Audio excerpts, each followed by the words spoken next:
just wanna impress ya, yeah. All the red time. Baby, there ain't no pressure. Loretta, no pressure. It's the time of the season. I don't need a good reason. Oh, Loretta, don't get much better. Oh, Loretta, take off the sweater. Oh, Rebecca, if you were a bus, you would be double-decker, yeah. Oh, Rebecca, yeah. The Germans would say, das ist lecker, Rebecca, Rebecca. It's the time of the season. I don't need a good reason. Oh, Rebecca, I'm gonna get ya. Oh, Rebecca, you are the moves of the mecca.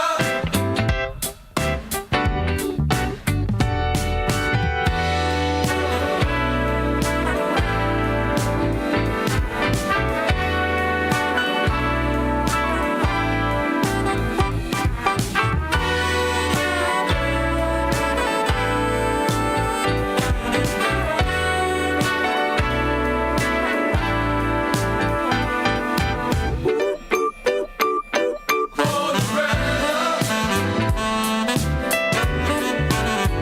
don't get much better.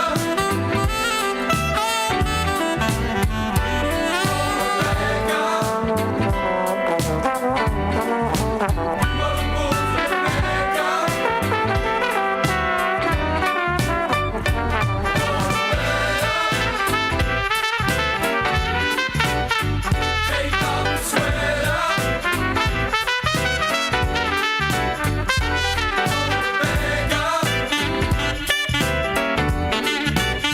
are the moves of the mecca.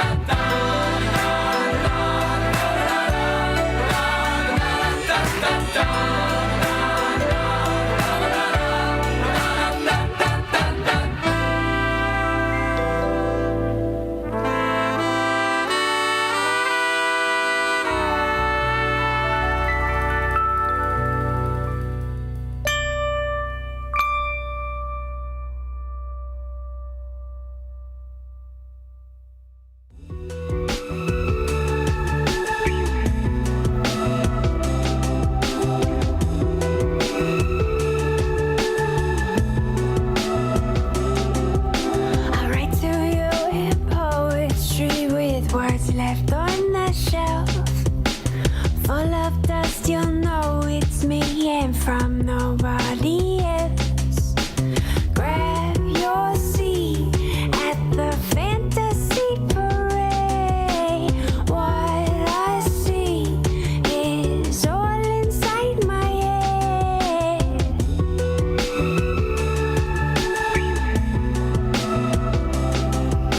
I come to you and hopefully I can contain myself. Pulsing blood that flows through me and wants nobody else. See through me and all of my charades. I am not any less afraid. Am I hanging on too tight? Baby, you're my light. Am I hanging on too tight?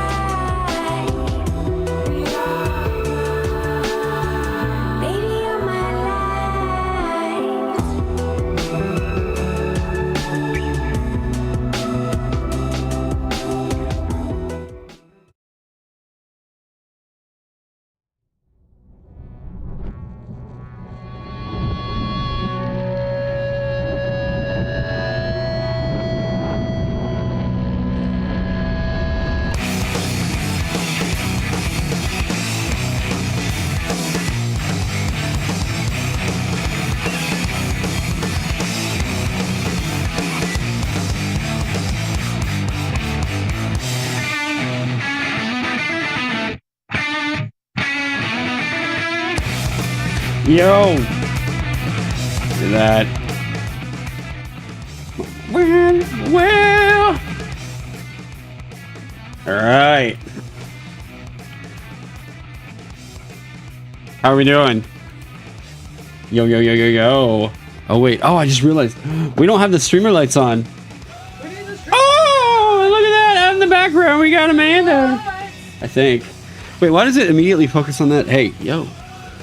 I know. Hey. She got a haircut. Oh, I did. She did. Look, she's...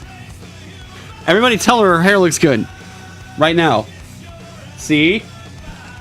She got a haircut. I did. I've got like little bangs going on. It's kind of a mess right now, but it's fine. You just woke up and had a nice hair. Aw, shucks. That's adorable. Look at me. Your hair is fantastic. Look at that. Sorry, I just punched your boob. Hey, How dare you? How are you doing this morning? They're so sensitive. How dare you? What? I did nothing wrong to you. I just asked how you were doing. No, I just asked how you were doing. You punched it. You punched it. Why would you hit it? I'm good. We're gonna do this on stream right now. You started it. You literally started it. Oh man. Oh, how are we doing, chat? Thank you. See, they're being. Look at that. See, they're told you nice to being, me. I'm nice to you. I asked my chat to just tell you your hair looked good.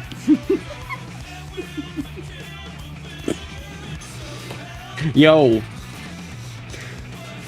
Kiss and makeup. She kisses for nothing. It's not. That's like saying like, hey, hi, say hi or bye. What? Everyone should kiss always. All right, what's going on? We have more work we got in on this G.I. Joe Snake Man thing. You love that shirt? It really sells that you do sports. I know, right? This is how you know I'm a big sports ball fan. But what about mine? What about mine? They gave you a compliment earlier. But it's funny.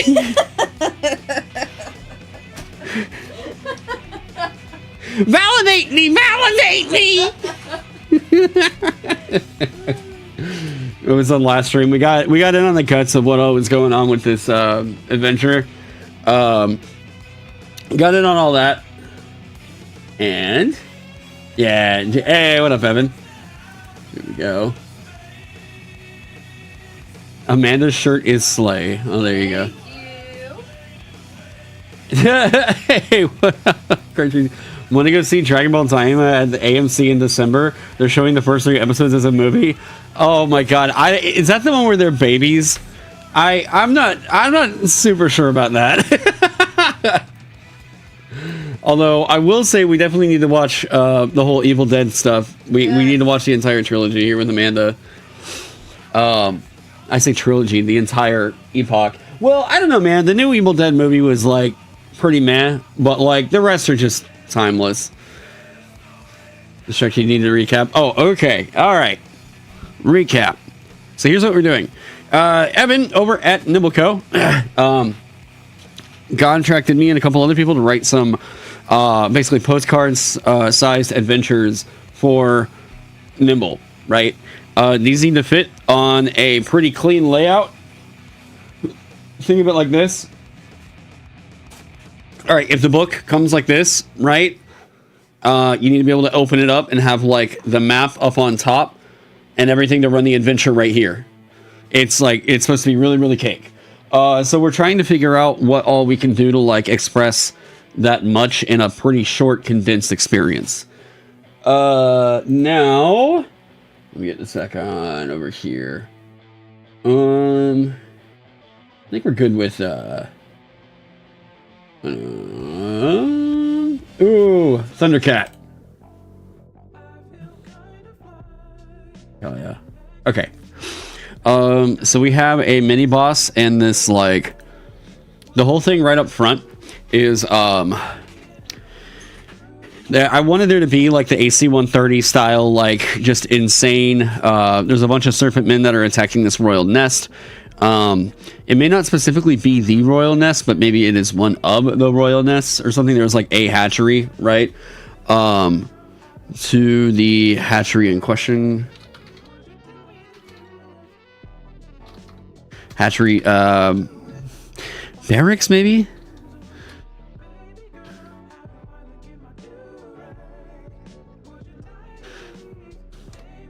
No, that's a baron is a type of person, whereas a barony is a building. It would be kind of weird to have like the hatchery barony. I know it feels a little bit like the rhythm of it's a little bit odd. Solemn Griffin Hatchery, Baron Monastery. But see, now that we have hatchery, anytime that we do like hatchery monastery, it feels weird. Barony is a territory rather than a building? Really? I thought a barony was specifically like a castle. Has the game been lying to me? So the hatchery battery, yeah. Trek is right. Yeah, I want it to be like an outpost where like this egg has hatched. You're French. Your childhood crush was a Duchess. Aw. Wait, like you actually knew a Duchess? You actually knew royalty? Did you almost have a little Aladdin experience, except French? What is a French genie? I'll see now. That was a stupid joke. I don't know why I laughed at that. It was, yeah, I mean, it got away from me, you know. So, hatchery. The hatchery thatchery. Alright, so it's a hatchery, but there are other words for this other than hatchery. We need like a name here for a location that this would be that isn't specifically the nest. Yes, I'm aware, but like hickory thickory talk. Nest.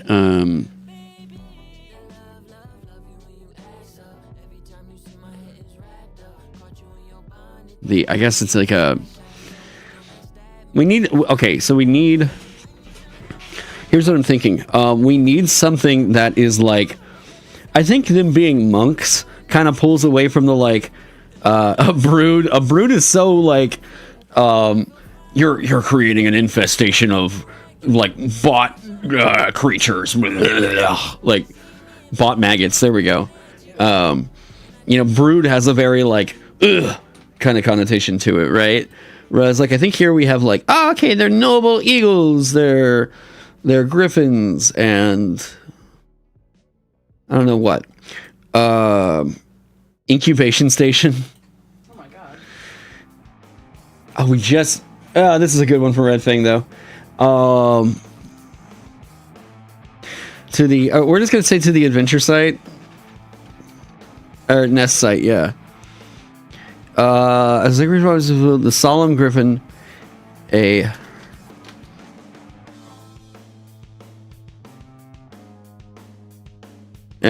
Yeah, a hatchery comes under siege by an army of serpentmen. Yes. We can also say like this doesn't need to be somewhere specific. Like just say like this is like a habitat, right? To the site. I might also just see like I don't know if Evan's got someplace in mind. Don't give it one. Yeah. Procrastination, but it actually gets us ahead. Foyer, dormitory, stable. I just have like huge horse stable was picked clean. Appears to have more than be more of a pantry than a husbandry. And it's just like a funny little like there's that room. There should be like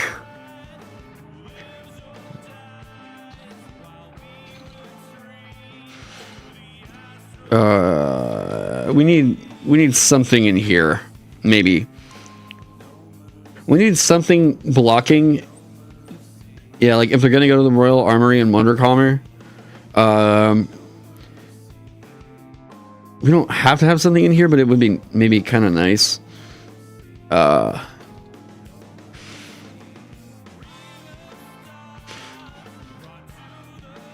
many party members are there? As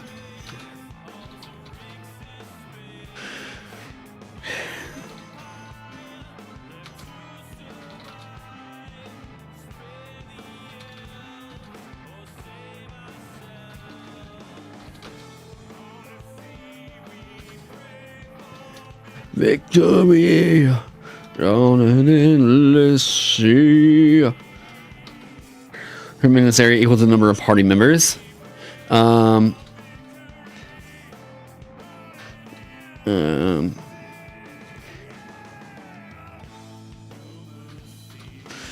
And what was the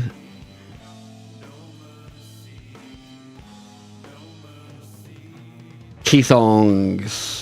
There we go.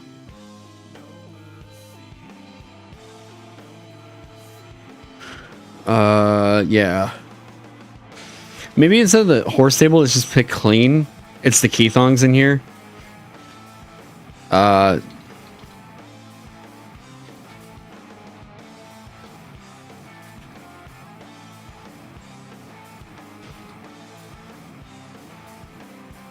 Here we go. Hey, what up, Chronic? Whenever you're making something, a name for it always comes last. You feel like giving it a project a name is like a final cap. I think it defines everything else about it. Kind of, yeah. Yeah, but I think sometimes I just know from the get-go what I'm doing, right? Like, bam. Like I could put right here. Right on the royal nest. That's like that's a cake one, right? But like, it's very bland. It's got to have something that's more compelling to it than just like, ooh, that, right? This isn't necessarily just like a raid, right? It's like, hey, what up, Mom? Hi, Mom. It's not necessarily a, I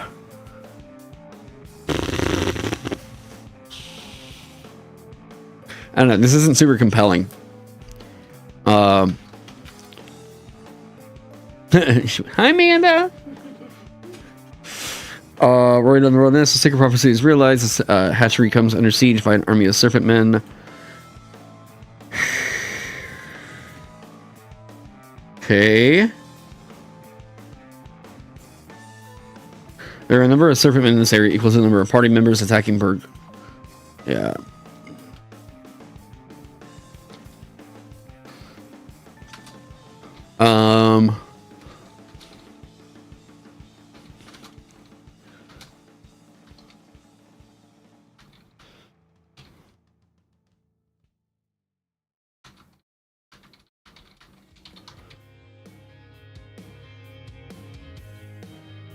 Okay, so this should go... Oh yeah, this is a local Tulsa band called Cliff Diver. I'm not scared of dying. Just scared of your dad.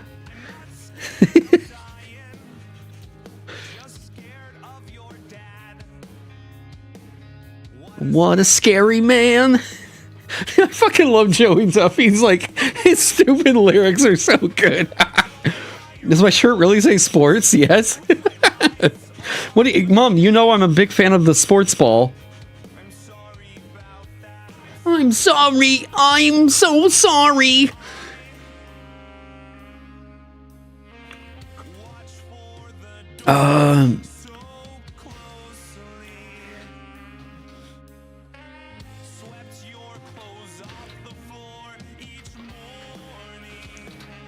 Area 3.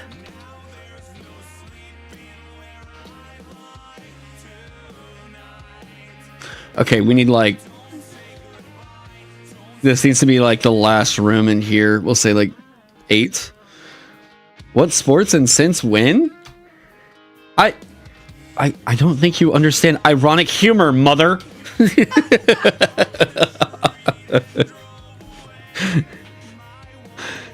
It's the fact that I'm wearing it and there's nothing to find is what makes it to where it just seems like fake sports fan, right? That's the joke, Mom. And now that I've explained it, I have to take this shirt off and change it because it's not funny anymore. Hey, Mom, you want to see my shirt? Yeah. Yeah, Mom. Mom, you're embarrassing me in front of stream. Hey, Mom, you want to see my shirt? You want to see my shirt? Wait, she needs her. Yeah, there you go. Bite. Fight the bourgeoisie! Fight them! Mom's just gonna be like, why is it gotta be political? It was a cute squirrel. Do you like the bourgeoisie? She's like, okay. Oh man. The what? Yes. It's hilarious imagining this being someone's first impression of the channel. I try to make sure that anyone's introduction to Indestructoboy is going to be like, oh, I thought this was a D&D channel. I'm like, yes, I want people to click on and be like, what the fuck? Like, what's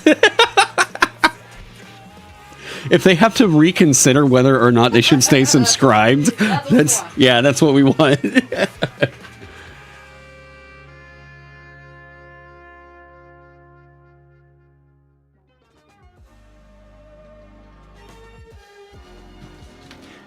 We have a little fun here, yeah. I didn't finish this yet. No, I've only worked on it for like 3 hours. 2 or 3 hours, I think.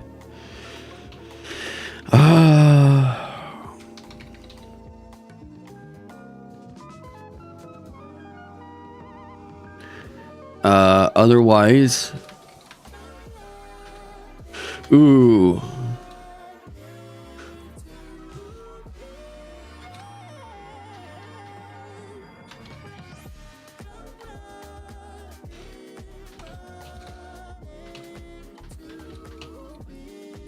There we go.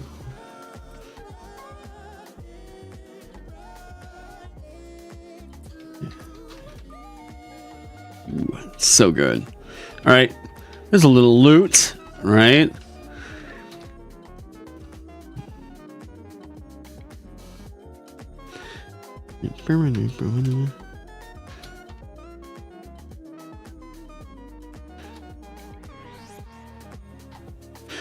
We're just gonna say, I don't know, 2d6.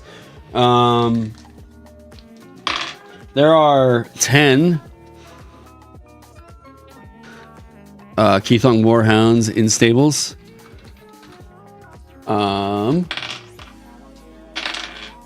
5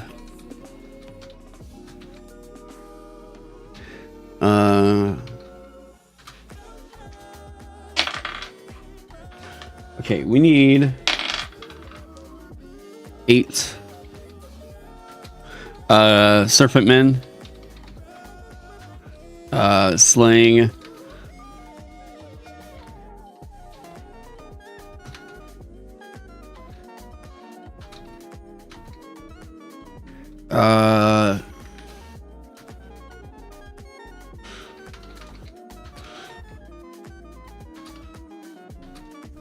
okay, they need something else in here, I think, kind of helping them out.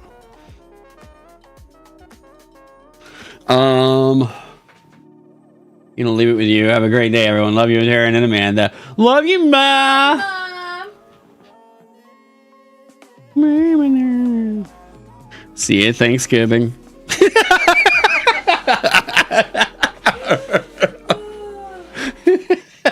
damn it. I don't know why that got me. Well, running a man.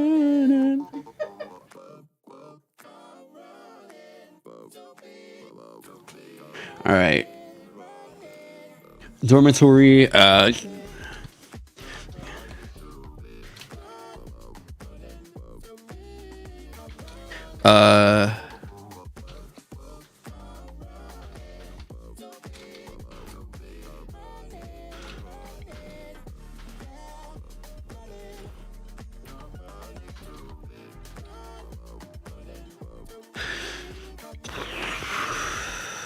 Saddles, bags of feed.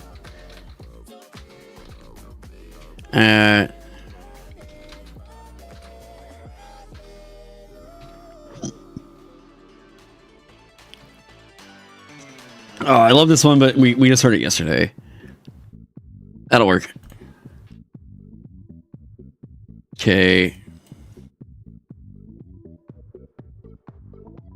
We're just gonna put like 8 spears. Sure, let me just roll for it. 4 spheres.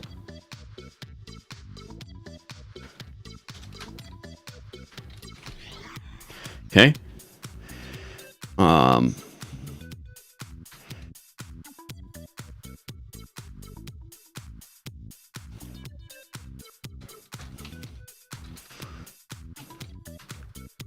Here we go. 6. We need another area.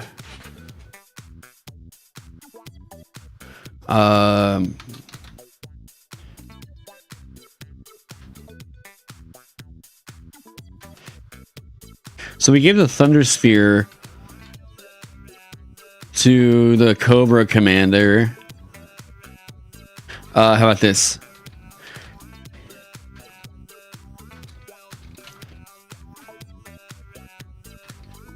Give the party a chance to find the Thunder Sphere here. Here we go. Well, they would have already seen it by this point. It doesn't feel as cool.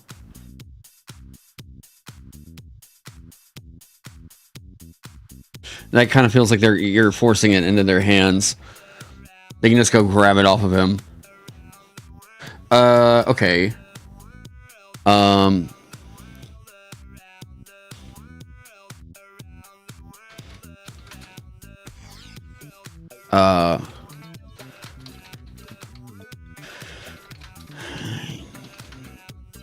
From a giant cobra.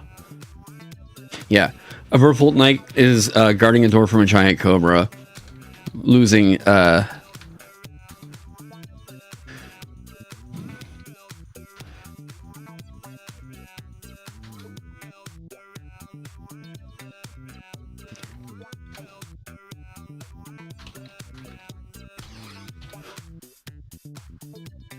Yep.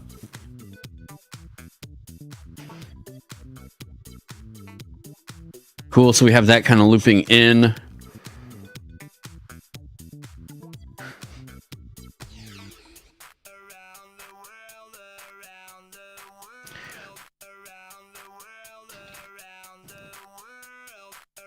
Or, okay, 6. A secret door.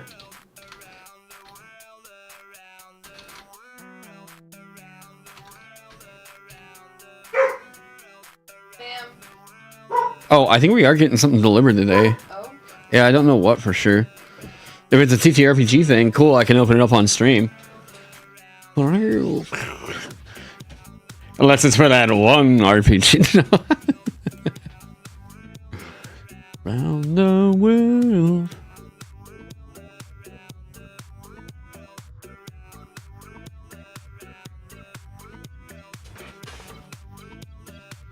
What up? Oh, she's just barking the bark? Yep. What a bitch! Impromptu unboxing? I thought so. Unbox this. He's just like, show your stand on the screen. Unbox this, bitch! Yeah, I thought there was something coming in today. World around the world. Oh?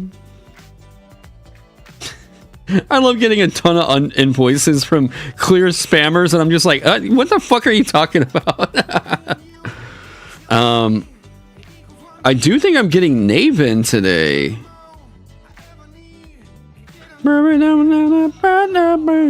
Dude.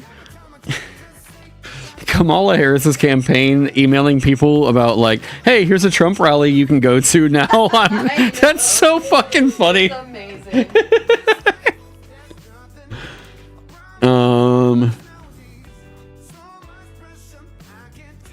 We have a dormitory over here.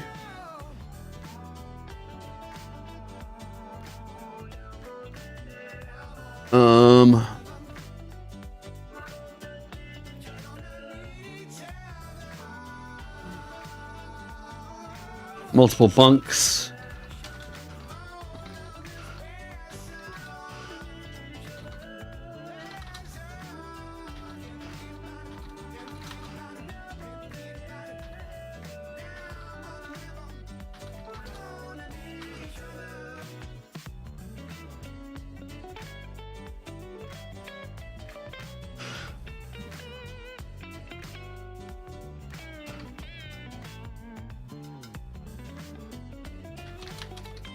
We need them a little bit outnumbered because the bird folk attacking 4 bird folk guards. Sure.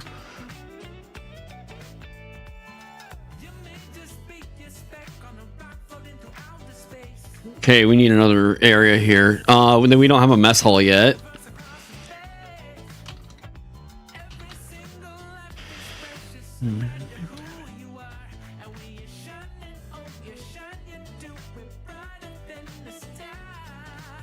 All right.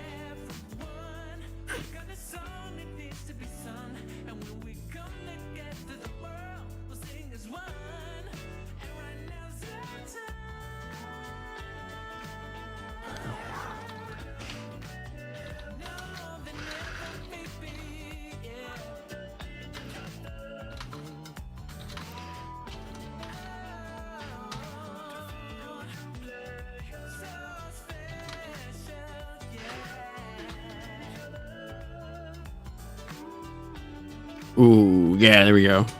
All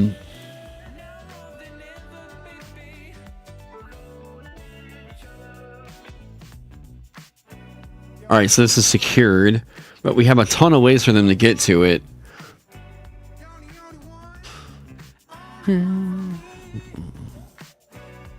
Let's say.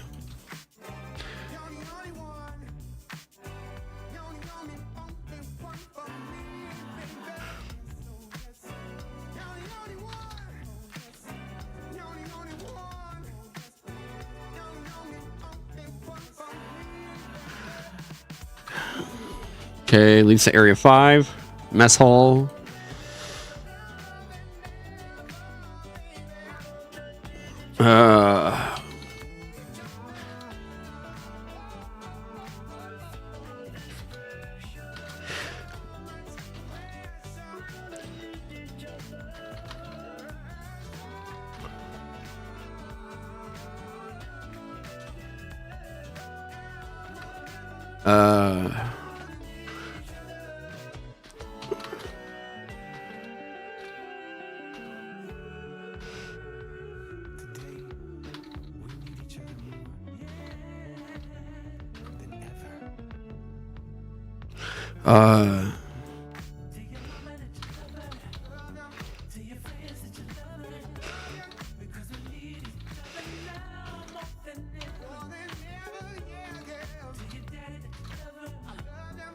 We still need to like let them know where this thing is. So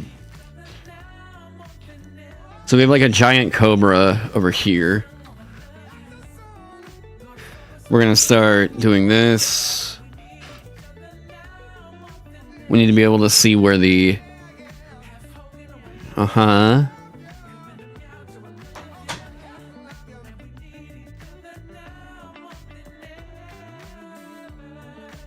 10 key thongs and stibbles. Okay.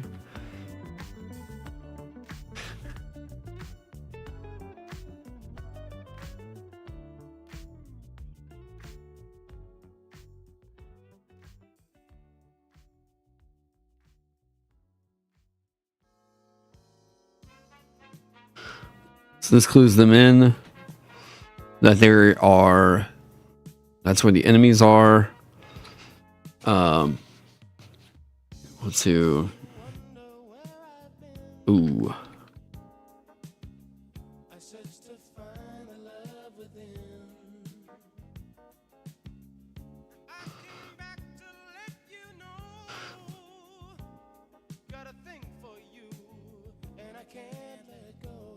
Okay. What's wrong with me?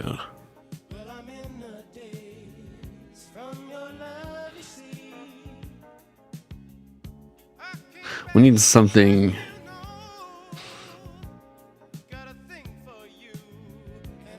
Because we have like, there's a cool, okay, magic item they can get here, Ring of Flying. They can get this other, like, okay, so we have 2 magic items that are pretty fucking baller. We have this written out down here.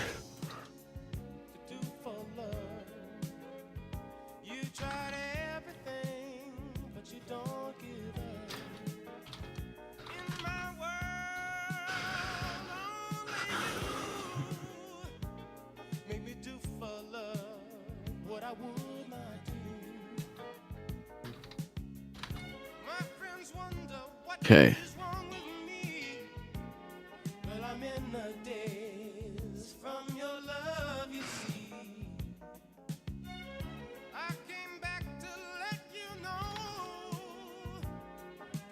Hour? Wait, what? Hour? What the hell did I write there?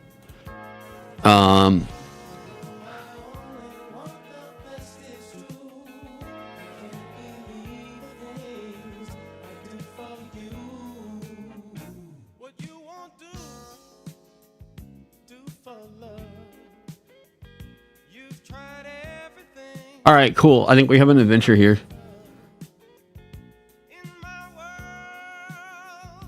What are we looking at for word count?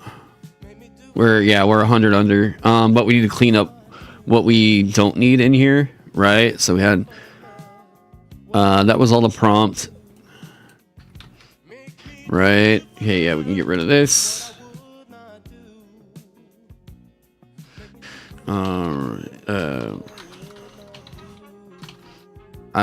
We'll figure out a name for it that's better than that. Thundersphere, Ring of Flying.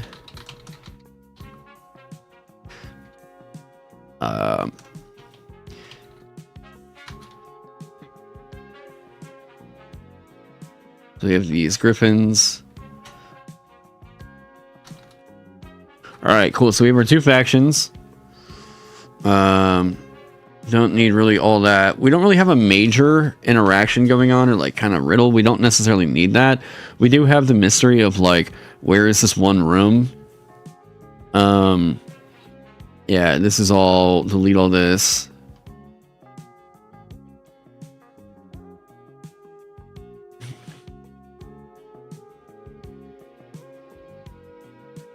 Okay. Hey, Evan, are you still in chat?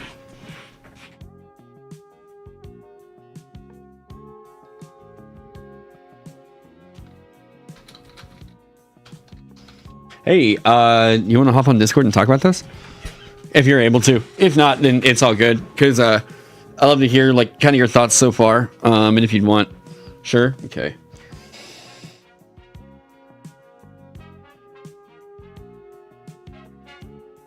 Make sure. Hey, one sec. Let me get music stuff and everything. Okay, how you doing, dude? Oh, pretty good. Just hanging out, watching the stream while I'm working on the rest of the book. Hell yeah. So I mean, this is just a wild idea now, born out of like 4 hours of work. But what are you thinking? I don't know. You want to scroll through, maybe read it through? Yeah, sure. So here, we'll just do quests. We'll start there. So, essentially, the thing starts off: a sacred prophecy is realized. A hatchery comes under siege by an army of serpent men. Two factions involved with it: serpent men and some griffins and bird folk. Main enemies are going to be this Cobra commander. It was a goofy, yeah. I love it. And because I see a lot of the like. Serpent men are always like a big deal and like kind of like Conan and everything. So I was like, let's just go with something weird here.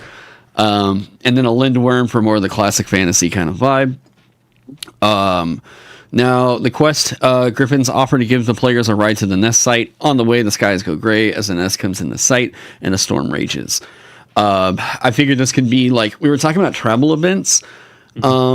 Either random encounters might happen on the way, but I think like with the storm kind of coming into sight, and this lead up into the dungeon being the landing and approach right here, I think this is going to kind of feel like the big sort of intro to what's going on.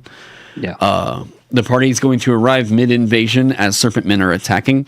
At the top of initiative, 7 or 2d6 serpent men emerge from holes in the tree. When a player kills a serpent man or passes a check that would reasonably help in this conflict, check one of these boxes below. After 6 checked boxes, a ferocious roar is heard from within the royal nest. I should say this is like the hatchery. And the Cobra commander emerges from one of the holes. If all the boxes are checked, the serpent men flee, and the Cobra commander dying checks 3 boxes. So this is like, I just thought this would be hilarious as they're riding in on griffins and like the wizard is lobbing spells down at a group of like charging serpent men on this thing. Yeah. This is just totally like stupid, funny cinematic, like chopper comes in, kind of. Yeah. Yeah, that's cool. I like the Gonzo intro. The foyer. So this is just a transitional area that can hook up to multiple of these other areas right here. A dormitory, multiple bunks and footlockers in the area for the royal nest, attendants and guards. There are a number of serpent men in this area equal to the number of party members plus 2, attacking 4 birdfolk guards. If rescued, the guards will guide the party to the armory and wondercommer for the party. Area 4 would be a Keithong stable. Keithongs are like wingless griffins. There's 10 of them in stables, 5 of them dead. 8 serpent men currently trying to kill a Keithong when the party walks in. Leads to Area 5. This is a training yard. Open to the skies. Area where griffin cubs are trained for war. Saddles, bags of feed, and 4 spears on a weapon rack. A birdfolk knight is guarding a door from a giant cobra, visibly losing the fight. This door leads to Area 7. 6 is the mess hall, overturned tables and chairs, rations. A dying birdfolk guard here can tell the party about the path to the Golden Sun Shrine through Area 7. Area 7 is the armory and the wondercommer. This is where they can find 5 suits of light armor, 6 longbows, 9 quivers, 8 spears, a ring of flying, and a hallway at the back that leads to the final area, Area 8. This is the Golden Sun Hatchery Shrine. Most important room of the nest is normally watched over by birdfolk guards and Keithongs. However, 5 guards and 2 Keithongs lie dead just inside the door. Inside the hatchery, the lindworm has swallowed the egg, but the gold shell prevents it from digesting it for the next hour. Its power is still emerging, with it currently gaining the power of flight. When the party enters, it will spit acid to make a hole in the wall and fly outside. So then that's going to turn into another aerial battle. You know, first they were like kind of just bombarding these serpent men down on the ground, and now they got to actually fly up and fight this like flying lindworm in the sky. So that's kind of where I'm at with all this one right now. Cool. What's the word count at right now? It's team. 574, but that also includes a new stat block and some other stuff I can like take out.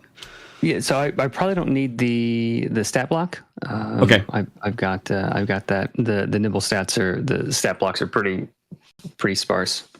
Sure deal. So like I love the idea of like you're coming in on this storm. So maybe could we add something like if they do X, they when with the landing and approach, they get advantage on their initiative. If they do Y, they get disadvantage. You know, like something like how they navigate the storm impacts like the first thing. You know, that kind of thing. I'm gonna go get a naked drink. Yeah, my stomach feels gross. I'd like to see like. Okay, I'll be right back. Okay, sorry, Amanda walked in. Yeah, you'd like to see what? I'd like to see like if this is like some sort of mystery, why are these snakes attacking? Why is this thing golden? Why is this worm eating it? You know, that kind of stuff. Like, I'd like to see some way for them to be able to like uncover what's going on as they're going through. Mm-hmm. And I know like any of these rooms, they could sort of figure things out, but you know, like is there a mural on the wall? Is, you know, one of the dying guards tell them, you know, these 3 bullet points, you know, that kind of thing. Yeah, I was trying to still maintain, you know, the postcard style approach. Yeah. Where if we're going to keep it like that short, that's kind of what I'm trying to I kind of have the GM fill in the blanks there. Because, you know, the birdfolk knight, there's a couple of these birdfolk over here that can lead to like the social stuff is kind of written in between the lines, I think. Mm-hmm. You know, they can guide the party to this area over here. As to why this thing would be happening, I guess. I mean, we still have the word count here to give that little bit of exposition, I guess. Yeah. So.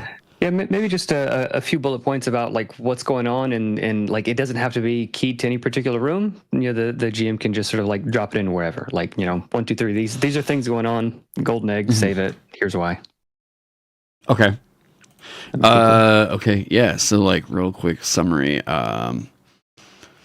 Okay, so this could be like information. Yeah.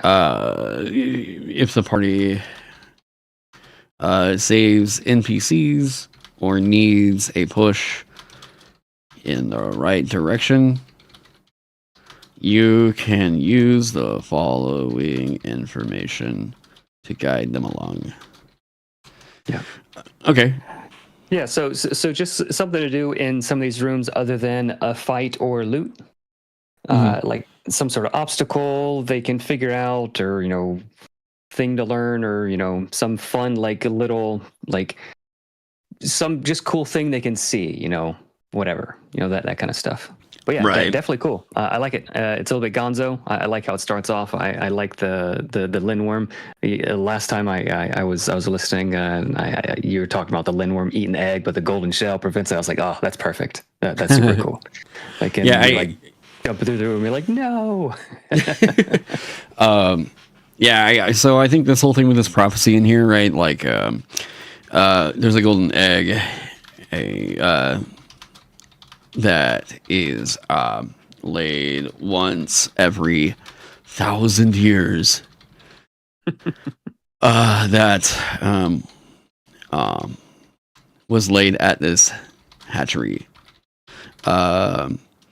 It can, I guess, the egg can bestow either, here we go, either birth I guess golden griffin, whatever that would be.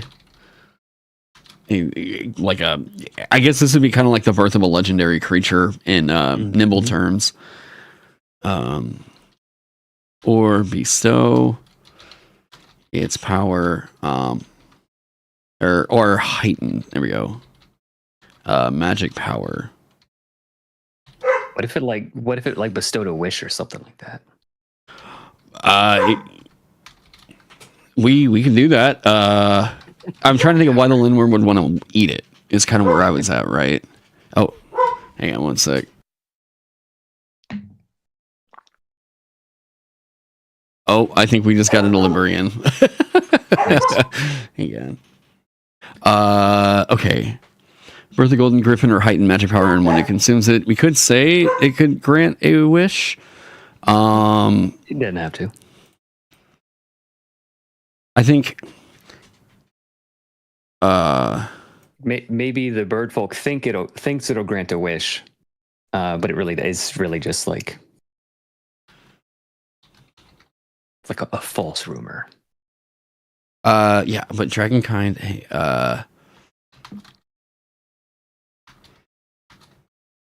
that states whoever consumes the egg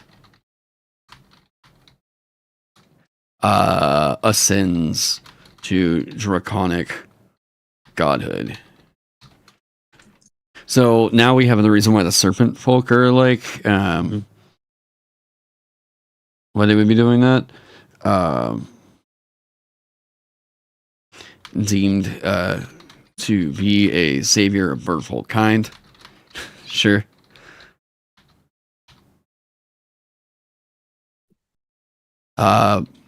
But dragons have a prophecy that states whoever consumes this egg ascends to draconic dragonhood, or draconic godhood. Okay. So now we have 2 bits of information here. Now, I was trying to think as far as like other stuff goes for like what the party could do and like kind of engaging with a bit more of the scenario. What's like a fun sort of like I guess an interactive or like more classic dungeony kind of moment. Yeah. I mean, if it's like a royal nest or something, like it's reasonable that there would be some sort of traps that they would stumble upon. Something to protect from this kind of thing. Yeah, I think one of the interactables, like if we're just talking about like let's come up with something that creates a problem. Yeah. What if it's the location of where this hatchery is? And it's to bird folk, it's not a big deal. Okay, you fly and it's like in this spot, but to everybody else, it's like the moon door in Game of Thrones. It's like there's just this giant portal down there, this giant hole in this ground, and you can see the entry to the hatchery. Oh yeah, it's down there 100 feet. Like, so like the bird folk, they're like, what? You can't get? Oh, that's right. Yeah. Love it. Yeah, something to figure out. I like it. Like open-ended things to figure out. Like the problem is clear, but the solutions are not. Yeah. That's I I always feel like I love traps like that more, and like interactives in dungeons where it's like that. Give me something that I don't immediately know the answer to with a spell. Like, Yep. yeah, Exactly. Okay. A hole. A hole in the ground here. There's an open hole. There is an open hole in the ground here. What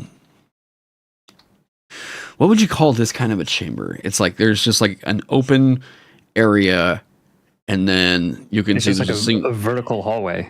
yeah, the vertical hallway.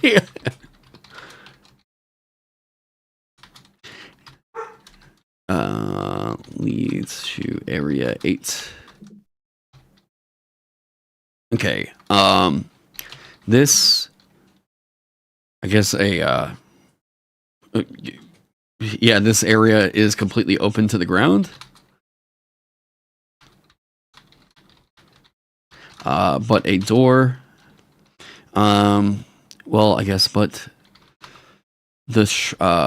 area 9 is held aloft with those crystals. What do you call those crystals in the world for Nimble? They are. I just came up with a rad name for them the other day.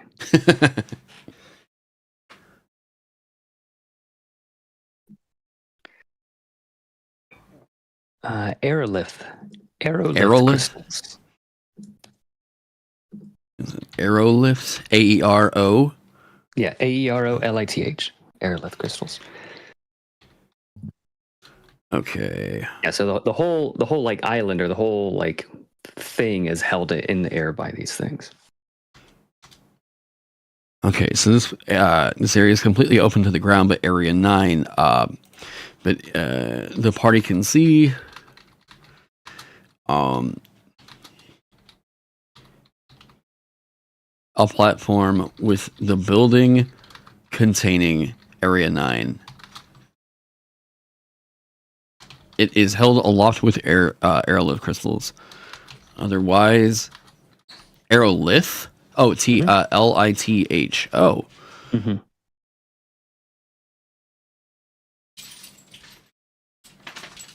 I guess you do get it on box. Oh, I did. Wait, what? High desert red? What? No idea what this is. Yeah, wait, no, I actually don't know what this is. Oh, wait. Maybe I... Okay, if I just like open it up on stream and it's... I don't know. Hey, Amanda? Yeah. Can you see in the bathroom I've got my pocket knife? Yeah. No, I'm just super curious. Otherwise, this area just drops to the ground. Those without flight will fall to the earth below, or I guess the ground below. Okay. So there's something weird to have to figure out, and just how they're going to get over there to that.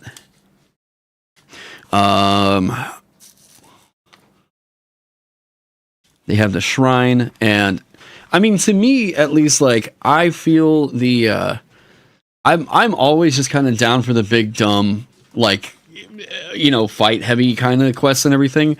But I'm trying to think of, like, I guess because I don't really know a whole lot about the lore. If there was something that you were wanting to, like, kind of fill in here, I'm down to kind of try to spot it with a bit more of the Nimble lore. I mean, you could really fill in whatever you like.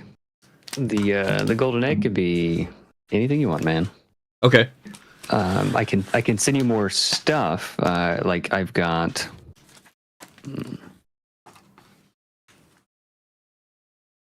I think you have most of it already. There's a second page.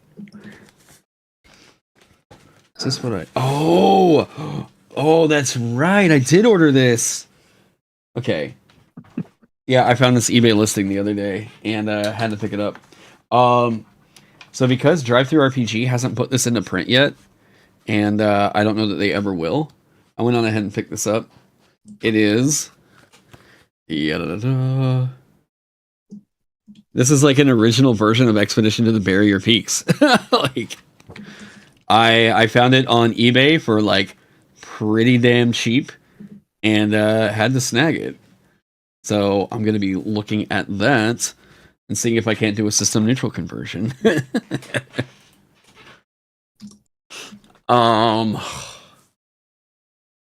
Okay, so the guards, the key thongs. We have this initial one in here. And I think so I think right now, my kind of worry at the moment is just adding in more to like that would probably bloat it out past what we would want it for. Mm-hmm. Let's get rid of this. Okay. And threatens on the way. I guess about an hour into the flight, a storm rages and threatens throw the party off course. Getting lost is never a really fun coincidence, or I mean, consequence. The Griffins would know what to do probably, but maybe just like if they pilot well, they get some little bonus when they land. If they don't, then something else happens. So I just shot you the latest spreads for the Scary Giles, and then the adventure that Jack Whale did. Oh, cool. Oh, Jack's already got his done. Yeah, he's already started on the second one. So he's got like a paragraph about what's going on, a few quest hooks, a few traveling encounters, and then like a few like rooms or whatever to the dungeon. Okay.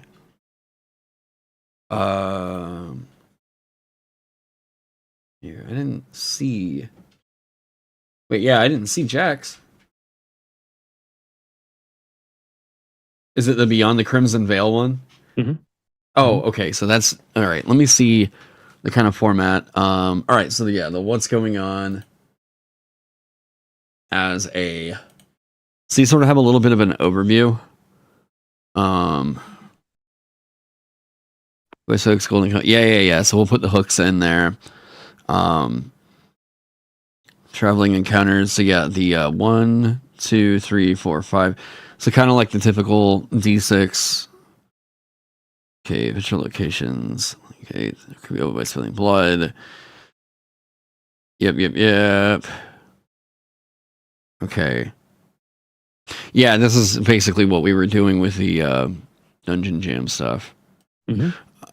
Okay, so we have your encounters. I did like the idea of the Wind Wardens. That's what across the case that's a long period of mining. Okay, so maybe like the group flies into Stormdrake territory. And 2 young Stormdrakes give chase. Okay. So you need the information. This is like our rumors table that we would normally get in like OSR stuff. Hooks. Okay. And then you said travel. How does he have this laid out? So, mental locations, traveling encounters, quest hooks. Gotcha.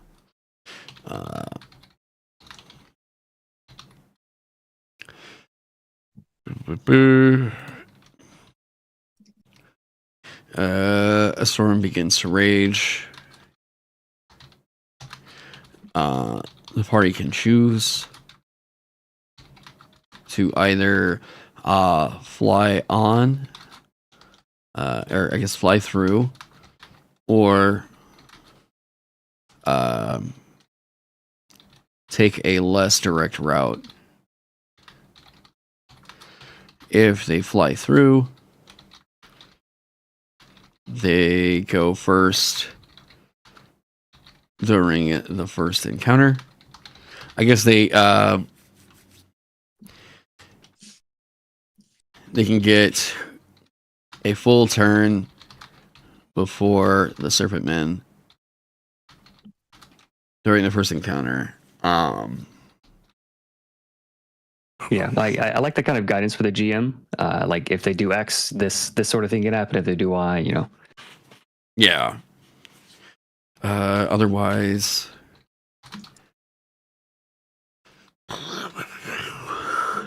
the Cobra Commander is already part of the Serpent Men attack squad. There we go. I love that we have a Cobra Commander and an attack squad. Yeah.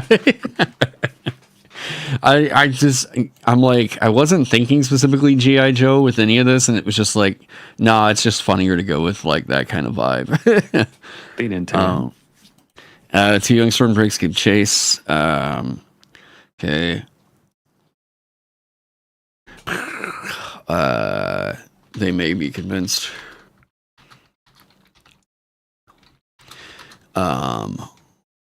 I guess they might be convinced to fall back if we could just say they might be convinced to fall back, but I mean that's kind of implied anyways because it's a social game. So teams from Range Chase. What else can we do with that? I was curious what Jack was writing for the. Okay, so he's actually writing locations that are popping up as well. Yeah, so the adventure locations, that's like the rooms of the dungeon. Right. I was looking at the traveling encounters, what he kind of had thrown in there. Group of weaker demons led by a stronger demon. Okay, gotcha. I was trying to see how reeled back and like non-specific he was getting. What's the nearest viewing? Okay, yeah, Maelstrom. I can do easy like a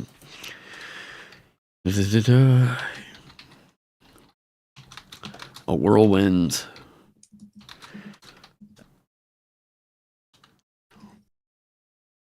Threatens to knock. I guess a random party member out of the air.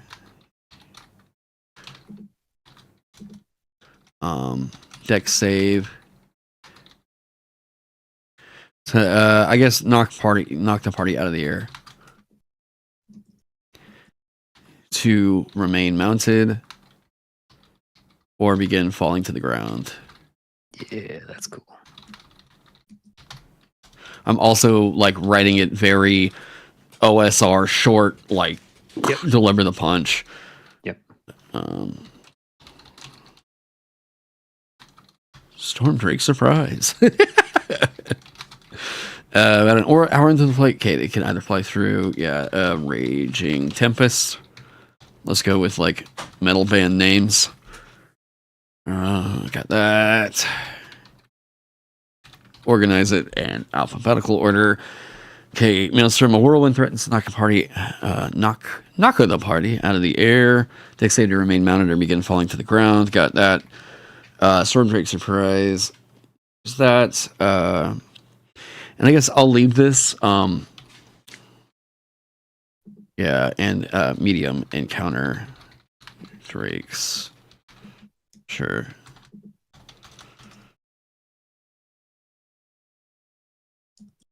That I'll stick with kind of Jack's idea on the loose on that. What's the save to the story if they all fall? There's the griffins that are there. The idea is going to be like trying to figure out how to reward their ingenuity And I would say like within like 2 rounds, if they aren't saved, they haven't come up with something, then like try to offer a little bit of a cushion in there. But yeah, eventually there has to be some amount of danger, at least to me. Figuring out, I think like the thing here, if like the party just falls and they aren't able to come up with a solution as to how they would get back into it, a part of this is I have to maintain my own kind of philosophy on this, and it's not my job to come up with solutions. It's my job to come up with problems whenever I'm coming up with a quest. So, like, if I'm thinking too much about the solutions to everything, then it's adventure creator anxiety. I just try not to do that wherever I can. Okay, so hooks. This can be easy. There are ones like the prophecy. The party is aware of either the griffin or I guess the bird folk or serpent men. Prophecy around the egg. And is made aware that it has been laid. Okay. So you have the prophecy. We need. I mean, there's always like they just get contacted by these bird folk. I mean, any bird folk character would be like, "Oh, okay, this is a thing for me." Golden Company Paladins secure us willing to resist their worth by venturing into the Crimson Veil, right? As though it's the fiend Azrael who's taking hold of the veil, and which of the characters. Okay, so Jack went kind of hard demon. Oh, okay, 14th level. Okay. Yeah, he was shooting for higher level stuff. Powerful individuals hold his adversary. Okay, the veil begins to spread in the neighboring regions. The powerful lord offers great bounty to whomever can stop the veil spread. Okay, so we are at the royal nest, right? So the fabled lord of the heavens, layer griffins, and giant hawk rulers of the sky. Yeah, the easiest one to get into with all these hooks is always like someone's made aware by their god. So if you have a cleric, it's always like, oh, your god was just like, you got to go fix this. This is bunk, or their warlock buddy or something like that. Okay, so could be omens.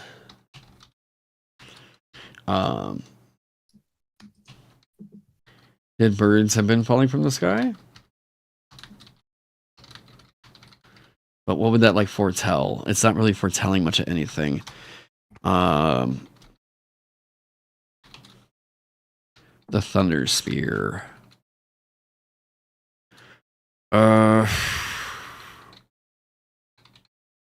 Could be, okay, so there's like a magic item that they have here at this location. Could be, this is a thing, like writing it into only one of 2 factions. The hooks become a little bit. There's the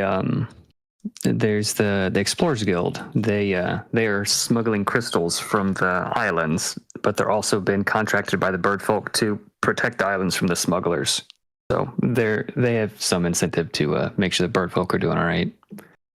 Okay. Okay, so we have Azure Kraken. So you have a flying kraken in this area. Okay, that's kind of dope. There's a couple more things on the other page too, if you want to check that out. Yeah, breathtaking landscape of the islands suspended in the sky by aerolith crystals that grow here in the giant the island's flight, connected by a maze of rope bridges, wind-powered elevators and zip lines. This floating archipelago is home to the bird folk, known for their creative minds and light hearts.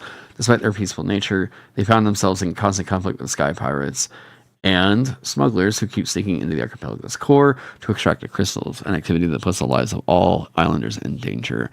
So it could be crystal smugglers, like, have been spotting. Okay, here we go.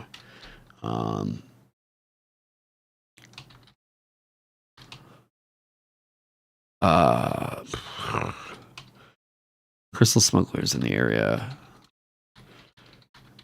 have spotted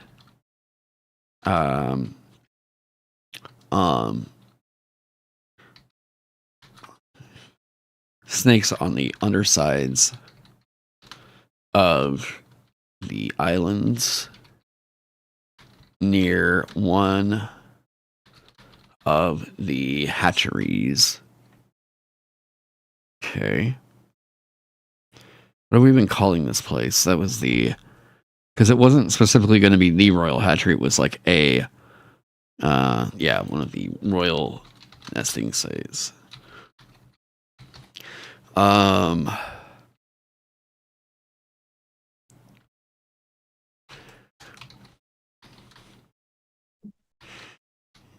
Okay, crystal smugglers. And you said that they do have an incentive to like have a good relationship with the bird folk, because it seems like from what I just read, they constant conflict. Yeah, read the next next paragraph. There's a secret plots. Okay, so the Explorers Guild's biggest source of income comes from smuggling aerolith crystals and selling them to the Tower, who pays generously without asking questions. Keen to protect their valuable resource, the Guild is careful not to over-harvest. Unlike the reckless sky pirates, they constantly clash with. An ironic twist, the Birdfolk have hired the Guild to help develop security systems and trap the stop smugglers. The Guild was happy to offer them a fantastic rate. The Golden Company once had permission to mine the crystals, but that privilege was revoked when the Birdfolk saw the harm it caused their islands. Now the company sponsors expeditions to eliminate the over-harvesting pirates, hoping to earn back their mining rights. Ooh, okay. So this could be... This guild hires the group. But there's like the weird, the kind of like snaky twist in here. To take out the bird folk.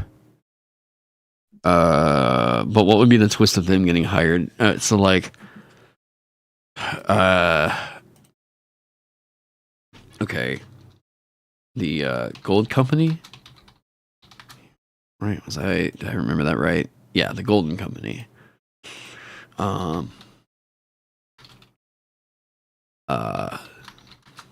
Contracts the party. Ooh, I got it. Secretly, yeah, hang on. They wanted to intimidate the bird folk into re-entering their business arrangement. Yeah.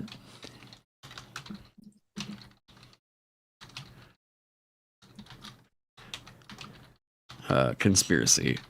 The Golden Company contracts the party to assist the bird folk at one of the hatcheries.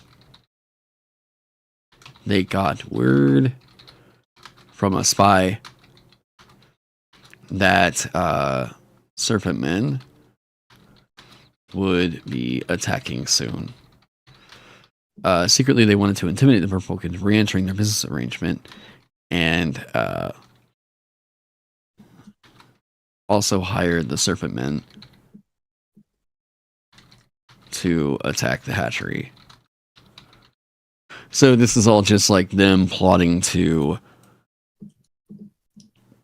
basically, this is like a mafioso style, like you're paying for protection or else we'll send the bad guys your way. Okay. All right. Other adventure hooks. Probably about 4 is what I would think. Getting them into it. What did Jack come up with? Yeah, Jack's got 4. The Tempest Reef is such a cool name too. Yeah, three hooks is fine also. Okay. Seemingly unremarkable island that is actually the lair of a storm drake and the clutch of unhatched eggs. Okay. Yes. Here, we'll combine 2 of these. The group is made aware that the quickest way to the hatchery is through the Tempest Reef. But they risk flying into Storm Drake territory. Choose to either risk, if they fly through, medium encounter dragons, give chase. If they fly around, but they get a full turn before the Serpent Men during the first encounter. Otherwise, or if they fly around, if they take another path, here we go. The Cobra Commander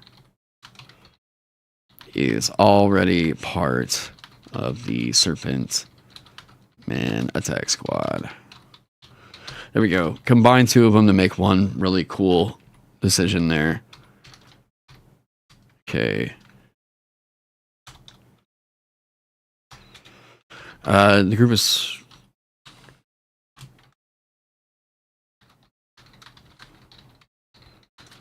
the quickest way to the hatchery is through the Tempest Reef, where they risk flying into Storm Drake territory. If they fly through medium encounter, dragons give chase, but they get a full turn before the Serpent Men during the first encounter. If they take another path, the Cobra Commander is already part of the Serpent Men squad, attack squad. All right, cool. So we have that. All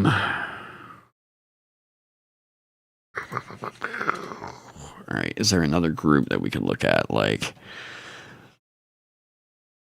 the Sky Pirates could be funny. We're like,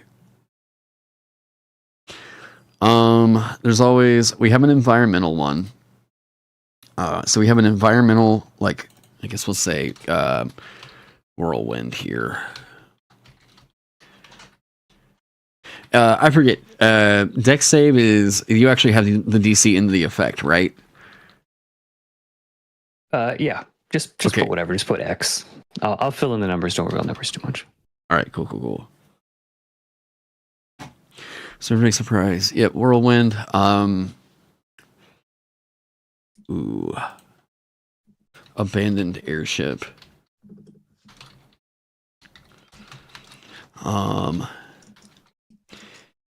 A ghostly looking airship. Flying Caribou. I guess we don't need ghostly looking. That's too Flying Dutchman.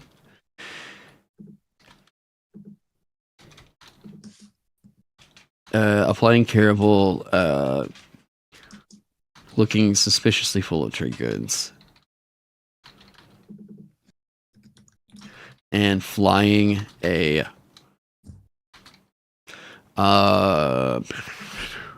what's a good I guess what's a good company to say, like, if they were able to spot a flag of a certain trade company, can you think of anything in particular that you're like, that group right there would like pique their interest? This ship would be super full of goods and stuff. Ooh, I don't know. You feel free to leave it blank. I like the idea though. I'll come up with the proper nouns later. The flag, it flies, would make the party aware that this is a merchant guild's ship.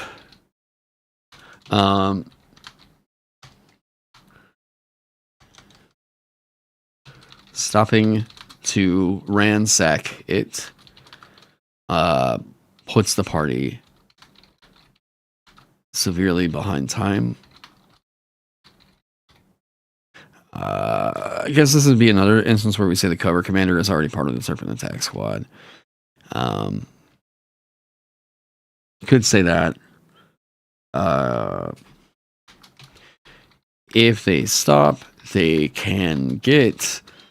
We just say, like, I don't know. There's trade goods, but also just rolling gold is kind of easy. There's 800 gold pieces apparently.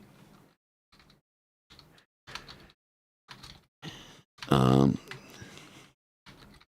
can find a cache with 800 gold pieces on board, but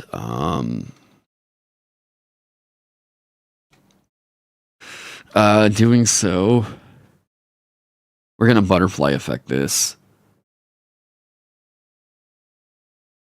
Where's the we say the mess hall? That would be a little bit frustrating, I think.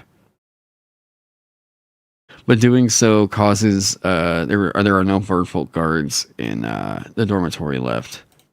Here you go. Birdfolk guards in area 3 are dead. There we go. So that causes an actual consequence to this. They can stop, ransack it, find a lot of gold pieces, but then if they do, there's NPCs that would be helpful that aren't going to be there. Okay, so we have interaction, we have combat encounter, we have environmental hazard.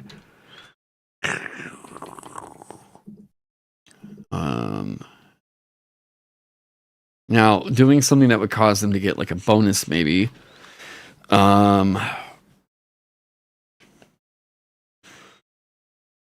There's another fleet. Okay, here we go.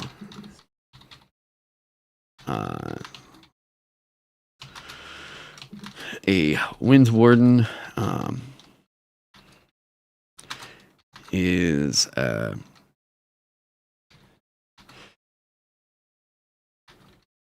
guess we would say medium challenge.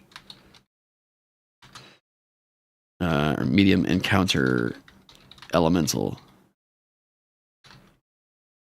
is attacking another Griffin fleet. If the party stops to help,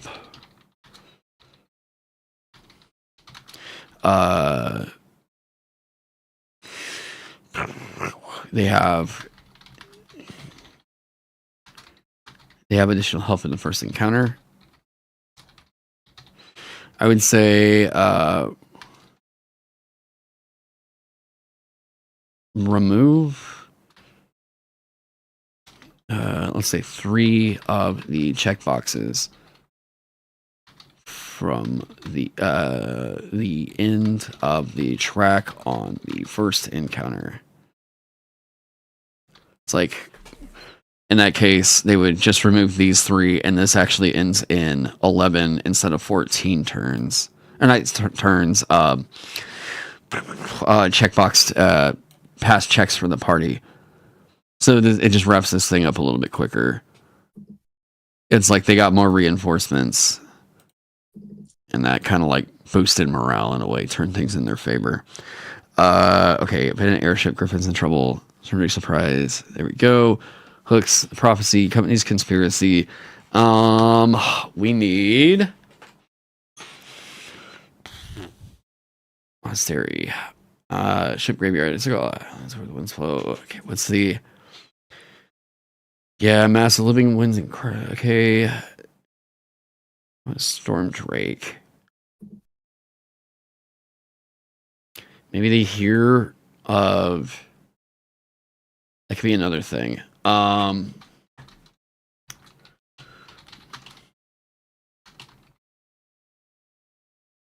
don't know. That's a quick Storm Drake scheme.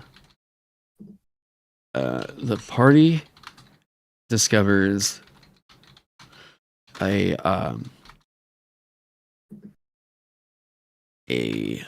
plot to overthrow the birdfolk and the royal nest. Okay,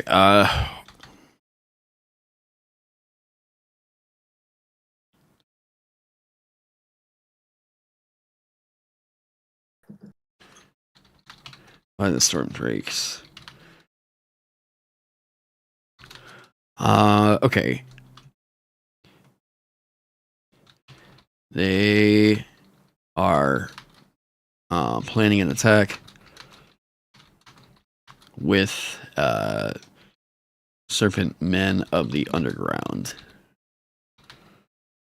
and forests to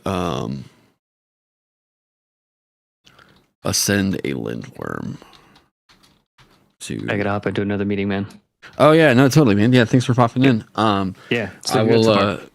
Cool. Yeah, I'll submit something your way. I'm gonna probably hop on some Vagabond work here in a second, but yeah, I'll just share the link with this, and if you have any feedback, you can let me know in the Discord chat. Sounds good, man. All right, appreciate it. All right, later, Evan. Okay, so we have. Oh, cool. Ooh, okay. We do have Vagabond work that we can get on right now. Because I just got back some of the technical drawings for a section on Vagabond. Hang on. All right, let me get this.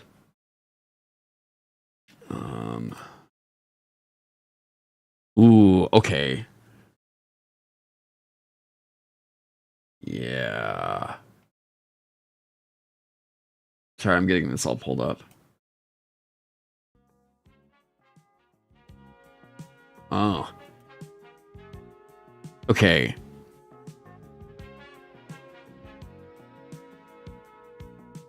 So I really dig the idea here. Yeah, base shape. This is from Guillaume Bonnet, about what we would do to represent zones in the game. He's asking if this is like what we would want.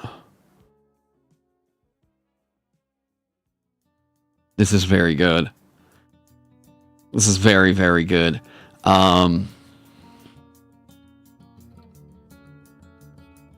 Okay. That's so good. Oh, God.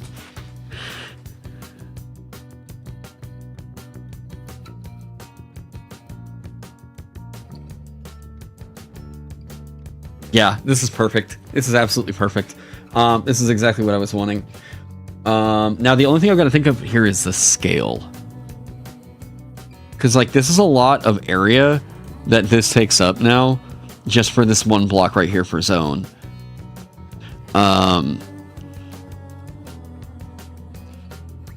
I do think that this is the thing that we need to go with.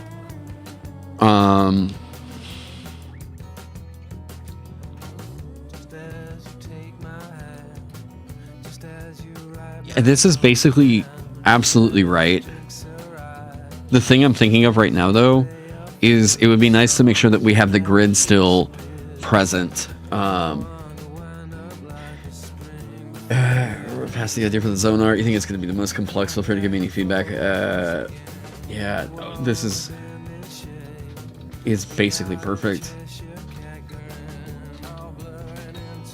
for the representations of the units.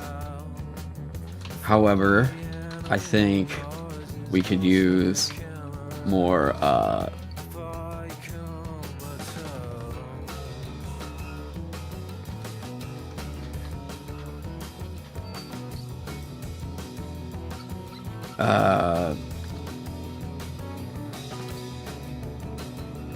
do you think there's any way we can keep some squares? Might want to add distance lines from the back line to make it clear they were further back. Yeah. That's what I was thinking, right?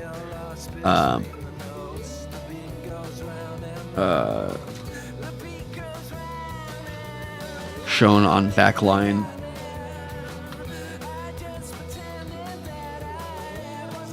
To help with the space.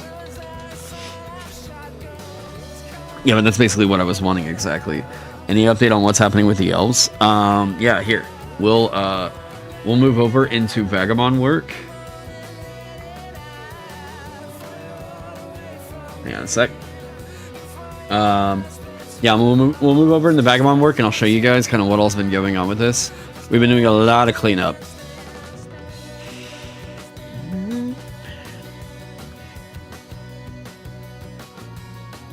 I just need to change 2 things, and then we'll get back on it.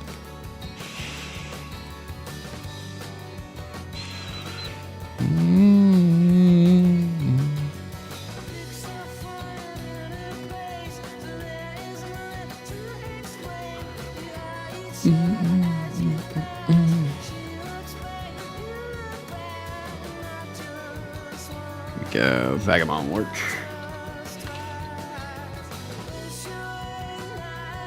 I think you guys are going to be pleasantly surprised.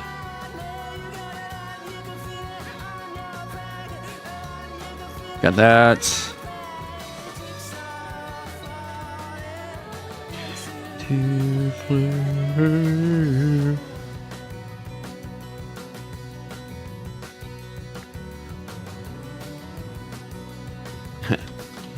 Vagabond TTRPG work.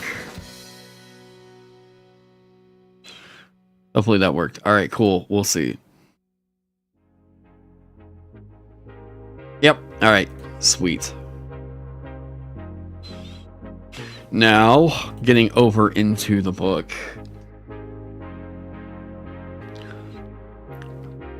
And I have a snaking suspicion we're gonna wind up with a crash soon. So I'm saving a lot of stuff.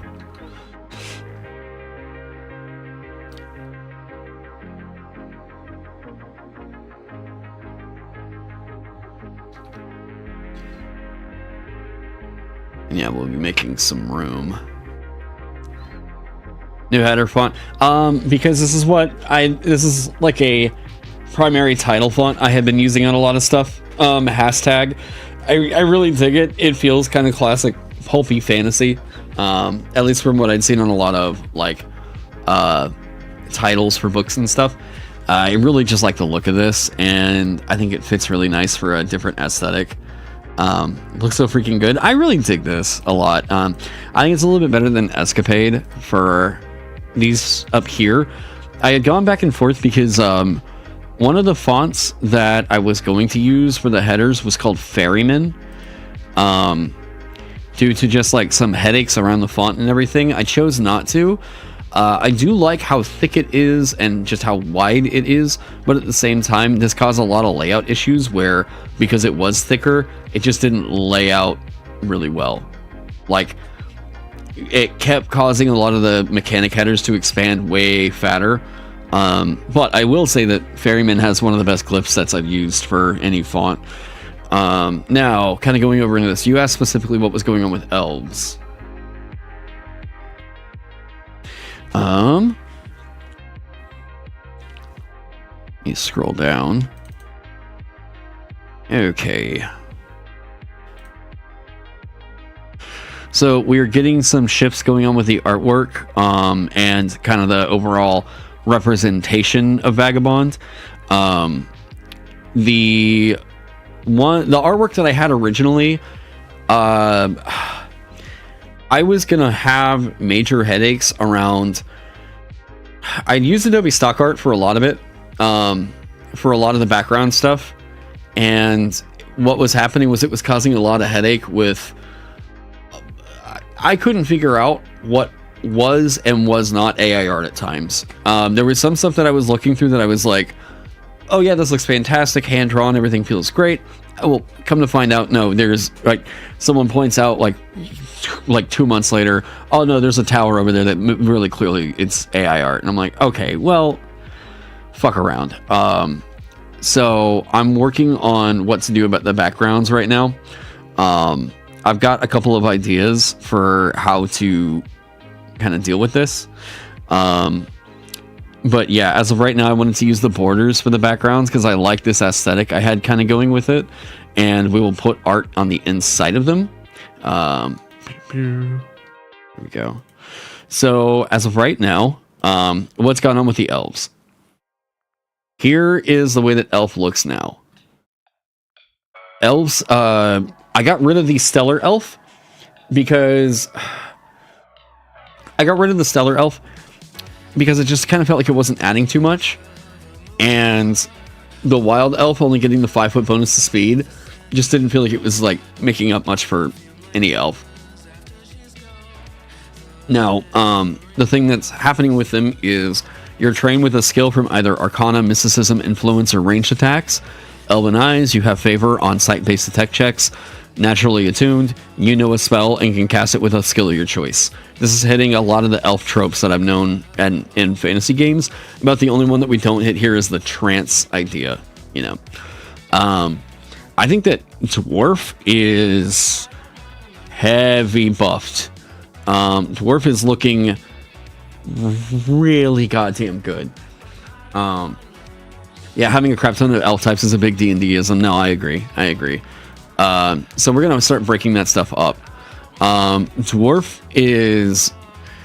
I don't know that this right here is gonna... I don't know that this is gonna make it into the final, but it feels fine to me right now. You get the choice of spell instead of being locked into light. Yes. So if you wanted to build an astral elf, you can still do that and get the original stuff that we had, right? Tough. You have a bonus to your max health equal to your level. It's really good. I think Dwarf Sorcerer, like, is going to be very happy. They're going to have a lot more toys to play with. If you want to go with like high might Dwarf Sorcerer, this could be. We'll see. We'll see. You can build different elves using those choices. Yep, that's the idea.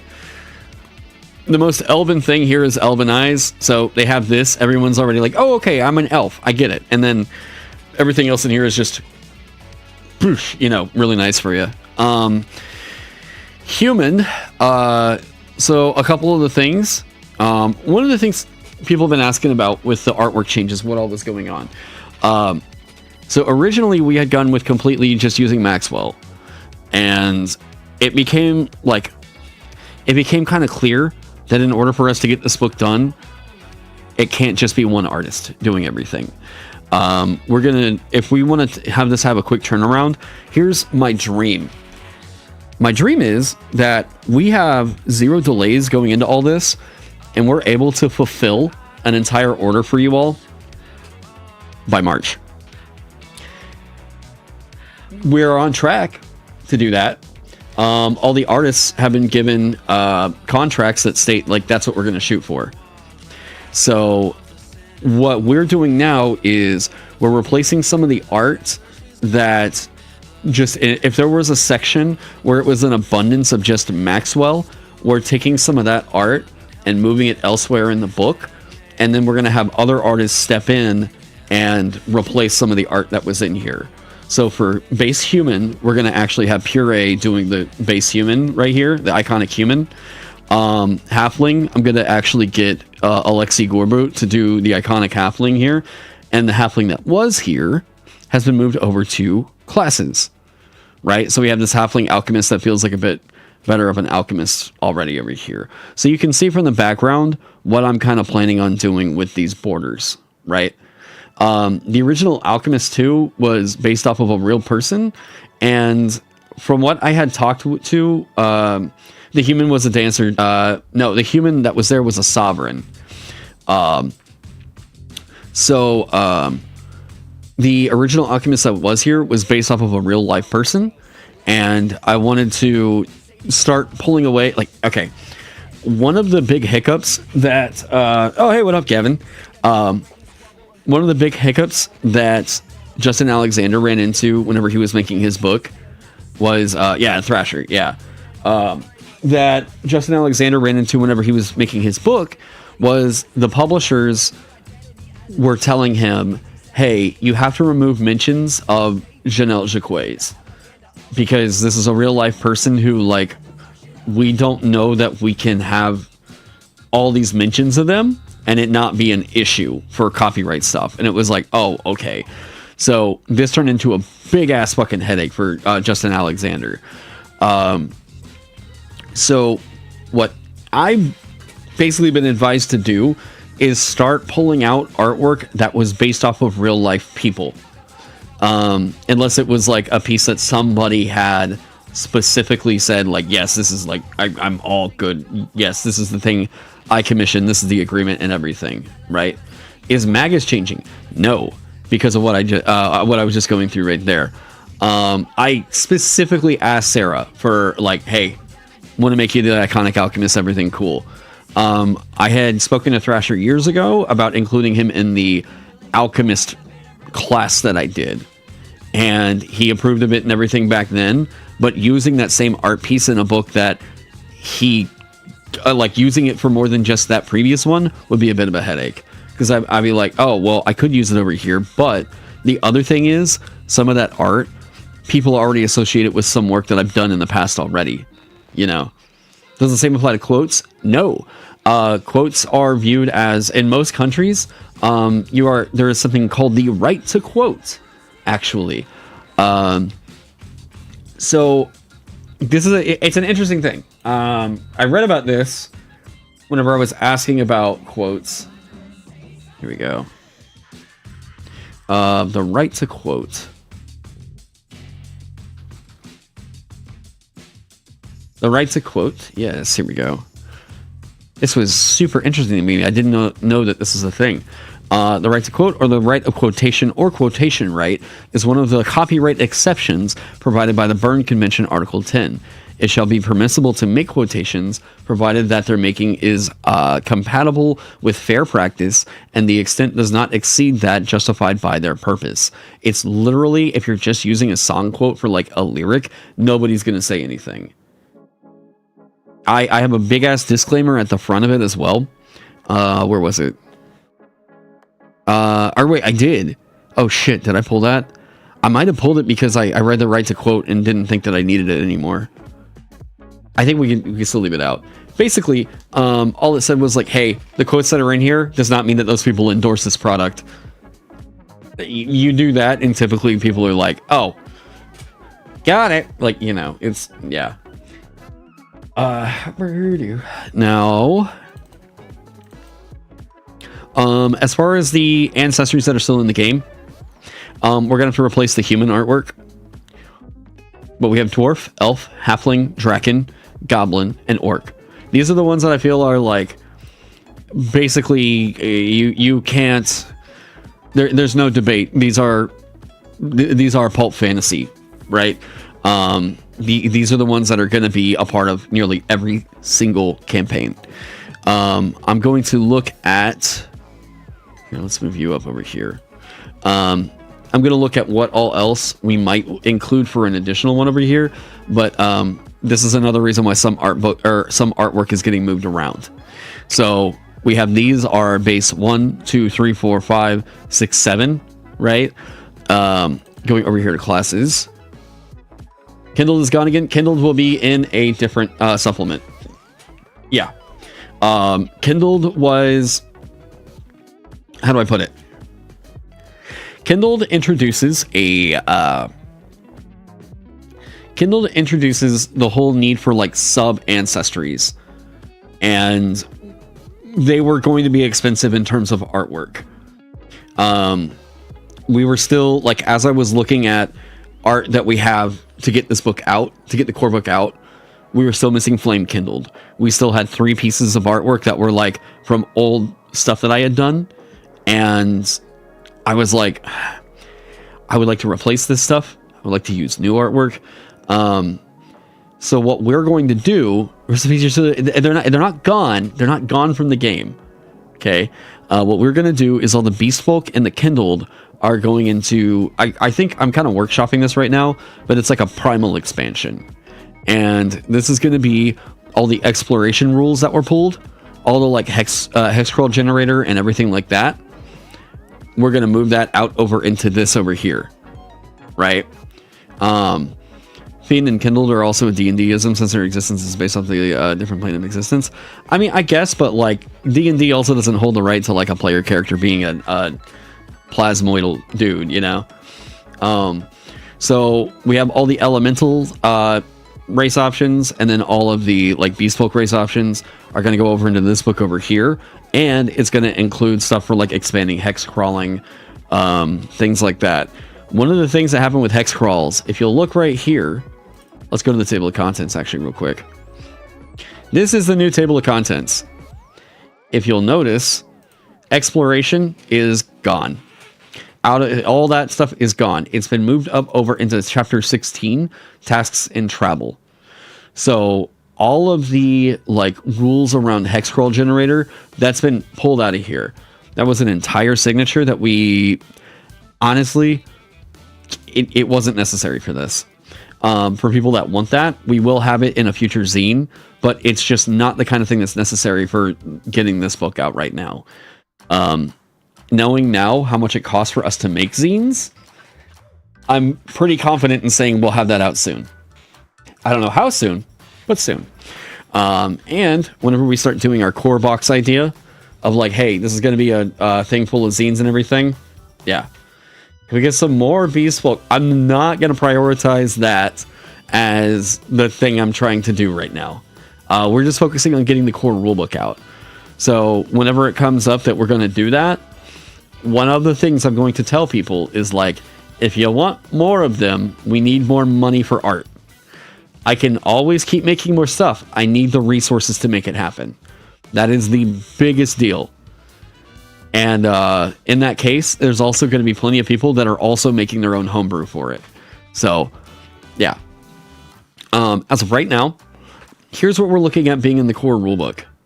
Actually, I need to update this. Yes, because there were a couple things that got pulled. I'll kind of go over that now.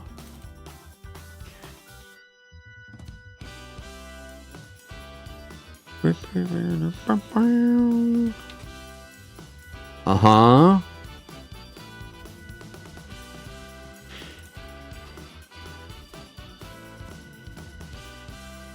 Backers, I think we're good there.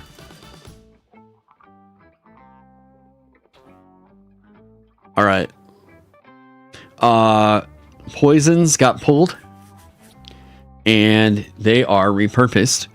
If you want to harvest one off of a creature, you can go and do that. That's all fine, but we don't need to codify every poison that will appear in a stat block in its own section over here. Instead, poisons are now that you can make. The ones that are going to be the ones that come up the most often are now always referenced as an alchemical item. So the alchemical item section now includes poisons, basic, deadly nightshade, true serum, right down here, right? Does the class count stay the same? Yeah, we haven't killed anything on the class count whatsoever. There was a couple of acids I moved up over into here. Green slime and defoliator are now acids. Trying to look at anything else that would have changed around there. Alchemical items also have gotten cleaned up. I have been majorly at work. Oils. When the coded target is ignited, look at like blade fire, right? When the coded target is ignited, it sheds light out to near, and attacks with it deal an extra d4 damage.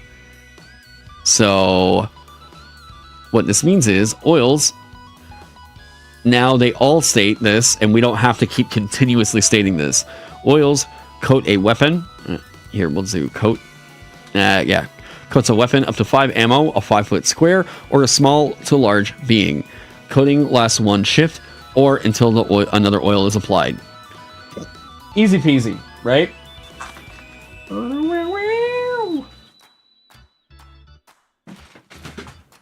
Okay, we'll figure that out. I'm super curious. Why is the cover so... Oh. So then you... There's like no staples on this.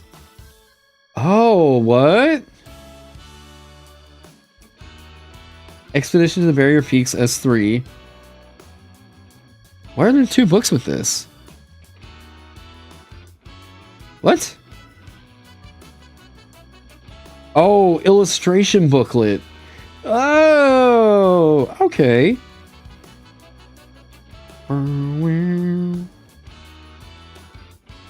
Oh.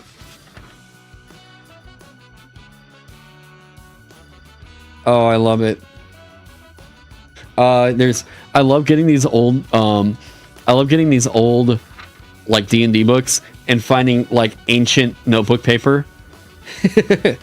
What inspired me to pick this up? Actually, I knew that I could not get it from DriveThruRPG. It's one of the very few like modules that they cannot do in print on demand. No idea why. Zero idea why they can't. But I knew that, like, I saw it come up on eBay as one of the original prints, and it was not expensive.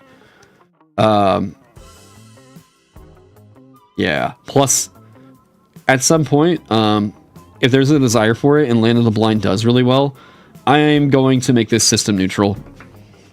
We're gonna start looking at, like, finding all the, like, old D&D shit and cleaning it up.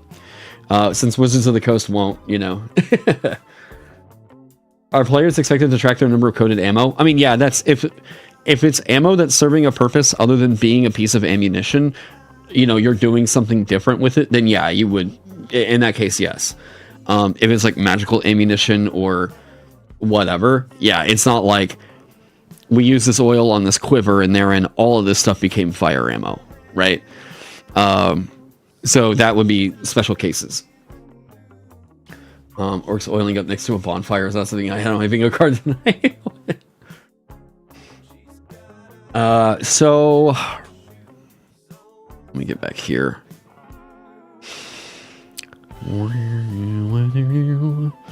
I'm trying to rewrite the oils in a way where we're taking consideration for, like, what it would be.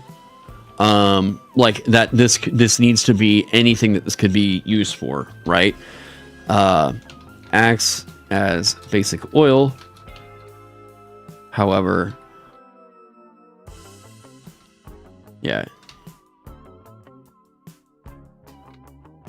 When coated on a weapon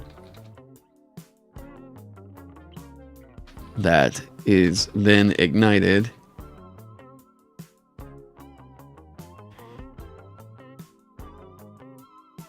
acts as a basic oil. Yeah, acts as basic oil. However, when coated on a weapon that is then ignited, it sheds light out to near and attacks with to deal an extra d4 damage. Right? Bingo, bingo.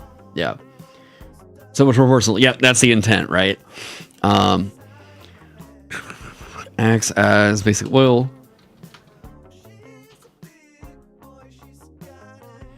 However, when coated on a weapon that is then ignited, it sheds light out to near, and the weapon counts as silvered. We're also really trying to clean up a lot of what these do. So anointing oil, this is a way for you to quickly gild a weapon. This makes alchemists look like a must pick, in my opinion. With as many monsters as we have that are weak to silvered weapons, this anointing oil is, holy shit, really good. If you wanted to feel very witchery with it and not have to do the two-sword thing, this is right here, right? Now,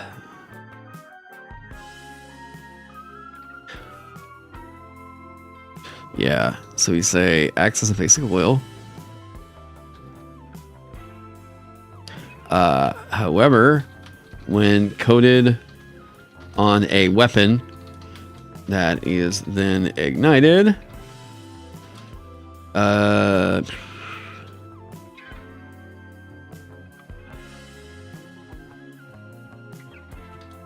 attacks with it deal exploding damage to beings that can cast.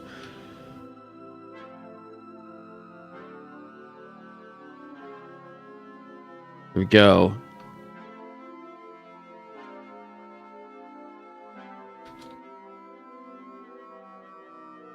Can deal, yeah. Yeah. Exploding damage to beings that can cast. If the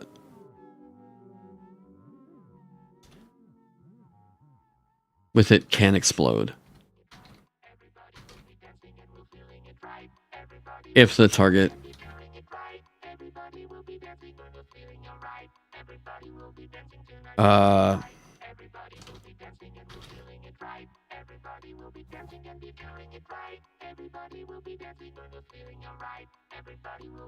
yeah, and then it has the dispel effect in there.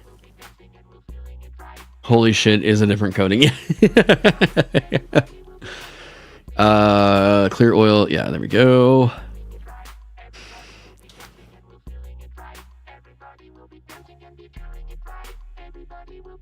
Well coated the weapons attacks.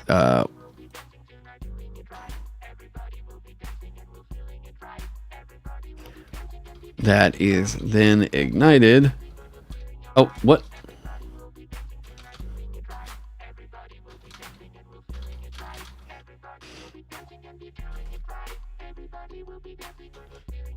Its attacks can hit apparitions and other incorporeal beings. There we go.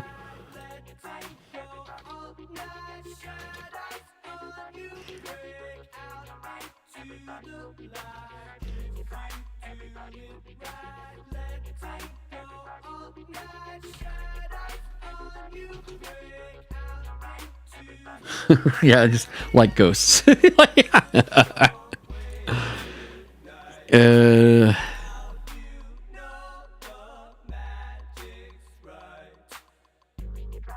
Acts as basic oil. However, while coated on a weapon that is then ignited, its attacks that damage beings with yeah.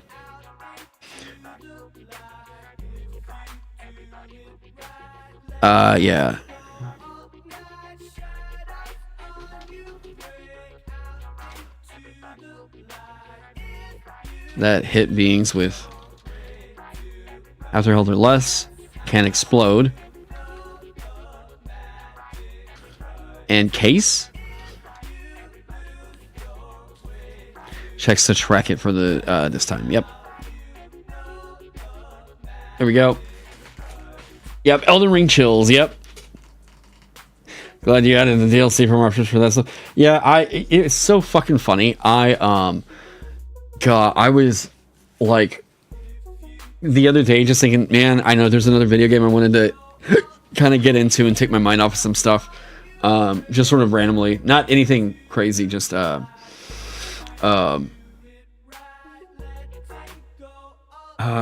you like, yeah, let's try to settle first. This is an incredible. Yeah, I was thinking about re-downloading Elden Ring the other night because I was like, man, someone had mentioned like doing a live stream of Dark Souls, and I was like, yeah, that'd be fun. God, now I want to play Elden Ring again.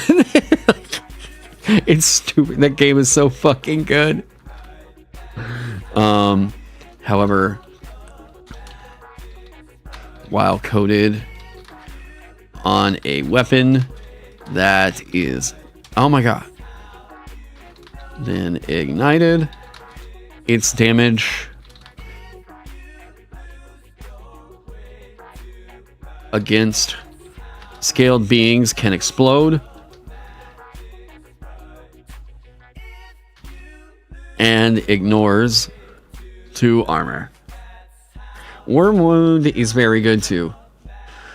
FromSoft games are cozy like that, which is weird. Yeah. Here, I'm going to... Oh, no, we still got coffee. Oh my god. Mini Worlds Tavern. Use code Indestructoboy on checkout. Here.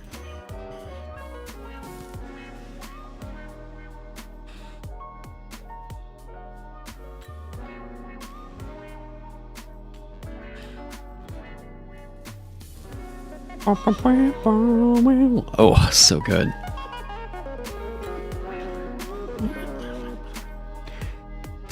Alright, so here's what happened with poisons. This is easy. Target is sickened, takes damage equal to a countdown roll. This is cake. We'll do this.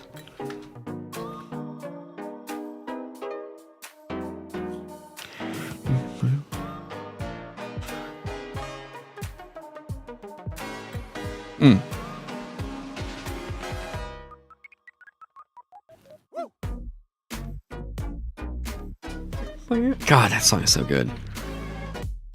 So we got those.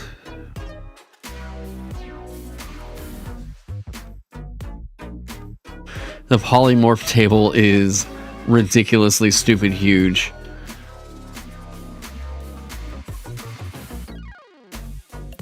Is there any way to cut that down?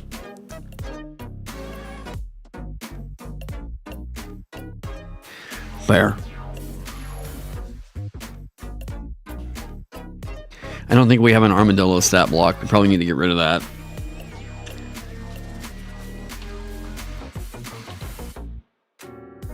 Thoughts on 4D role-playing? I have no idea what that is.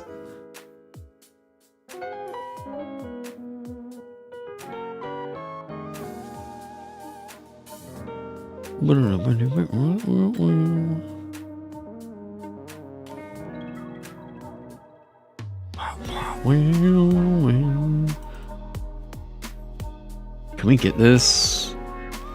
Can we get 2 to a row?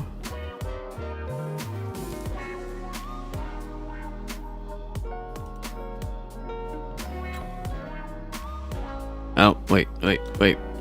Not the one I wanted.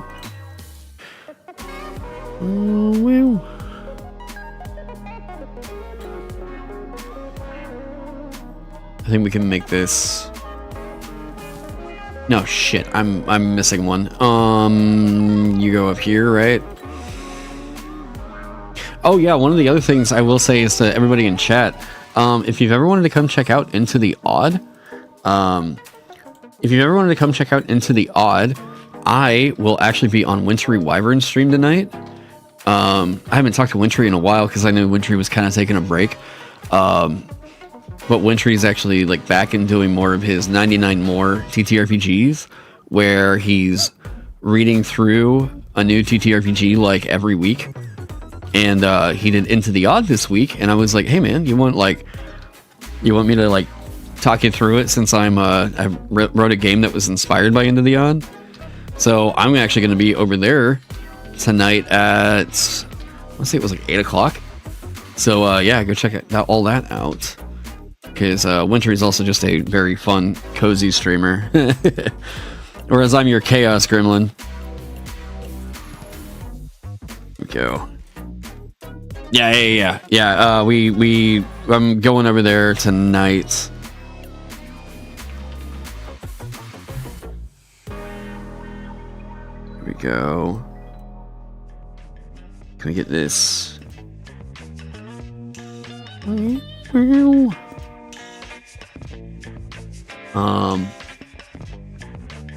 It's where the GM and players only talk in character. Players use the first person to talk in character only.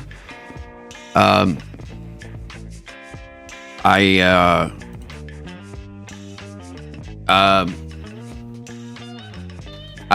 have no thoughts on it. Yeah, cool, I guess. I don't really know for sure what to think. Because I'm not really super sure what else is going on with it. I already have a boar on here, maybe? Oh wait, it's literally right there. You roleplay too much in third person to commit to first. I feel like it's there's a lot of people that want to go in all on the immersion and everything of it, and I'm like, I just want to hit shit with a stick. I don't want to think too hard about it. Like, that's where I'm at.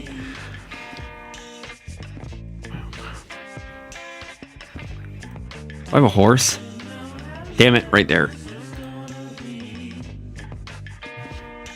Yeah, and like, I was talking about this the other day where like, I think there's some experiences where, I guess if you wanted to just know kind of like where my mind is at with it, I kind of viewed like Daggerheart. I was like, that's pretty much the exact opposite of any kind of a TTRPG experience I would probably go for. Because it's just so heavy on like narrative and roleplay that I'm like, I like just exploring shit, the combat being fun, and like I like beer and pretzel style play. To me, everything else that comes with it is just like, if people have fun doing that, they have fun doing it. To me, it's awkward, and it's another reason why I can't watch actual plays. If it's not just like, I feel like the moment that I start like hearing them talk about this character that they're role playing and their like traumatic experience with their parents or something like that, I'm like, this dramaturgy is weird for me. I'm good. Chicken. What did they turn into in the goddamn? There was like a caterpillar. What did they turn into in the Sword and the Stone fight? Dramaturgy is a word you must adopt now. Yeah, it's like, it's a nice way to say theater kid energy. Is like, you think TTRPG players put too much weight on character arcs and backstories? You see people being intimidated out of the space because of that? Yep. And I love how they do that, and like nobody fucking actually plays that stuff out. Yeah. Oh, well, me and my characters did this one time in this campaign that lasted like 6 years. Cool. That is not 99% of tables. I'm trying to make games for like 99% of people, not the like hyper-focused 1% of people who don't even have the money to spend on games anyways. Like,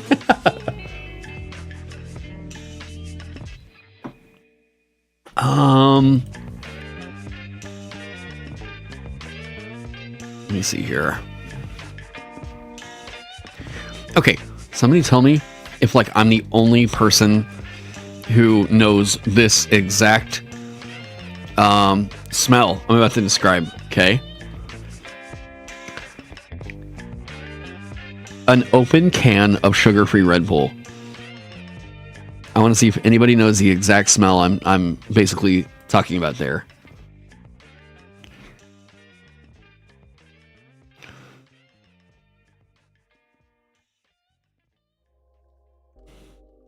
Can't relate.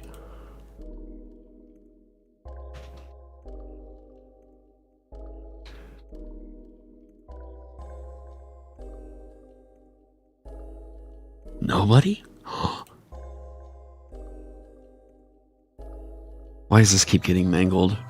Metallic? Kind of? Somebody described it to me the other day. You believe that's synonymous with burnt toast? Yeah. No, it's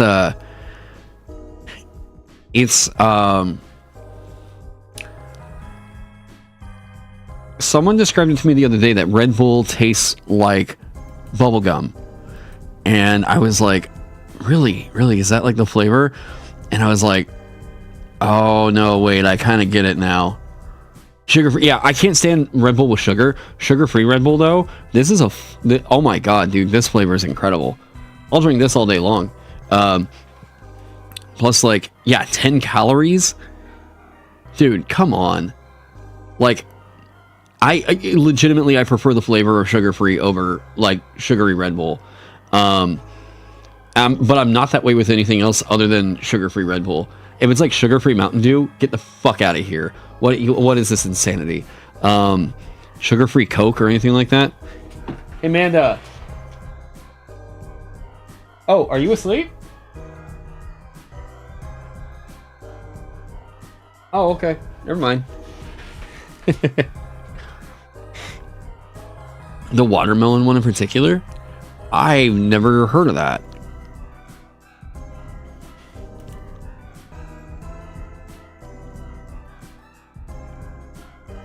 This shit got fucked up again. This needs to be... I should have expected this.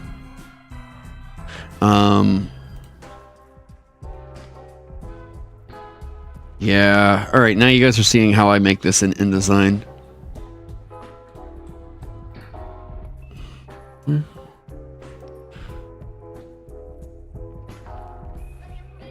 This is going to take a second.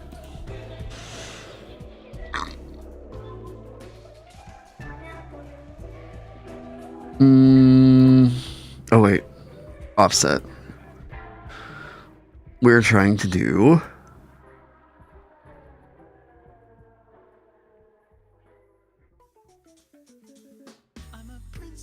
I couldn't remember if it was the above or below that covered the other.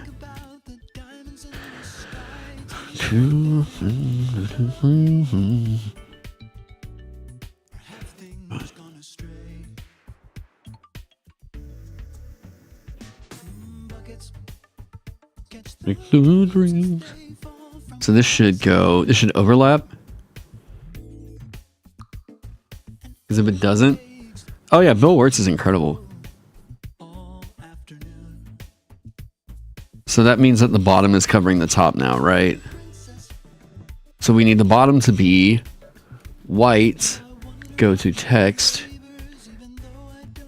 Go to 10 point, the same size as the font. Yep, there we go.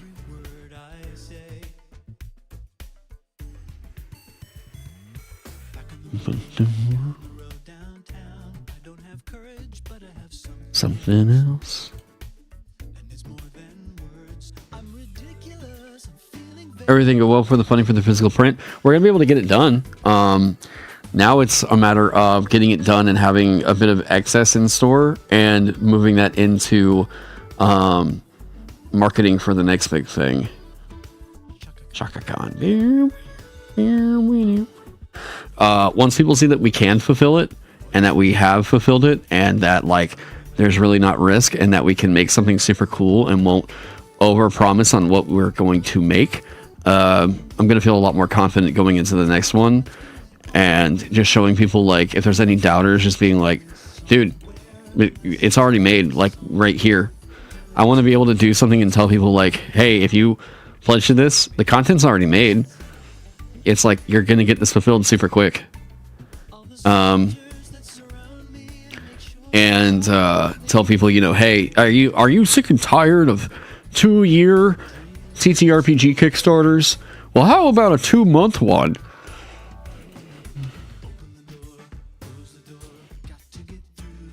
The other side of the door.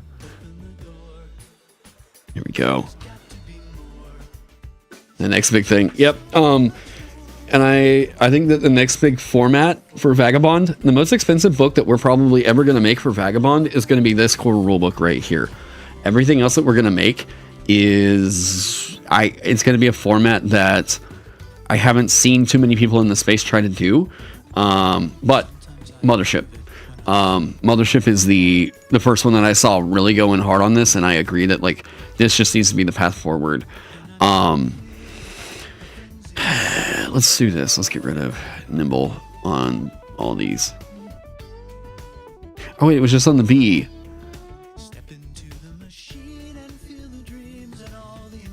Yeah. I don't think there's really any reason for it to have that. Princess. There we go.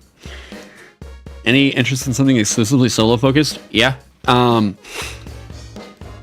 There would be. What I would like to do is talk to people who have written a lot of solo stuff. Obvious Mimic, that kind of stuff. I would want to make it like a book.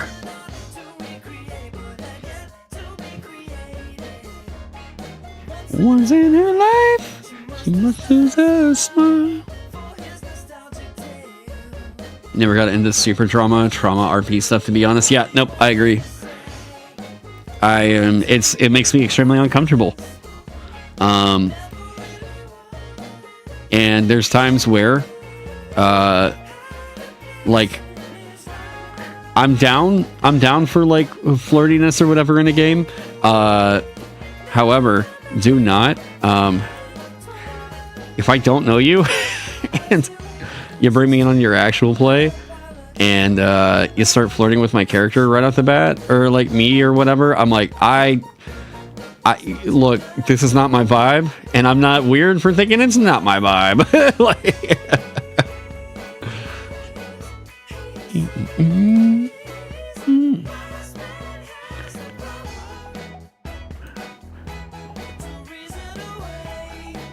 Like,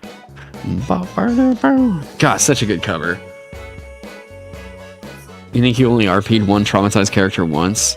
But it was me playing someone haunted by ghosts in Curse of Strahd campaign. It was kind of the point. Oh, yeah.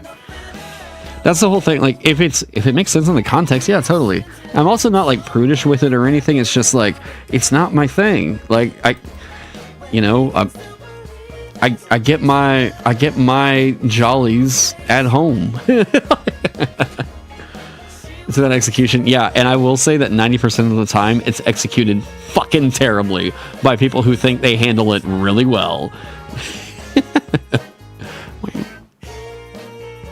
Especially, again, if you're a stranger to that person, don't assume that, like, they're just gonna be down for that.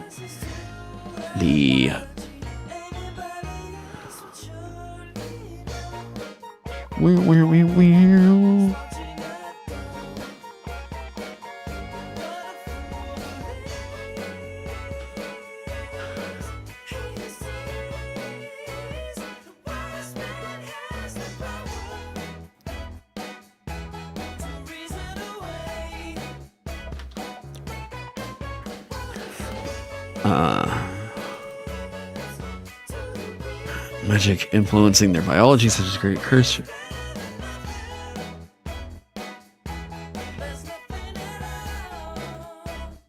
There we go. Traumatized little guy, you'll never do it again, honestly. Again, like, no shame on anybody that likes doing that. It's just not my thing. And it always seems like by me saying it's not my thing, it makes people like, rah, rah, rah, rah. I'm like, God.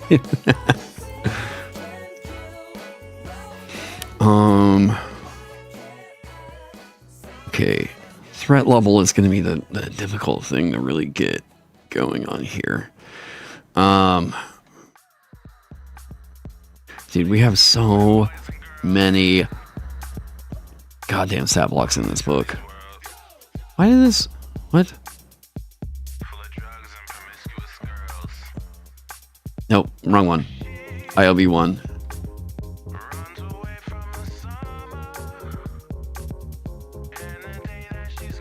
Hey, it's another local Tulsa dude. I say local, he got huge.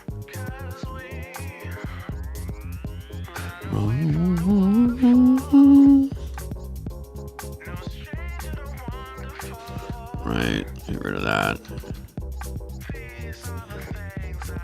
Aha, get rid of you. Your favorite character was your Tavern character, the one you talked about on your channel. For anyone that knows, literally zero surprises there. Yeah, it's like not like I don't shame anybody for, yeah, this is what we like to do. I'm like, all right, cool. It's just not my thing. Oh, well, because it's not your thing, that means it. And I'm like, really? I don't know. I don't know, dude. It's just basically you RPing yourself so easy. Do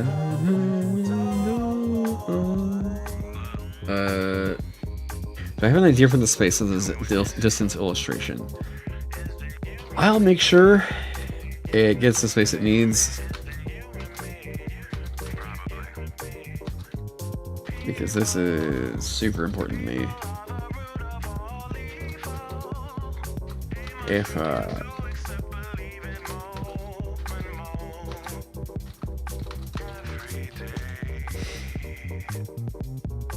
dude, Guillaume was getting me shit so quick.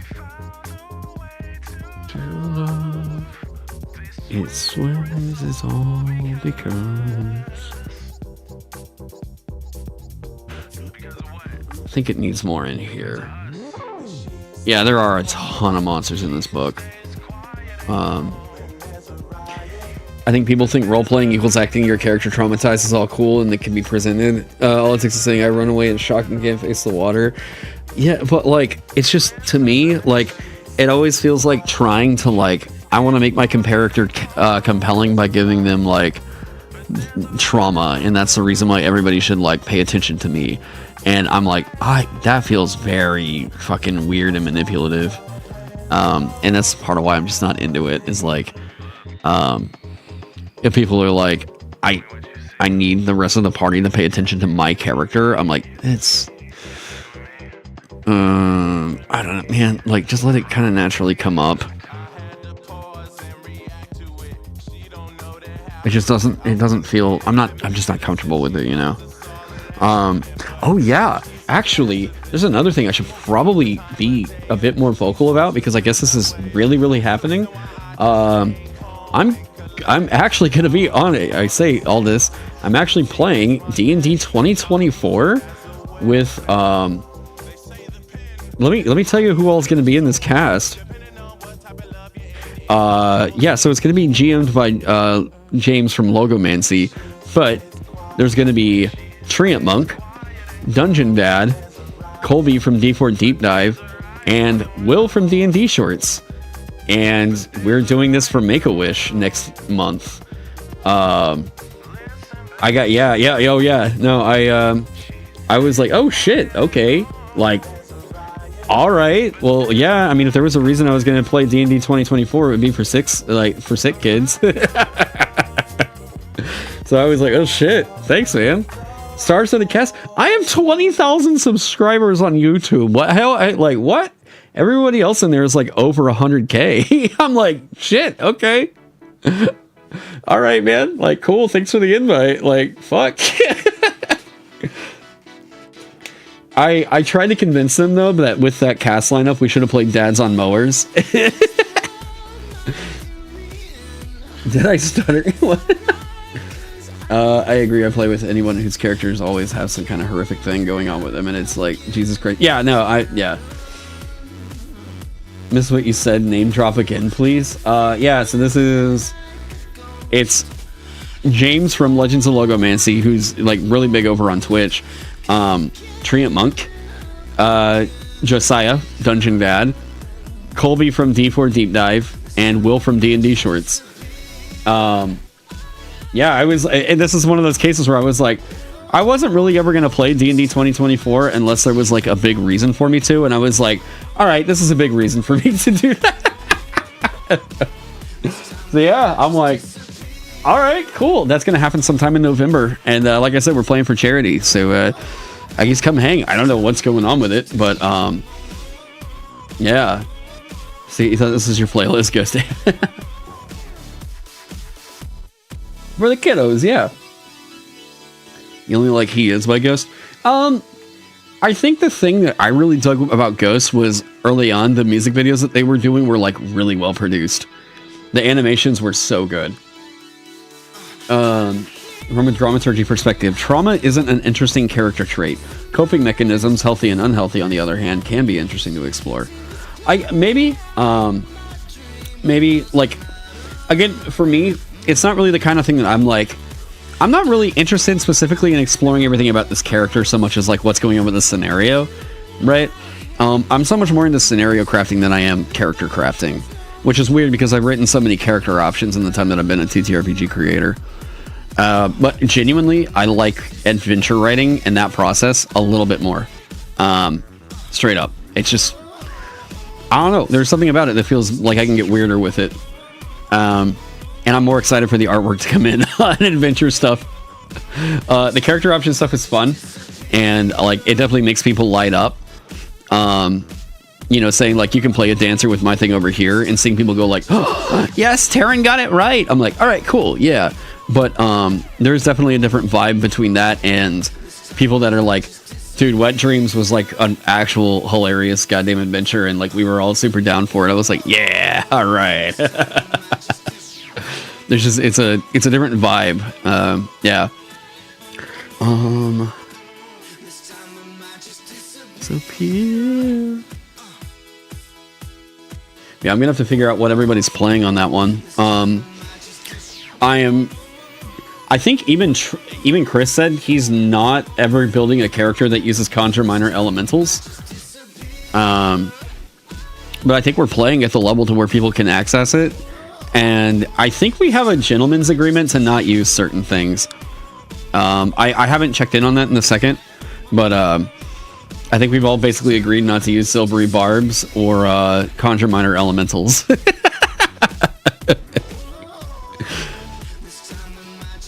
40 roleplay is for sure not in my character's backstory kind of thing, but it's more about living in the moment. Yeah, I'm just not familiar with it. Yeah, we'll have to see as that keeps going, but I'll let you all know as that like kind of winds up. and what we can wind up doing with all that. What? Because I think James said that he wants to go with more of a like whimsical kind of thing, and I was like, dude, if I need to roll up like a Harengon barbarian or something, I'll totally do it. But Agus armor is on the table? You know, I mean,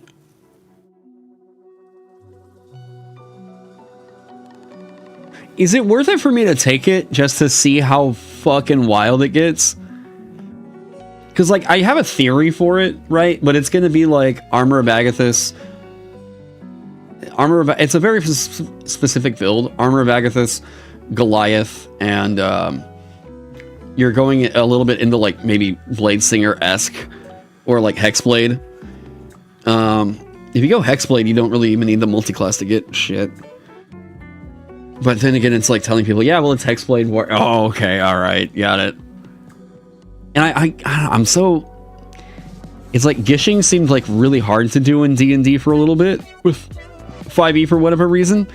And then it became like the only way to build characters later on. It just looked a little bit funky. Okay. Gishing? What? Yeah, spellblading. Oh god, I'm really glad we came back to this. Yes! There we go. Look at that. See? Alright, now we just need to figure out what to put over here. Toad. Someone said a fox. Fox was part of the original fight. Make a buffing wizard, allies trigger opportunity attacks, and you can cast for them. Hey, what up, Lily? You like the term spell sword? Rolls off the tongue nicely. Yeah. Spell sword. It's like,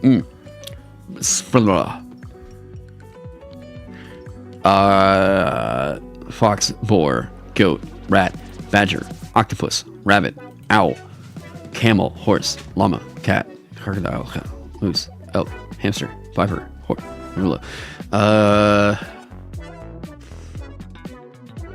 we got a hawk on here. I don't think there's a hawk on here.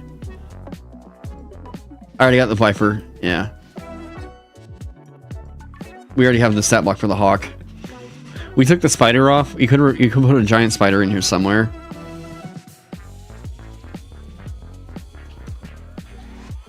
Giant spooter.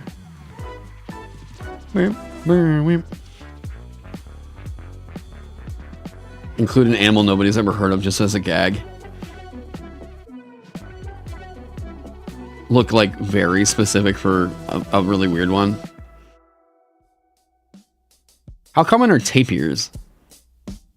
Ooh.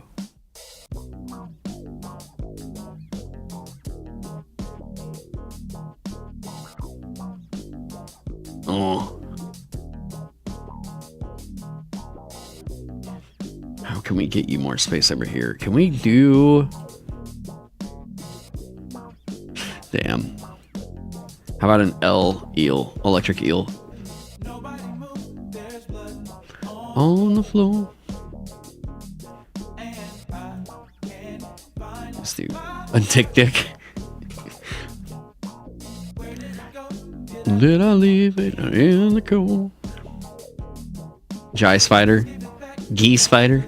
I guess you can do that, right? Nah, I want to see that giant spider. We got to give them a little bit more utility in here somewhere. Okay. Running in a barrel.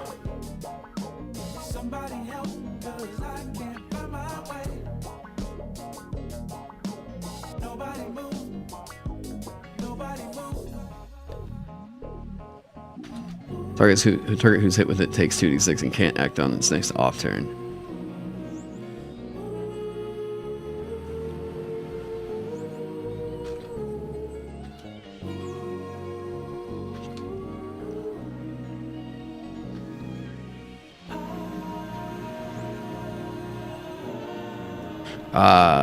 When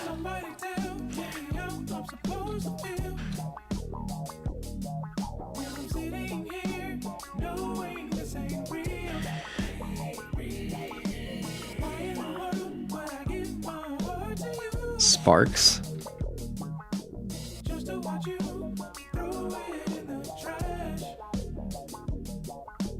Takes 2d6 and can't act on the next.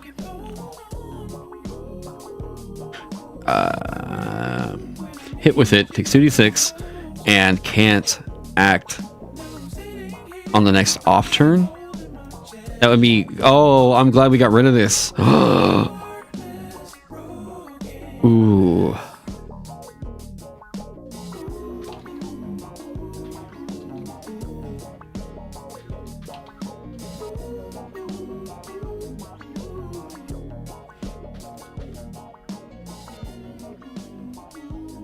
Ooh, yep, because intercepts are gone. Yep, that wouldn't have done anything. Ooh, I'm glad we caught that.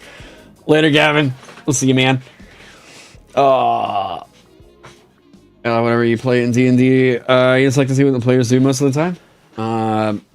Yeah, I'm like, well, it was cool. Like, have fun doing what you do, you know? If you want a resolution mechanic that involves you throwing rocks out on the ground or something like that instead of dice, I could go for it.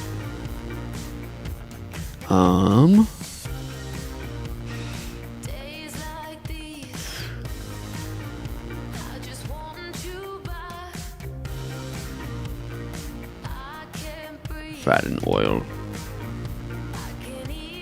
used for bathing. Fragrant bar of fat and oil used for bathing. Right?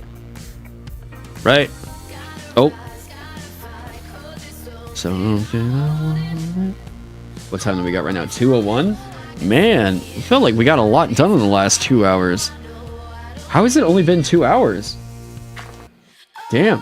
Feels like a productive day. Even when it feels so roast. Health potion. Yes, I like that. Roll a bits, hit die. Yeah. That consumes it. Regains health.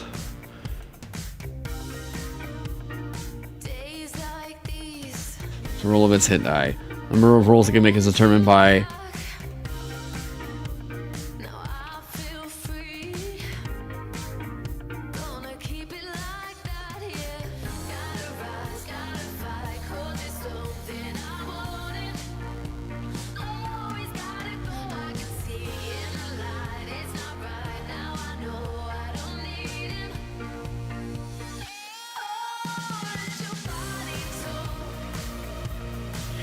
Even when it feels so wrong. Oh, hey! You're back, Kevin! Clever way to manage potions. Completely inspired by Minecraft. Completely. Any highlights on what's changed? We're mostly, this is the big cleanup, getting it ready for print. We are at, here's the big deal right now. Guys, the core rulebook for Vagabond is... Well, this is 182, 182, 23, 184, 5, 186. Oh, wait, wow, I'm counting up. 182. So 181, 180, 179, 178, 177. Okay.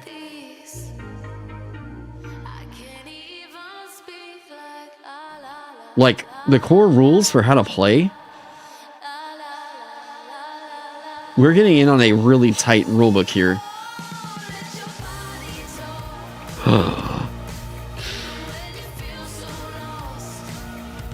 Without getting the relics, it's under 95 pages. Because the bestiary and stuff going on with quests and everything, this is more like GM facing stuff. You could argue the relics is GM facing stuff. Dude. And we have 18 classes in this book. And if we were to figure out a way to get the class on the same page as the artwork, it would easily be under 80 pages for the core rules. But I do like the bigger spread.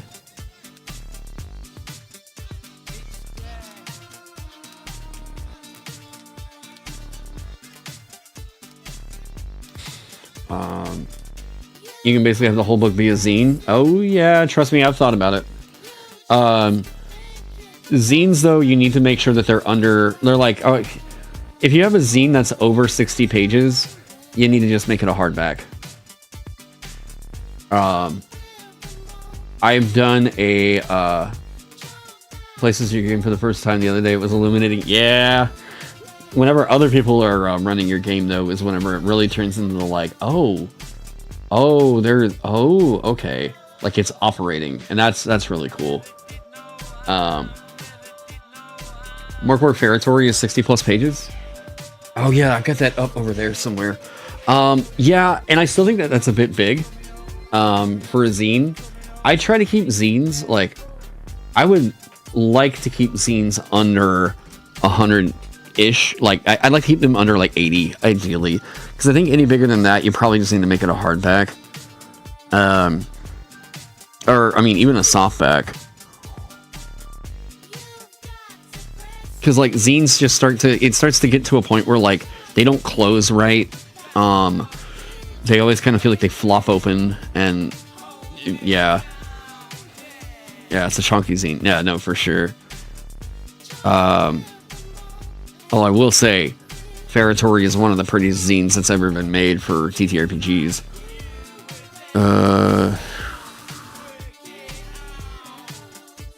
Kind of looking at, like, yeah. Man, also, like, I'm not getting rid of them because I think people would riot in the streets if I did. But if I clipped out Dragon, Goblin, and Orc... Nah, there's too much art that we have of these three. The art that we have is enough to where it's like, yeah, we gotta keep these in.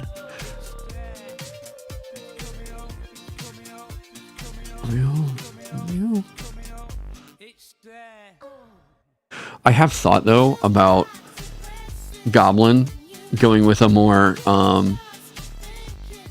we don't have a whole lot of Goblin artwork. And the thing that really distinguishes a lot of TTRPGs is the look for their goblins.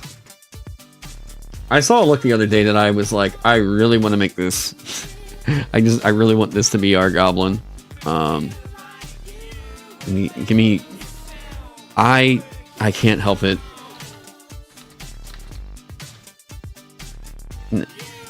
Hey!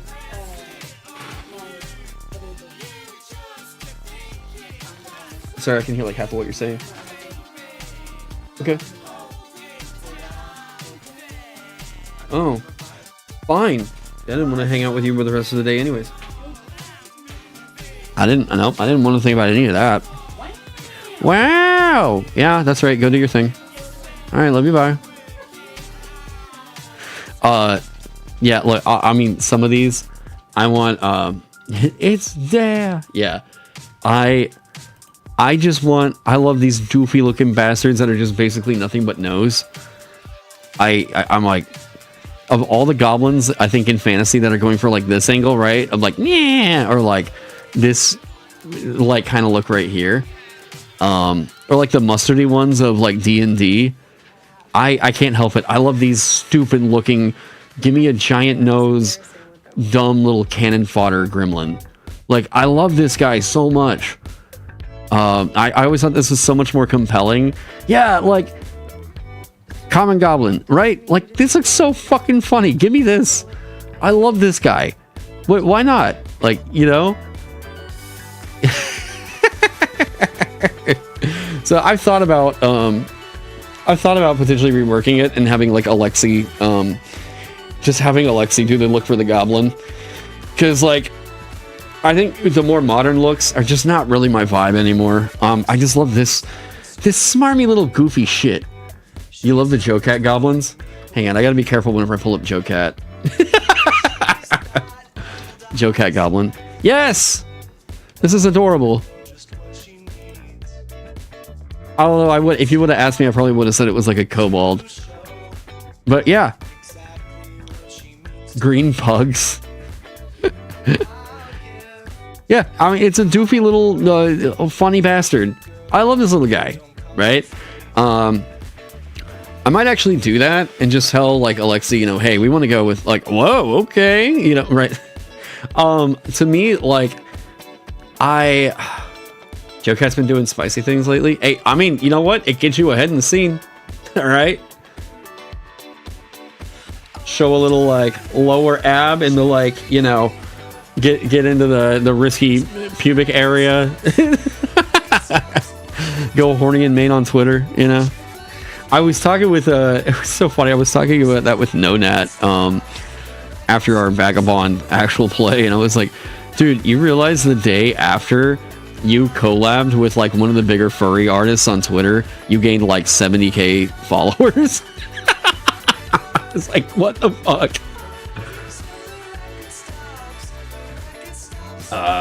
You want to get Gavi 9807 to do our pure game if possible?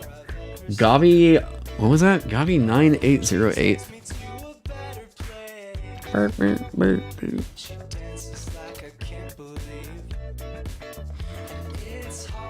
Can speak from personal experience. Good dream. Now I gotta pull this off stream because, of course. Oh yeah, this is a great style. Furry is big business. Yep. Oh yeah.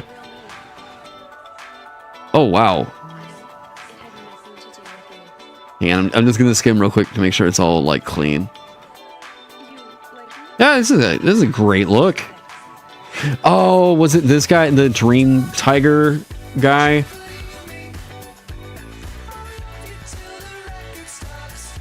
The record stops. Oh, darling. All right.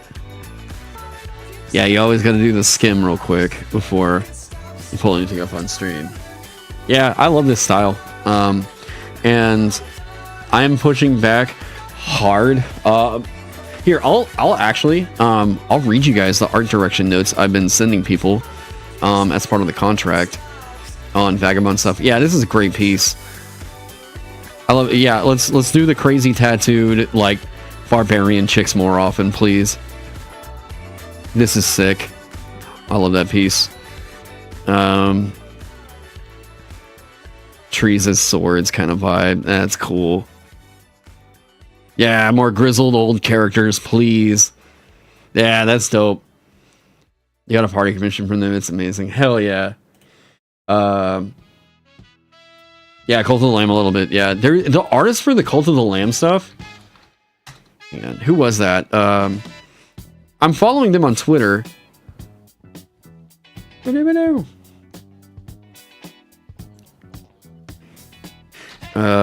Cult of the Lamb artist. Oh, and I don't know why I keep pulling up stuff on Twitter on stream. It's just asking for problems. Not that.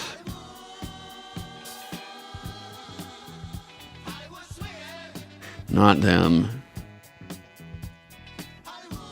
Okay, now everybody's painting the lamb as a sexy little seductress. Okay, yep, I'm glad I pulled this up off stream. Oh, Charles Damal. Oh my god. Or Carl's Damal.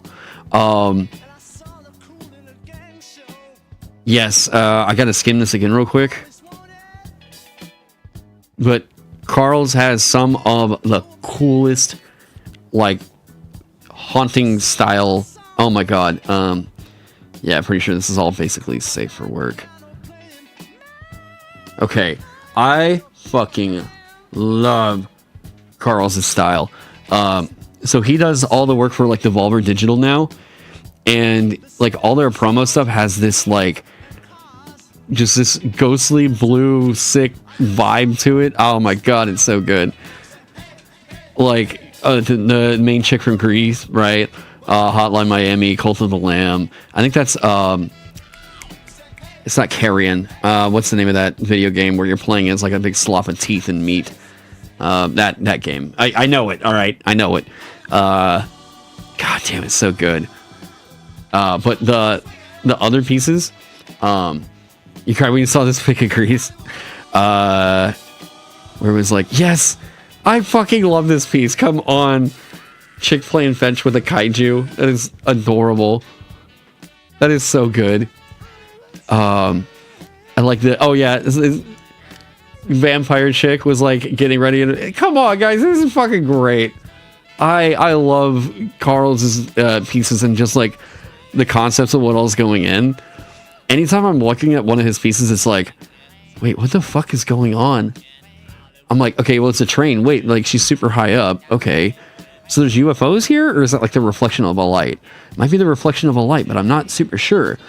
But like, it's just like, wait, what else happening in here? Like, where's I love the witch piece. Dude, like, it's so fucking good. And it's not like hyper realistic, anything like that. There's just fucking style to it, right? Did I miss the alien in that last one? Did I miss one? Is there an alien in here? Just this little guy? Is that him? Is he like actually trying to hide from her? And that's what's going on? These are OCs? Yeah, most of them, I think. Except the pieces for... So he gets hired for like Devolver Digital stuff, right? So like he does a lot of their ads like that. There's... God, this is so fucking crazy.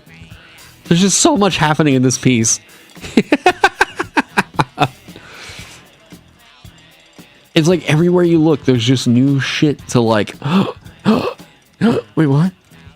Have I seen Dan to Dan? Yeah, I got Amanda into it last night. It's really fucking good. Really, really damn good. Although Amanda, if she can't binge a series immediately that she gets into, she gets very mad.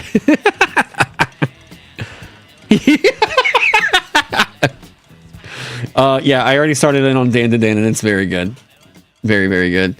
Yeah, like, this is... the fuck? And it's like every piece is now telling these stories. It's so fucking good. So damn good. Yeah, and then he's also, like, not afraid to get, like, slightly flirty with it, right? We got a little bit of rump there, you know? Pouring the gasoline into it while smoking. And it's just, there's something about, like... Something about the composition or whatever. They just feel so active. And, like, there's always a story happening. Dude, I just fucking love his pieces. But there was another one that he did for Devolver. Was it this one? Yeah, this is the one. Everybody fucking immediately followed this guy after this piece dropped. So the chick from Gree, right? Oh my god. This piece is just so heartwarming and great. Everybody was like, I think they even announced that like after this one dropped, Gree like had another spike in play because of like just the idea he has for the main protagonist there. I love the Loop Hero sticker over here. Oh, that's so good. Carrion. Yeah, Carrion. Ah, it's so fucking good. All the Enter the Gungeon guys down here. Ah, man. Weird West. Oh my god, it's so good. The chick, her name is Grease. I haven't actually beaten the game yet, so I didn't know all that. I just knew like that's where she was from. I told her about Neva immediately the day when it came. Wait, Neva? Neva? Is that like the sequel to it? Are they like connected? Nomada. 2024. Oh, it looks so much like Grease. Agree. New game by the studio. Okay. Okay. Made by those folks. Well, what? That's a huge coincidence. Yeah, I need to actually play through and beat Gree.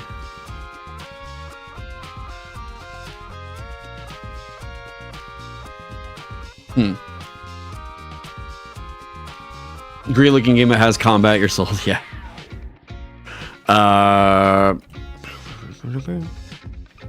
It's literally 3.5 hours, bro. I've been writing a game for the last 2 years. Okay. Yeah, you finished Metaphor de Fantasma demo last night and cannot wait to play the full game. So there's one that I want to play so bad. Oh, hey! Wintry's already got the, Wintry's got the thumbnail up for the stream tonight. Yeah, so there's a couple games I actually picked up that I know I'm gonna get to sometime because, like, they're not crazy long.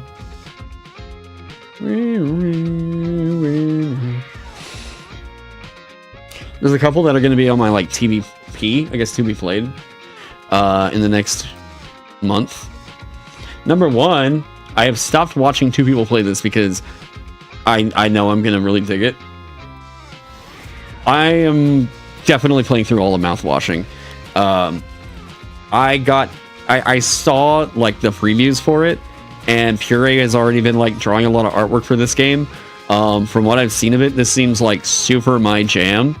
And from what I've heard, it's not the kind of game that's so long that you really couldn't like sit down for one stream and do. So I'll probably do mouthwashing on stream because it looks very fucking good. The character designs already look like fucking killer. I've already played so much of UFO 50. Although I will say, like, the one that you guys should get this one for and play, and there's so many to get this one for. I will say the top two for me though so far have been Party House and Valve Race.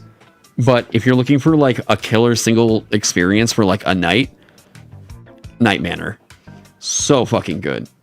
It's so goddamn good. Go check that one out. It's almost been 2 years. That's wild. Almost been 2 years. What? Since what? Time is flying. What? Since what? Now I have no idea what you're talking about. I do want to go through more Disco Elysium. Yes, I do want to keep playing that one.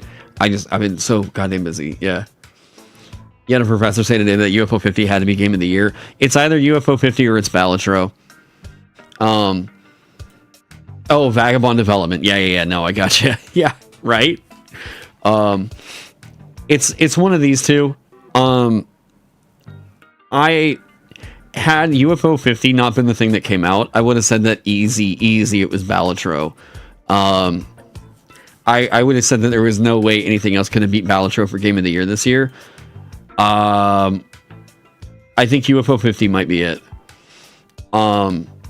There's way too many insanely good things in UFO 50. Like, man, I don't know. That's rough. That it is. But I do really love the fact that, like, both of these games are a little bit more retro in that aspect, you know? Yeah. Didn't I play UFO 50 on stream? Yes. Yeah.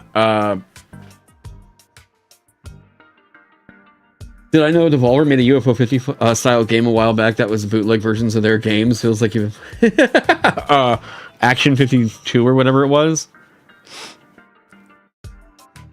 Feels like you've been playing it forever. Oh, I know, right? Yeah, Balatro was this year. Yeah, what is this game? You never heard of it? UFO 50? All right, here, one sec. So UFO 50. Oh, here.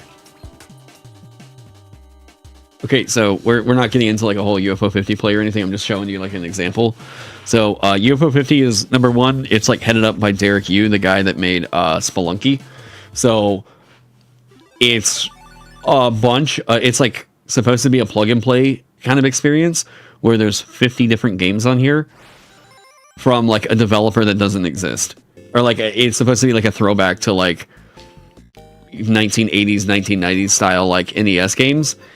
And oh my god, just about every game on here is an absolute fucking banger, and they all do different shit that like I haven't seen too many games quite do.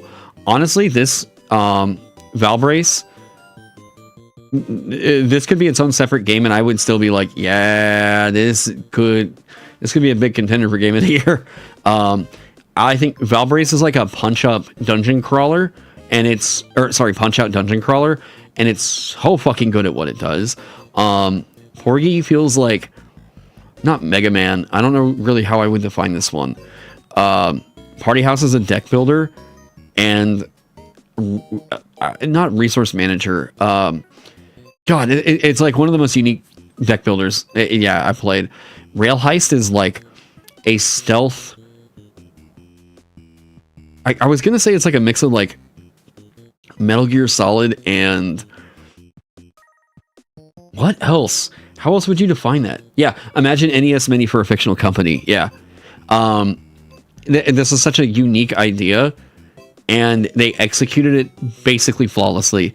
There are this thing took like, I think they said 7 years to make, and it's, oh my god, it's so cool. I think it's only like $20. Yo, I had no idea this existed. Got let me have it to a stream after so long. Oh yeah, no, totally. Yeah, it's this is. I promise you, if you go and pick this up right now, it's just gonna feel like you're constantly opening up a new birthday present every single time you open up a new game. Are they short arcade games? Some of them are. I haven't started this one yet, Grimstone, because from what I've been told, this is a pretty fucking long one. This is like the JRPG of the entire thing, and I heard that people have been playing it for like 40 hours so far, and I was like, okay, that's a while. I'm gonna keep playing around, but just to like give you an example of some, I think I played Rail Heist on stream already, but I'll show like a quick round. So the objective of this one, by the way, this is like one of my top 10 in this whole thing. I'll go to one that like I've already beat just to do a quick one. Okay, so vault robbery. It gives you a scenario, right? Okay, so I'm on this train. I'm an outlaw, and there's a bunch of lawmen that are on here, and it's my job to go in and get that money and get it out of the train, right? What do you do on this one?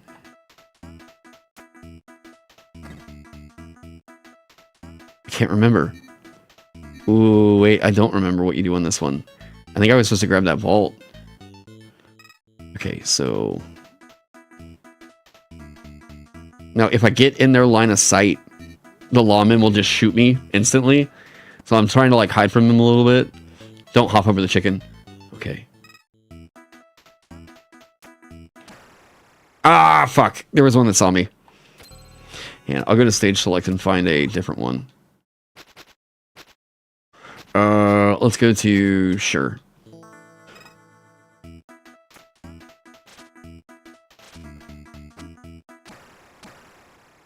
Alright, so you can trick the lawman into shooting other lawmen. And then... Uh-oh. Okay. Yo. Meet vault. Alright, so... Now I've got to go over here.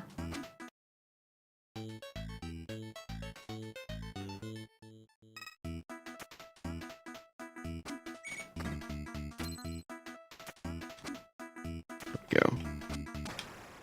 Alright, so he's gonna shoot the chicken. Oh shit, I thought that was gonna hit him. He's gonna knock me out. Oh no! Alright, hang on. Yeah, no, they're instant, they shoot to kill. Yeah. Okay. Ooh, I don't remember what you do with this one. Right, and then can we drop this on the money? And then no, wait, what do you do with this? Oh, do we drop this on this guy? And then right? Okay. Now we can bop. Alright, so once you get the money, right, then you gotta go and take it to your horse and get off the train. I don't know that you get more money for taking it with the box. I felt like that was a thing, but I don't have anything to prove that that's the case. Okay, we go. Oh, here we go.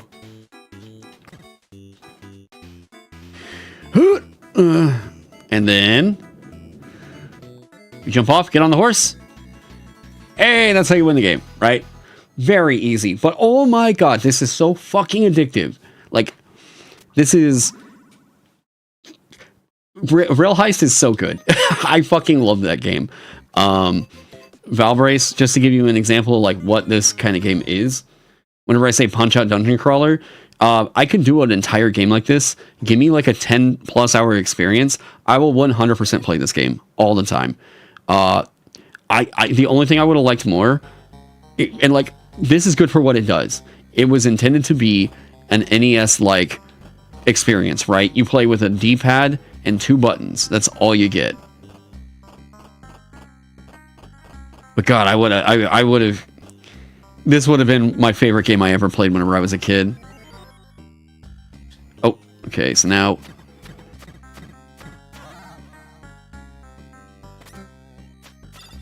fuck. Okay. So I have to watch my stamina and make sure I don't like. I can't just sit back and block the whole time, right? Okay, got rid of them. Found a key. And the music is very good. Gate opens somewhere. Out. Okay. So yeah, it's like a rhythm dungeon crawler in a way. I said, I think JP Kubert was also playing through this one. Here we go. Yeah, we need giant ants in Vagabond too. What game is this? This is Valve Race, but it's part of UFO 50.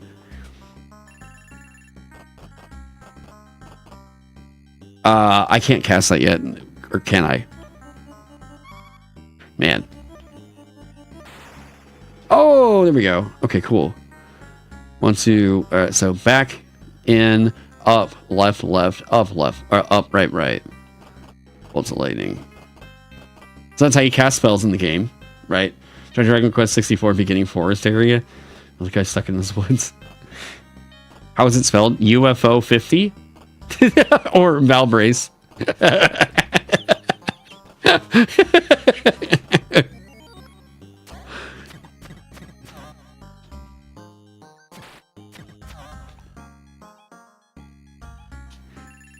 $40 essence. So essence is how you level up.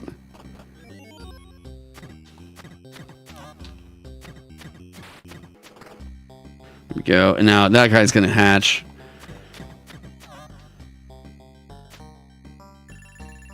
I'm telling you, you buy this game, it's gonna be some of the best money you've spent. Search the room. Exit to the south. Another combat. Ah. There we go. Come down. And this guy, you gotta like watch his position because you can only hit him while he's at a certain point on the screen. Oh, it's so good. Search the room. Exit to the east. Search the room. Crystal eyes. That's where I just came from. Break the bone. Other parts of the dungeon. Search the room. Damn. Go.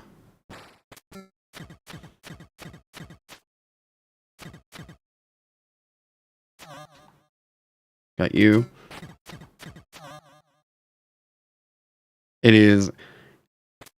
It's hard to express how fucking addictive this game is. You're very much interested in this. It is very good. Like, so goddamn good. And this is actually a little bit later in the game. I say later in the game.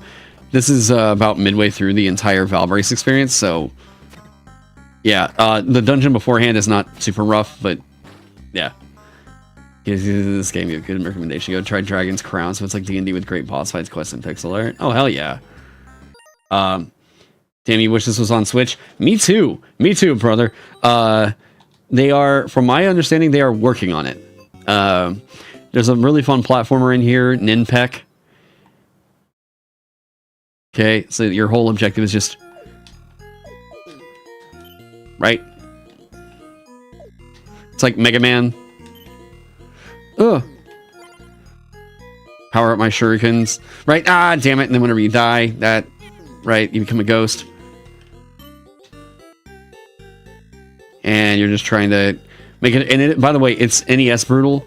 So like, if you're not okay with like, hey, if I die, I'm gonna wind up having to restart the game in a way, you probably UFO 50 might not be your jam. Just know that that's a thing. Oh, son of a bitch. And I died twice there. Okay, but, so you can see, right? Now it's going to take me all the way back to the beginning. So, if you're not down with stuff like that, might not be the series that you're into, right? But, god damn it, if you have the patience for it, it's so worth it. And I encourage you, if you don't have the patience for it, try to learn it. Oh yeah, I forgot he has a double jump on this. If you can't tell, I haven't played this one much. I forgot he has a double jump.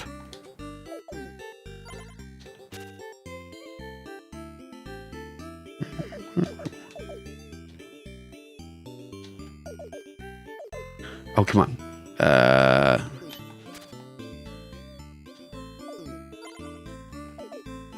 Okay.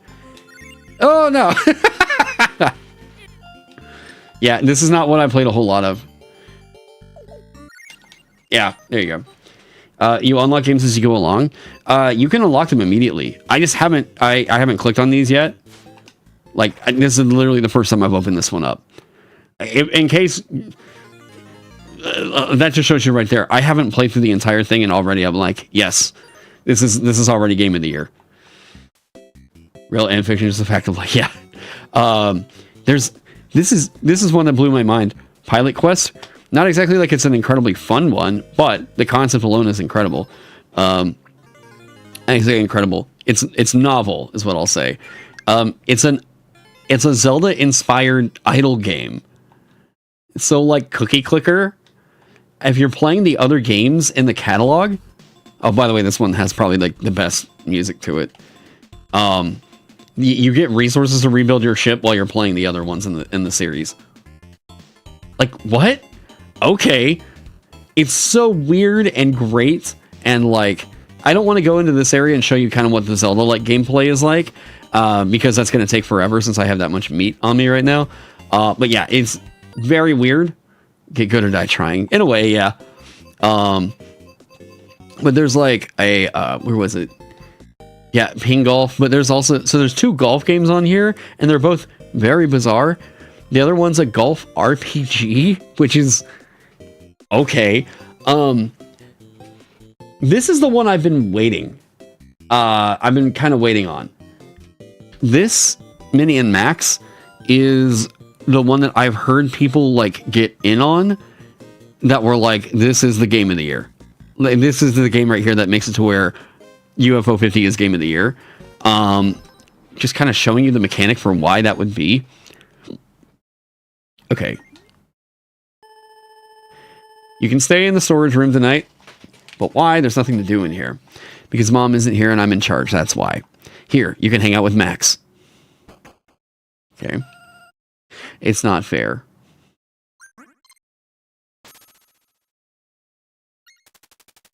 Two hours later. Feels like we've been locked in here forever. I'm so bored. I have an idea. Will it get us out of here? Maybe. This room is so small. We should try shrinking. But I don't know how to shrink. Neither do I. Maybe if we just crouch down and think small thoughts. That'll never work. Watch me try.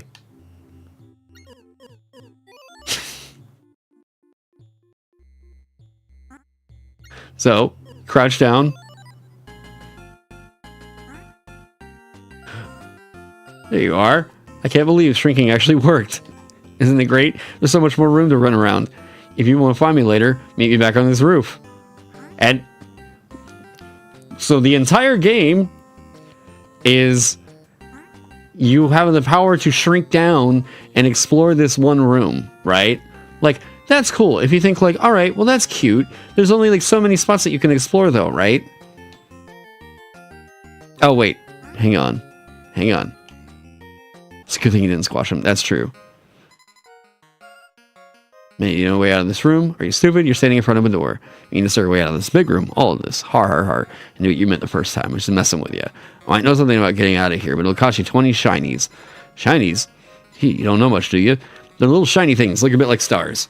Ever since they fell out of the sky 2 years ago, everyone's been using them for money. Okay, cool. Well. So it's Super Mario 2, in terms of like how interacting with things works. Alice in Wonderland core, yeah. Yeah. Please, because you can see what it's actually working. Yes. There's a bug here. That's a unfortunate name. Wait, this door isn't for you. Okay, let's go in the door. Fine.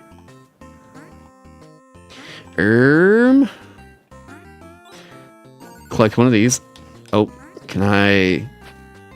This is one I've been saving, so I haven't actually got in on it. I just knew what the core mechanic was like.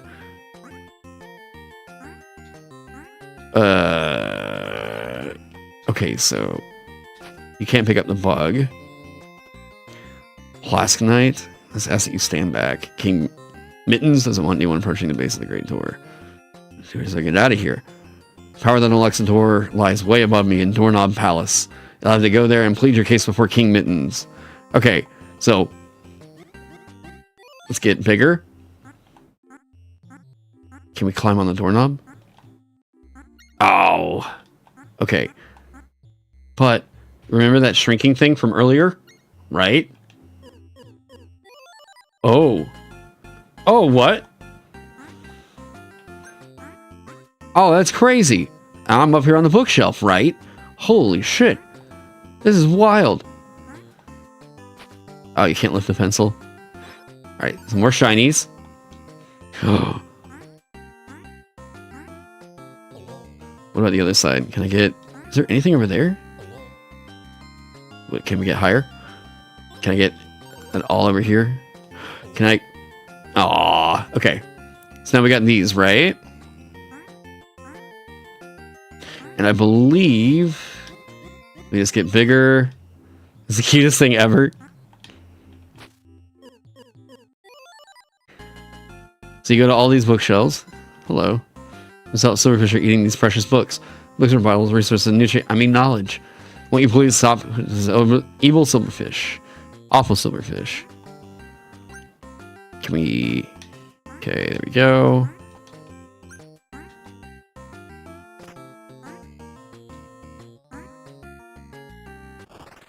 Go into the book.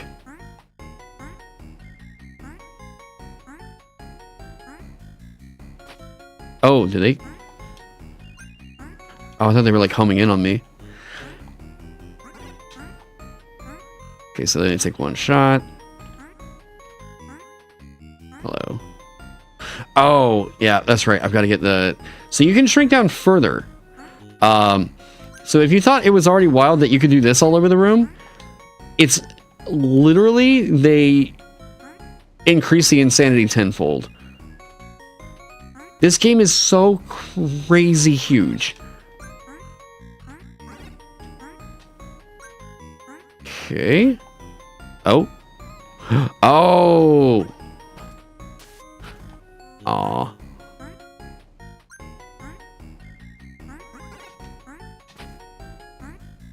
We get...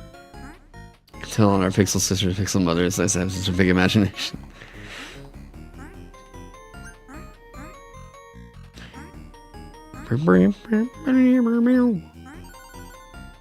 Okay, so now that we have those shinies... Oh. Oh.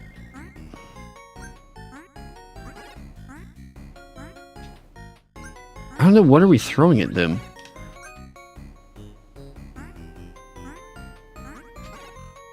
Oh.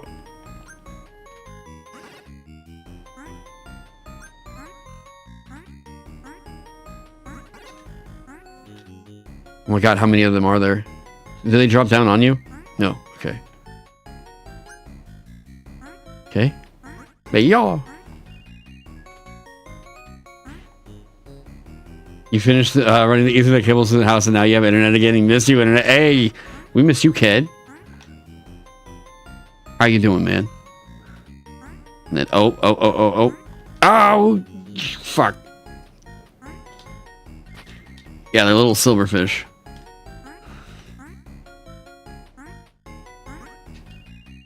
You.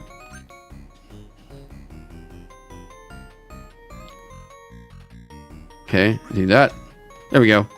Right? I think they're all dead. Oh, can I get up to him? Alright, let's see. So what we're trying to do, I just want to show you guys how absolutely insanely huge this game is. Oh, I thought, oh, and their eggs. Okay, so we go over here. We're going to get bigger and then go down here. Now, I see not spending much time on UFO 50 is going well. Hey, you know what? Trust me. I just want to show on here how crazy this game gets. Answer your question. If you want to get out of this room, you're going to have to talk to Mittens. Mittens, that's my cat. He always did whatever he darn well pleased. Since he, since the Chinese spell, he's been drunk with power. Declared himself a king and built a palace inside the doorknob. He's even got a bunch of oversized parasites he's bossing around. He has the power to open the door for you, but it won't be cheap to convince him. If you're serious about it, you better gather as many shinies as you can. Here, take this, it'll help you deal with the bugs around these parts. Can now pick up enemies. Gotta do something to say, hey, let's see work on Vagabond's going well. It is! It is! We got talking about something else for a second.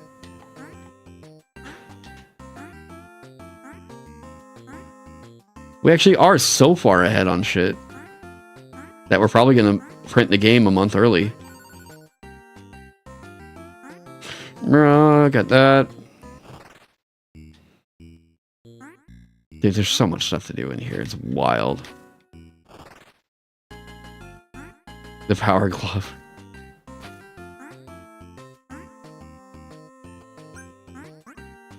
Oh, can we wait? Oh. I didn't know that's how that worked. What is this house? Are you friendly? Welcome to Dust Bunny Warren. Okay.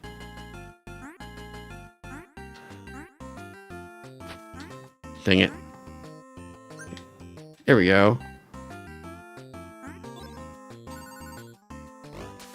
Oh. Oh, wait, but can I hop up on stuff? Oh, that's adorable.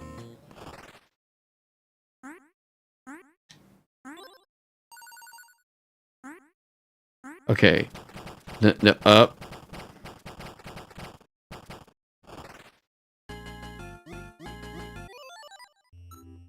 Now, okay, so we started over there, right? And we went all the way over here, and you can see that actually happening like in the world around us as we were moving around.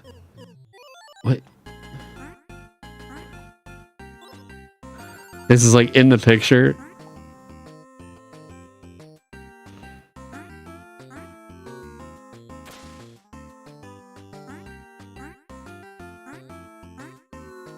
It seemed like it was trying to draw my attention up over into here. Ah! That'd be so funny if you could turn the light off like that.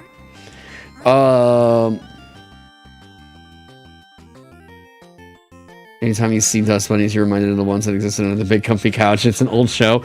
Yeah, but they were like horrifying, weren't they? Oh. Oh. Oh, okay. Okay, so there's not really like death. It's just you get bigger after that. It just didn't seem like there was falling damage. I'm looking for the power to go even smaller. Because once you unlock that, literally all the area that we're looking at right now gets even more micro. Oh, hello. New drink. Okay, mushroom spore, can you bring it to me? Can't lift the rat.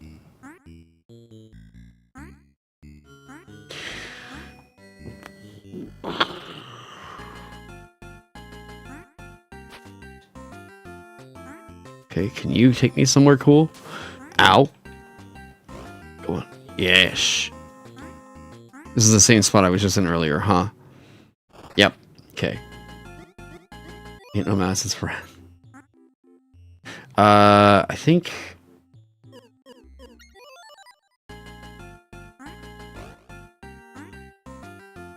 Oh, sweet.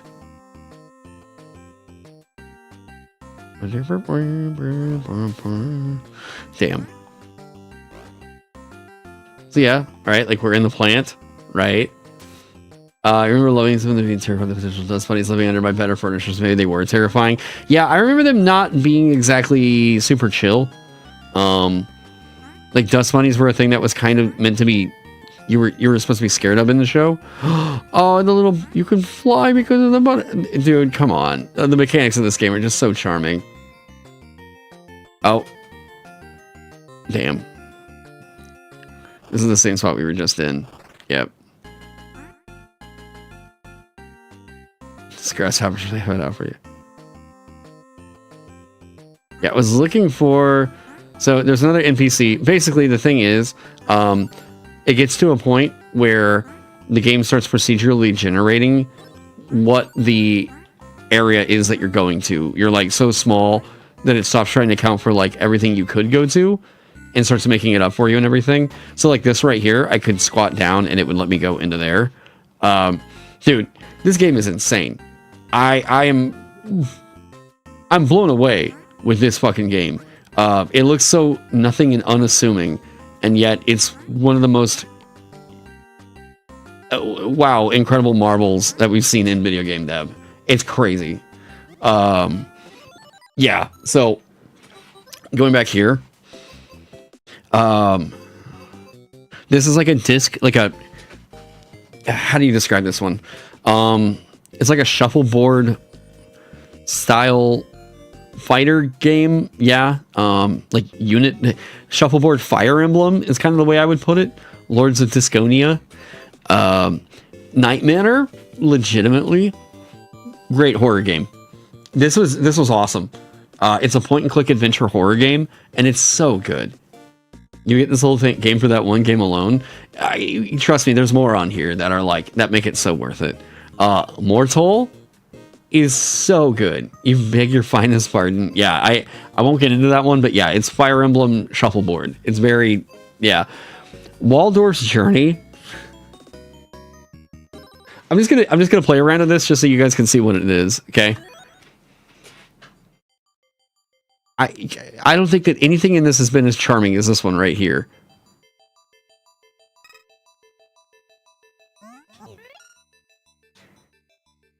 Get me back over this way. Yes. Get me the canned fish. The harpoons are okay. You get me up to the checkpoint.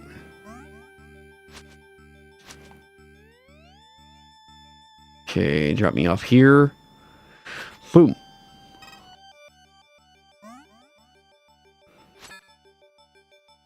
Get me here. Okay, we need to do fish. That's going to give you more flight.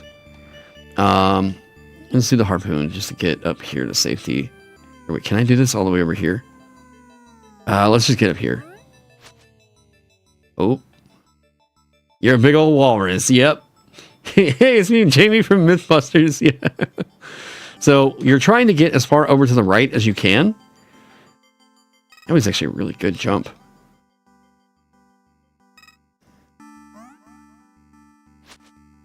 Whoop.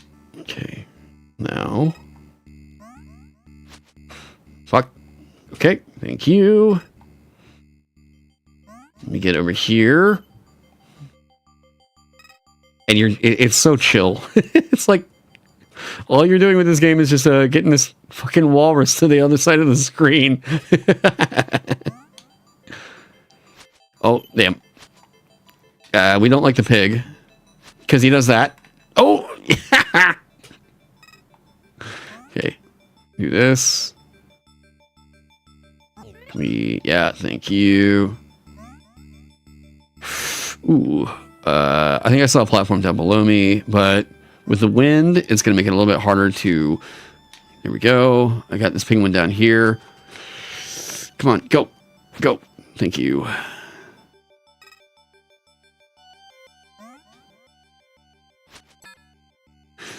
Ah! And whenever you fall, if you have a checkpoint, it'll drop you off, right? That's just gonna plot me back here. I got another checkpoint. This gets hard. That is a puffin. Yes, I know. Amanda got on my case. Like right here? I think that wasn't far enough. Fuck. This game gets hard. We're just going to go for this. Yes, thank you. We're just going to launch this pig. Bam! Fuck the police.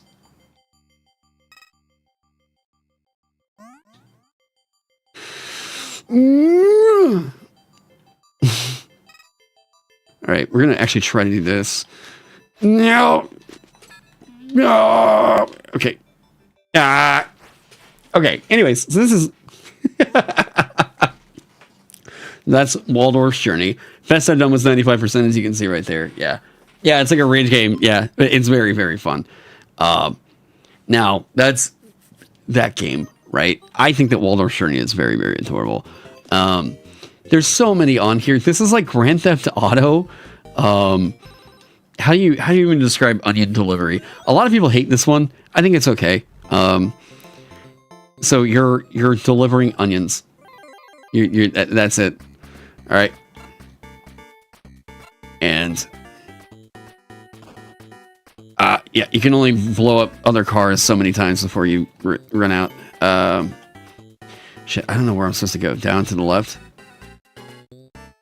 Yeah, so it's like Grand Theft Auto, but you're just kind of racing the different checkpoints. The thing that makes this one hard is the controls are rough. But I think that's by intent.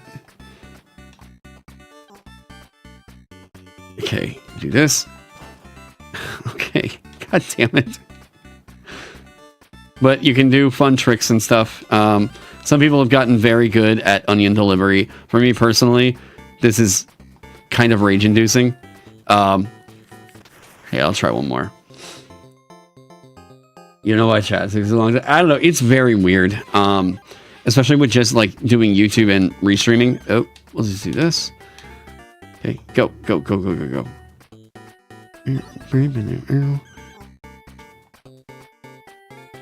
Okay. Down here. Down here, go.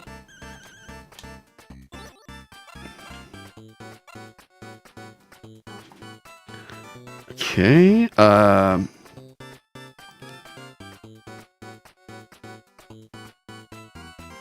Oop. Okay, y'all are gonna just deal with that.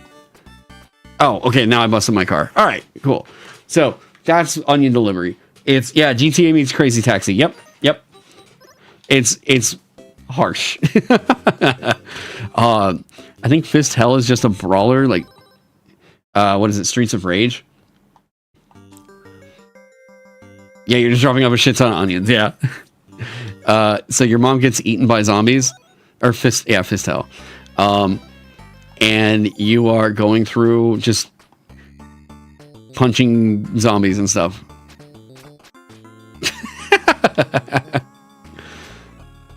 It's not like a crazy complicated game. It's just...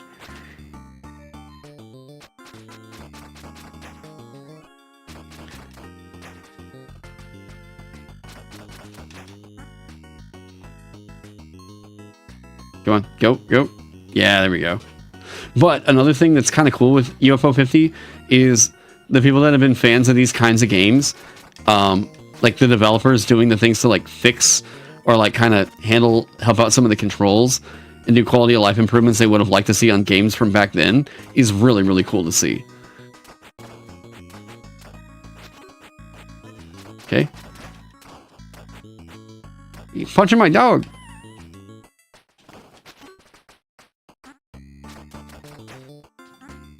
I think since he's a fat zombie, he's gonna blow up, but that's just me thinking. I don't know that for sure. Okay, yeah, probably. I love how much gorier it is too. Oh. Oh. Okay.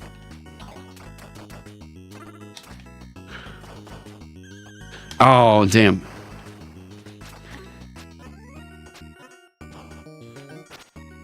Oh, cool. I didn't know you could actually hit those. You'll have that in bloaters, yeah. And then weird chicken ladies. I don't know why they're there, but they throw Molotov cocktails and hatchets. I don't know why they're there.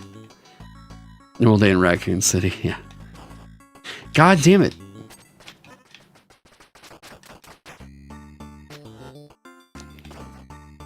Okay. You son of a bitch. Yeah, I don't know what she's supposed to be. But you know what? She's here. We're happy for her. She's participating. Is that money? That's a lot of cash.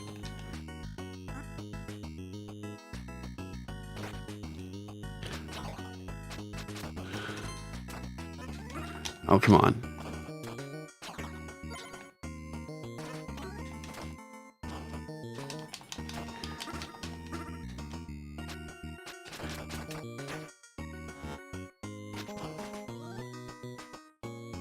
Okay.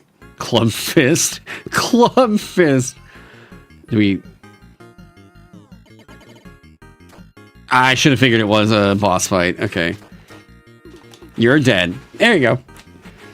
So, like, that's what that game's about, right? Yeah, River City Ransom. Yeah.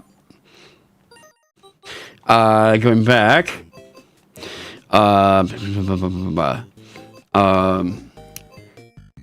Yeah, and this one was kind of interesting. Kick Club. It feels like a platform fighter, and you're like, you're kicking a soccer ball around in order to beat the enemies. It just seems like a lot of the game developers were really trying to make just what's a weird idea? How can we make it work for a game? And that's like all of UFO 50. Yes. Eat the hot dog. Oh god, I just realized I haven't had lunch yet. What am I eating today, guys? Yeah. I do like the slide. The slide's fun. Come on. How high up can you jump?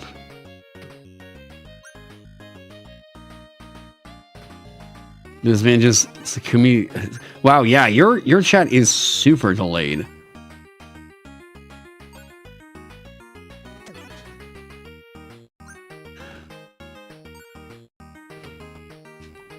And like this is, you know, it's very chill. It's just kind of a... This looks more Mega Man of all the games so far. This one? Maybe by aesthetic? Not really in play at all. This almost reminded me more of like classic Mario Brothers. Oh, come on.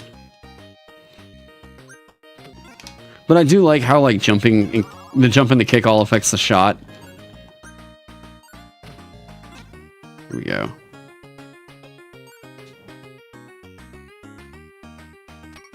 There's so many ideas in here. You know, this seems to be like half of them.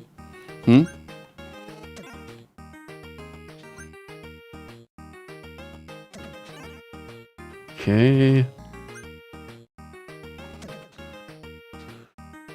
Oh, come on. Yeah, one of the fun things to do with this series, though, like UFO 50, is go through, and even the ones you don't like, you're not like totally resonating with, at least try to get good with them. Because you got so many that are on here that it's like, okay, even if this one isn't a banger, let me just like, let me try my patience here with it and see. Oh, come on. Like, do I think that this one's an absolute banger? Not for me, right? But, oh shit, wait. Oh, I didn't know you could do that.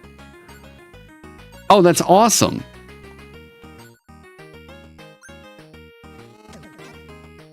Hey.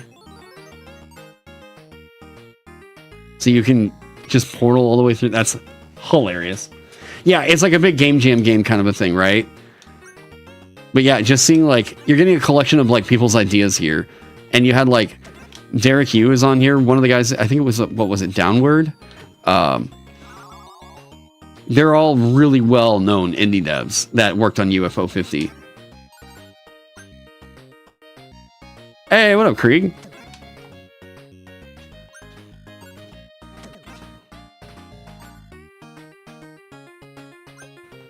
And just kind of progresses like this, right?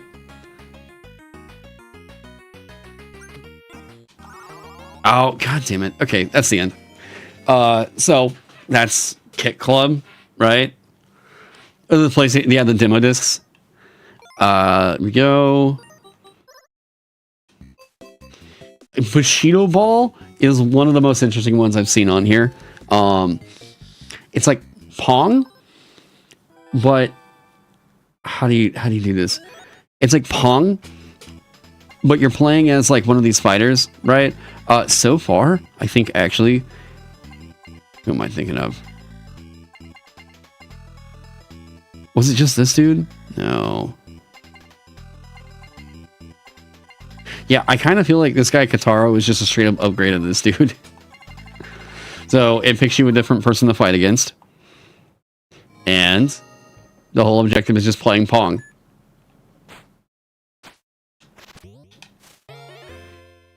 But they actually have curve on the ball. So like if you know some basics in ping pong, it actually reacts just like a ping pong ball would, which Pong never does. Go. Ah, son of a bitch. Oh.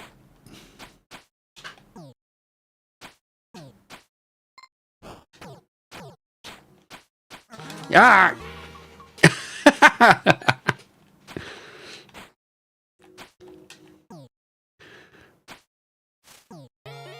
There we go. And take out a chain. Yes. And I can throw shurikens, I think, but I don't know how to really do that. This isn't one I've spent a whole lot of time with. Damn it. Yeah, and if they get too close, that's whenever you do the, like, curve on it. Fun and potentially rage-inducing after losing a streak. Yeah. Oh. Fuck. Yeah, just threw it and just R at him. Oh, wasted that charge.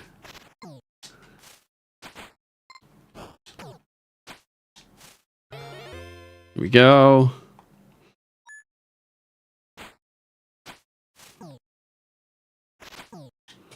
Okay. Yeah, but I don't really know how the ninja star works. Ah!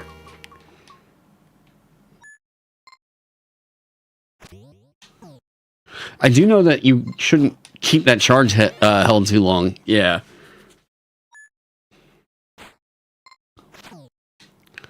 Uh-oh.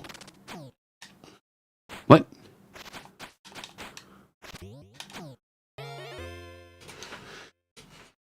You don't block with the strike, you basically block with your face, yeah. There. So like that's like what it's like to win a round, right? Nails you with a ninja star, yeah. And it goes through here. The way for you to beat the game is to beat everyone that's in the progression, right? It's a fun. You know what this game's about, right? House part or party house. I played this one on stream. This one is, of everything I've played so far, this is the one I put more time into than anything else. This game is so fucking ridiculously fun. You gotta go walk your dog. Super cool. All right, later, big bud. Party house. It is so hard to explain why I love this one so much. Okay, basically, you're throwing a party, right? Okay, things are getting too loud, too rowdy, right? If they do get out of hand, cops get called. I'm just gonna end the party right now. Realistically, what I would do, because I'm that kind of gamer, I know that I just basically lost that first round and I wasted that time. So I'm like, you know what? I'm just gonna restart that one. Okay, there we go. Full party in. I'm going to go over here. So the different guests I could get give me different like popularity and different money, right? So over here, I like to go over and pick up a rock star because if I get the rock star, that's the worth of a ton of characters I already have. All right, so I'm going to end it there. I don't want to just ruin it. I already know I've got a rock star coming up. I am going to get the dog because the dog allows me to peek at who's coming up next behind the door. And if I don't want that person coming in, which it's just an old friend, they only give me 1 point there, I'm going to go ahead and kick them. I want that rock star. We're probably not going to get him this time. Or if we did, it's going to throw us over the trouble and we would have the cops show up. It was so funny because somebody described this as like listening to a pro ZD explanation of a card game. And I'm like, yeah, I get it. So we have 1 trouble. All right, that's fine. We're going to go, give me another rock star. We haven't had one show up yet. There we go. We're going to end it there. Because we're going to use the money to keep expanding our house. We'll do this. That's good. Let's end it there. Now, our objective in this game is to accumulate a bunch of stars. And the only way that we get stars is by inviting the star guests right here. So in this case, it's going to be the alien. Now, the easiest way for us to keep doing that alien is really expensive. I have to keep, like, getting a lot of popularity in order to invite this guy and get him in my Rolodex, right? I have to have 40 popularity in order to get 1 alien. So I have to, the whole chain comes up with, like, I've got to start figuring out how to get a lot more popularity. I've got to figure out how to keep adding these certain ones to my Rolodex. The driver right here. If I get a driver, I can go get a specific guest. I want a rock star. We're going to end it there. I wanted the money because we want to make the house bigger. And we're going to get another rock star. I'm going to kind of wait here because we want to see. Okay. Not bad. Yeah, social networking. Okay, we're going to get another one of these guys.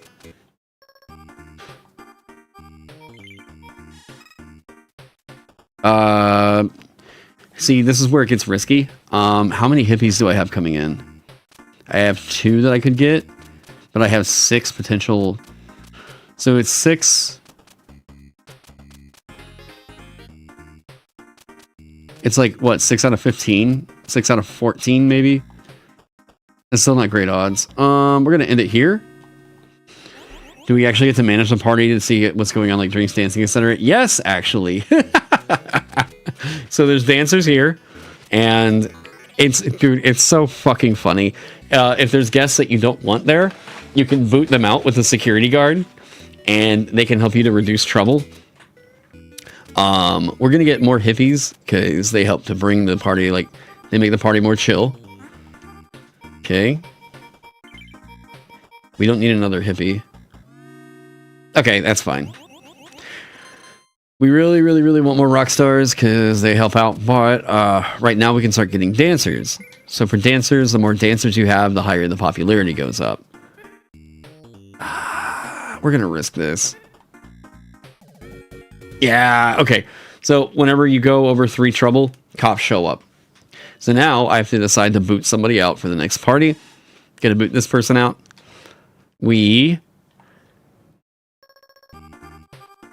we go. That's good. Actually, we're going to end it here.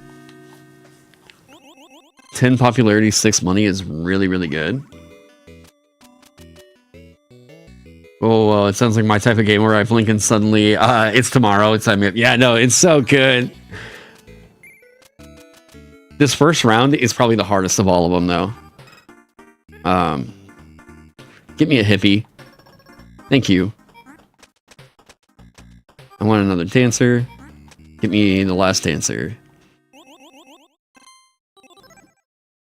The dancers get me 9 pop, and that's really good. Let's get the last one of you. Yep. That's too risky right now. Damn, we would have had 2 hippies that quick, huh? We're not going to get as much out of a dancer as we would out of another rock star right now. But the auctioneer could get us 3 cash, which is nice. I think we're going to do this. Okay. At this point,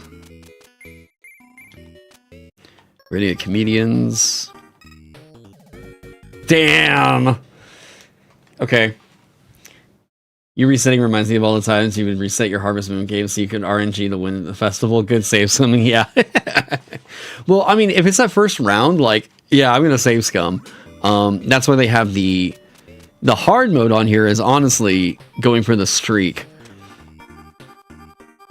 Okay, we got 2 comedians. Okay, that's not bad. Now, if our house is full, we get more popularity with the comedians, which is cool.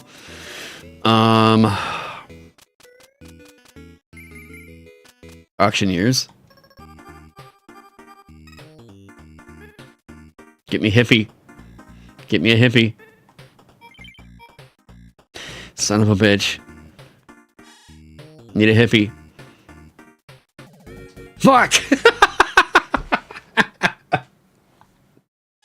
I'm probably gonna fuck up this run here. I don't know that we have the pop we need. Like the pop generation. Gamble too close. Yes, I know. We don't need another watchdog. Okay, we're gonna get one anyways. Okay, we're gonna make the house bigger.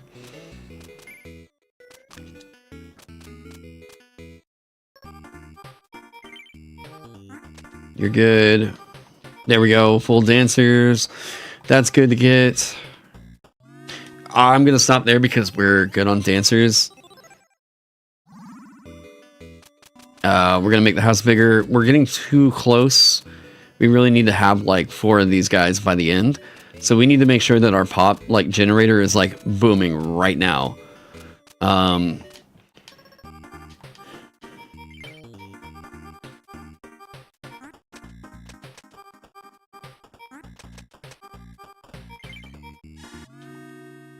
That's so good. Can we get 40? Thank you. Buy the alien. More dancers. Dancer.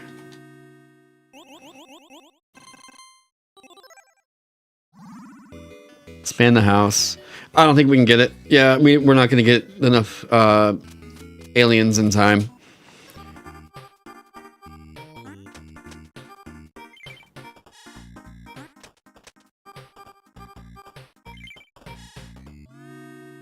Okay. It would be down to the wire. Because we have 2. We can get one next round. 2. Get one the round after that. It would have to be a perfect round.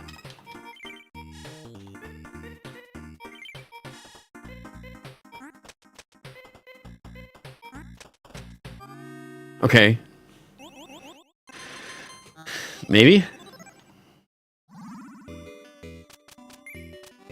Right? We have 3 in there now. We have to get 1 this next round. This is going to decide it. Yeah, we can't.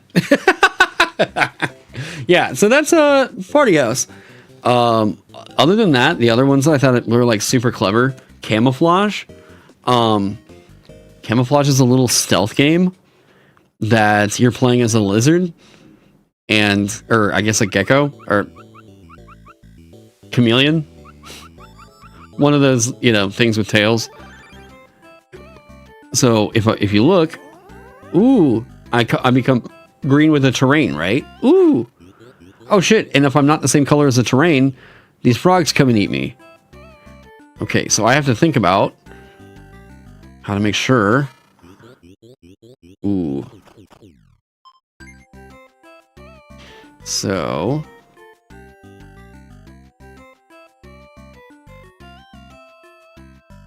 I don't remember what you do with these. Okay, so I can go over here, get brown, right?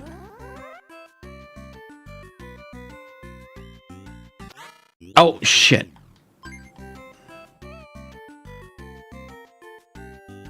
Reminds you of a Flash game where you could build malls. Okay, so I know I'm in the line of sight of this one coming up here. And... oh, shit. Alright, so I go over here, I get yellow, right?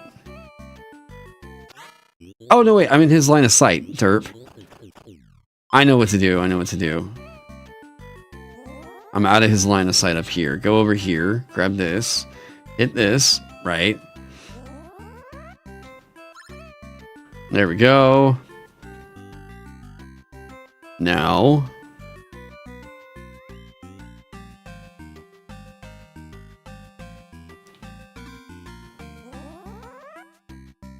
very cool music, too. Oh, I think this is a complicated one. We have to go over and get... oh, wait, no, shit, that's not what I wanted to do. Fuck, that's not what I wanted to do. I'm beating this one with all the collectibles. Hang on. Alright, we're gonna look at another one and show you. So, like, yes, this is a really, really cool... we want to go over here and get yellow.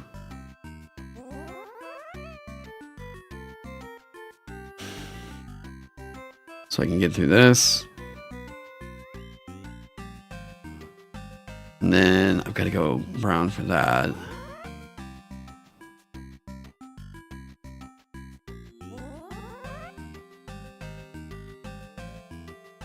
Then come down here, get this little guy. Oh, because I'm green right now.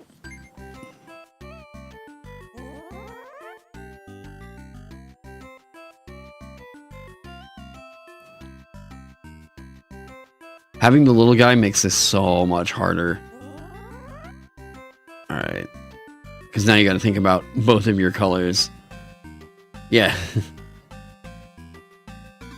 So I think this is the trick here. Right, and then...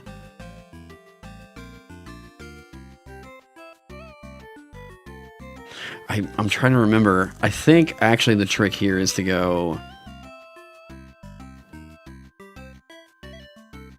and then...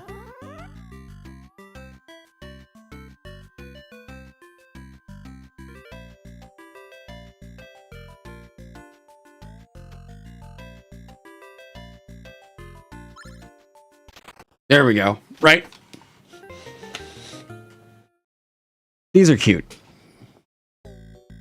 So that's like camouflage, right? So very simple concept games. Mooncat is the hardest one I've come across so far. Mortal has to be one of the funniest ones. Okay. So Mortal, you are playing an army of a bunch of dudes, and you can do like one of 3 different actions. Other than, you know, jumping. But there's, I become an arrow, and I stick my body into like the nearby terrain.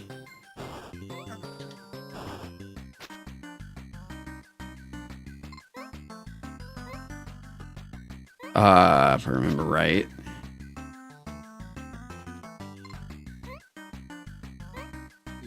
Oh, I don't remember what to do with in this spot. I don't think you can burn the bricks with this. Yeah. So we want to go...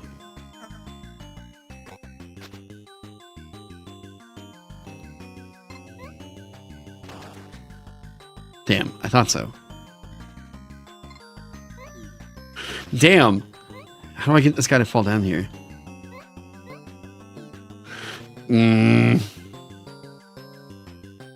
These rhino fucks are ridiculously hard to deal with. Right?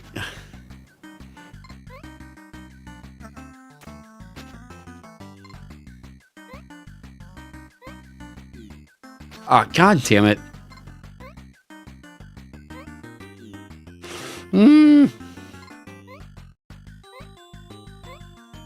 Okay.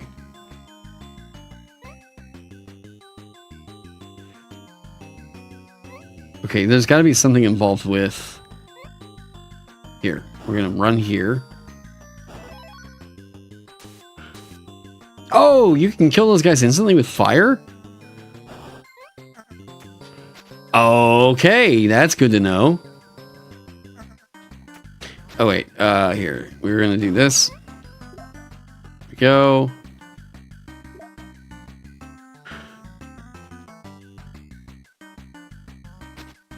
Oh.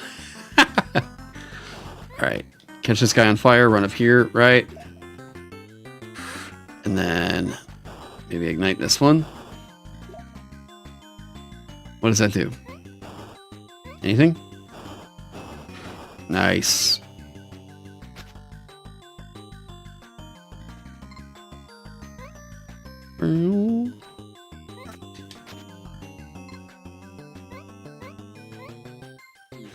Maybe. You bastard. Alright, oh, shit. Okay. Well, you have a limited number of guys that you can do that with, right? And the objective is to make it through the game as far as you can while maintaining, like, all your lives. And your lives carry over from the last level. Interesting ideas. There's just so much shit to enjoy. And like, everything they're doing in UFO 50. If you haven't picked this one up, you should. It's crazy how much game they were able to pack into here. This is a tower defense game. Like, fucking wild. Yeah. You guys had to rebrand Story of Seasons? What? When they had to do... Oh. Yeah, I haven't played a Harvest Moon game in forever. Oh, man. It's gonna close out. Here we go. Yeah, UFO 50. If you haven't checked it out yet, you should. Now, we were talking about some of the other shit going on with Vagabond. What are we looking at? 3:30? I need to order my lunch by the time that gets here. We're probably gonna be good.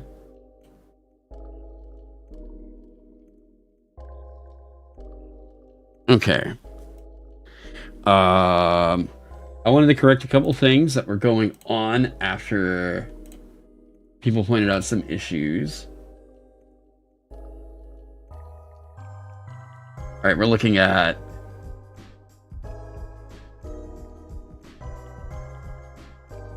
so I dropped 1.5 right before the end of the campaign. Infesting burst references toxic damage.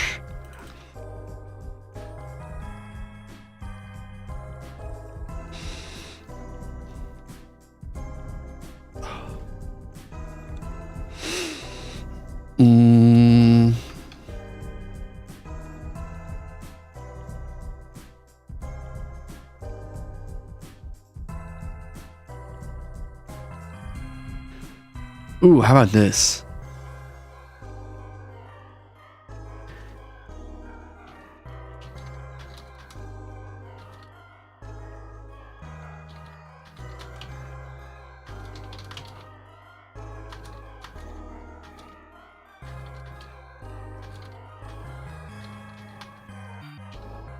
Here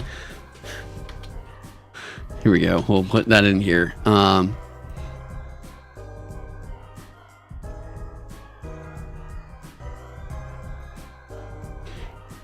Here, we improve two things here. We make another undead.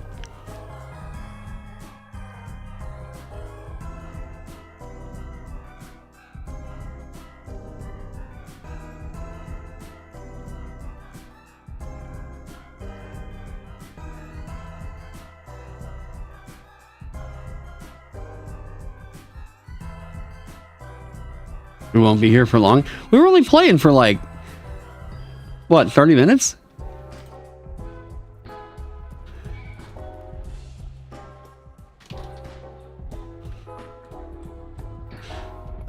We need this one to be a little bit meatier.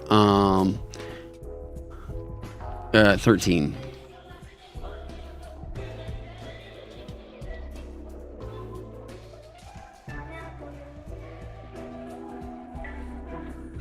You're hoping to make a boomer nuke? What?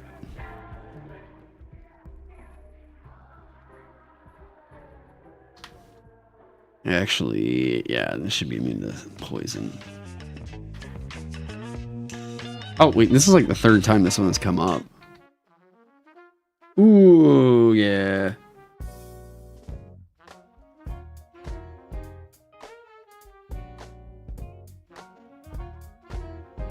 Roy Hargrove works.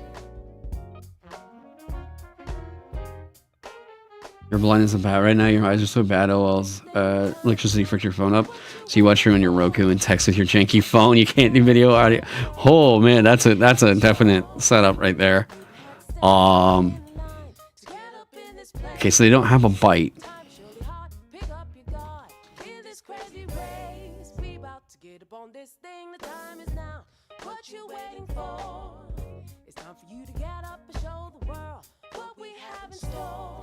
It's not an attack.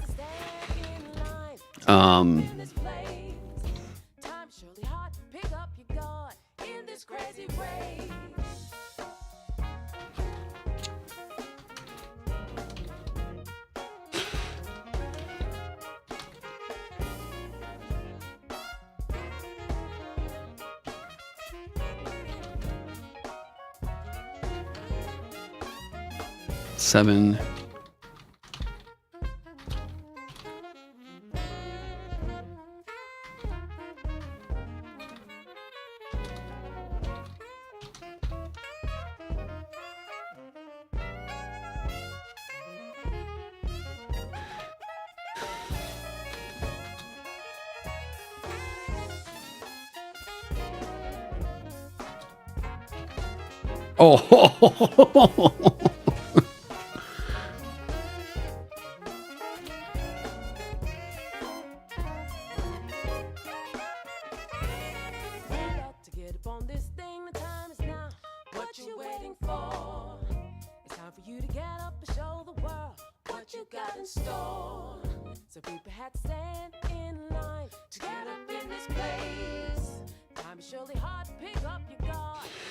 Oh, raise the boom damage with mana?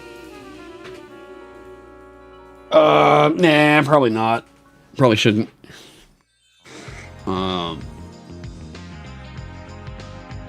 This is already way good.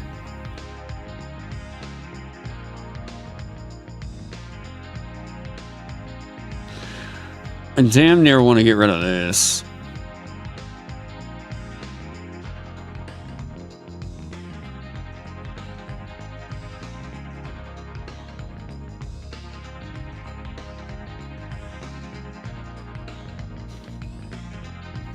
Yeah, if we're gonna let people get control of it.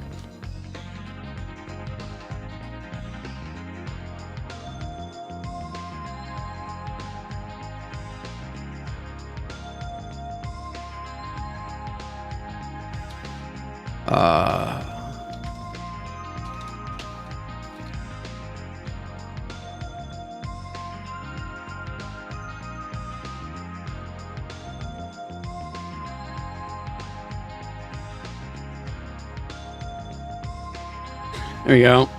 Okay.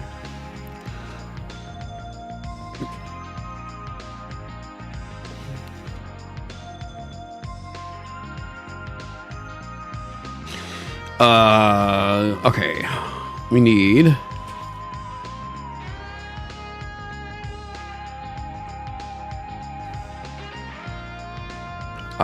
size.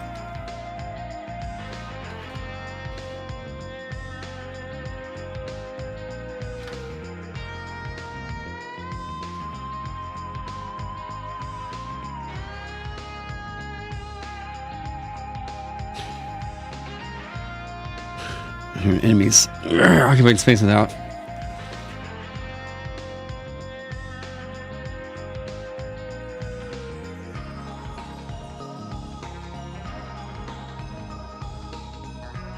Yeah, space without.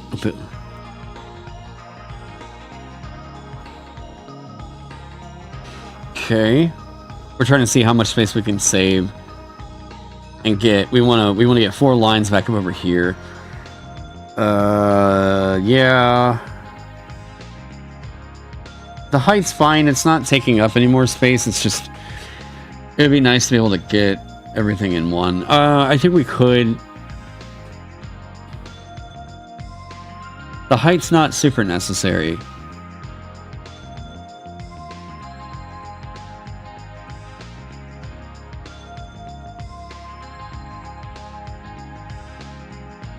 It's not incredibly necessary. Aren't usually as acidic as they are poisonous, which is ironic. I do think them exploding and burning you is a bit more classic, but like them exploding into gas is hilarious.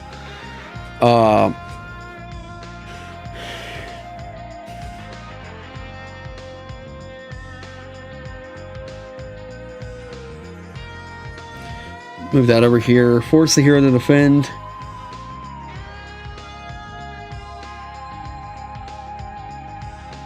Yeah, we can get rid of that because that's redundant.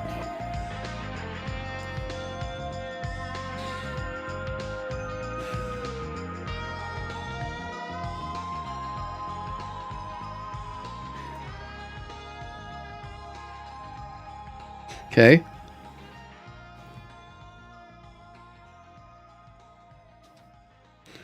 Okay, we need that. We got 3 spaces or 3 lines. We got to, okay.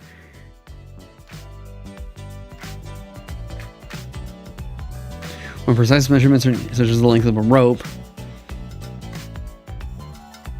Me and you, you and me, it equals one, baby. There's nothing more I ever need. Get enough, lady. When precision is needed. Yeah. Your body tells me head up. Every single time I lose my cool, you keep me on the level, yeah. This life, there's nothing. I promise to us nowadays. So much pressure, I can't take it on my own. Whoa.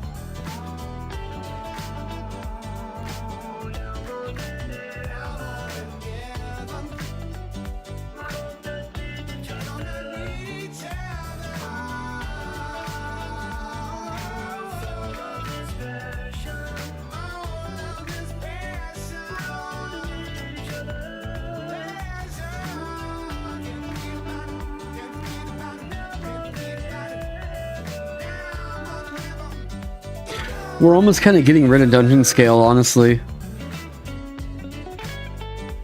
I'm not seeing too many people using dungeon scale anymore.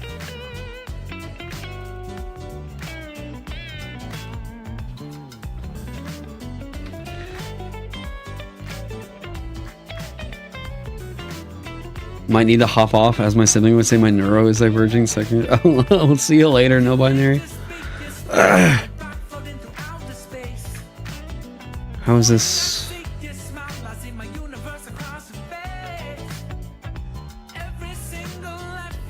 If at least 2 allied beings are on opposite sides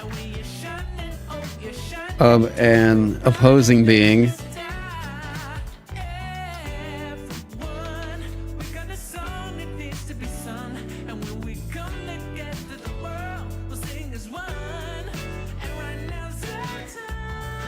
close attacks targeting it are favored.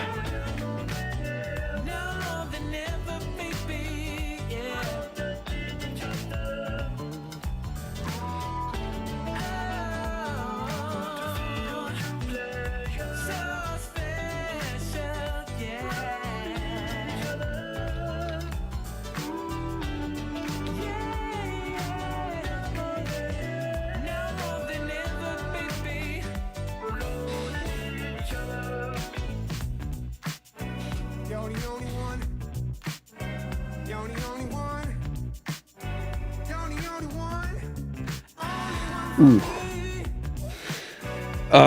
Do other games really use it? Use what?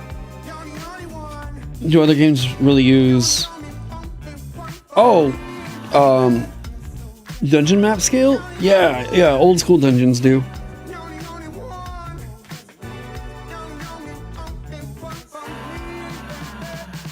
But it's...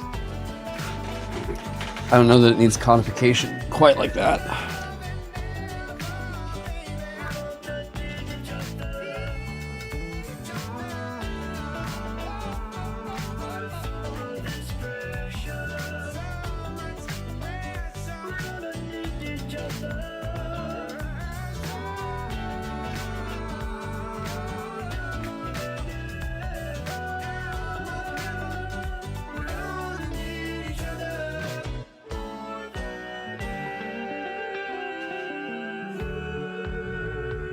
Today, we need each other more than ever. Tell your mama that you love her. Tell your friends that you love her. Because we need each other now more than ever. Tell your daddy that you love her. Tell a stranger that you love him. Because we need each other now more than ever. Dr. Sung, oh, I love you. Lord Phobos, oh, I love you. And we need each other now more than ever. Half Hogan, oh, I love you. Coming to Meow, oh, I love you. And we need each other now more than ever. Okay, if we need to move some stuff around, we can do that. We got the senses.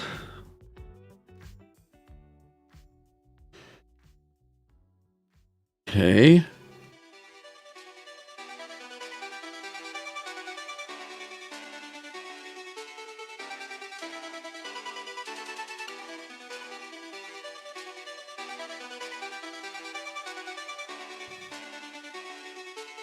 Trying to figure out where we can move some shit. A weapon's maximum distance from a target for an attack, which is close by default. Okay.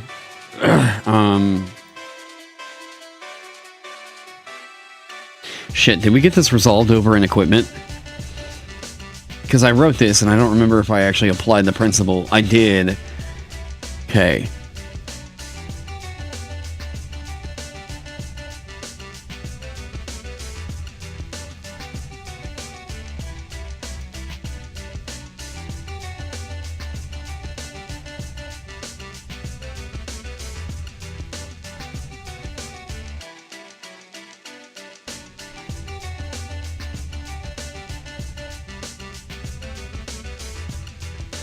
Okay.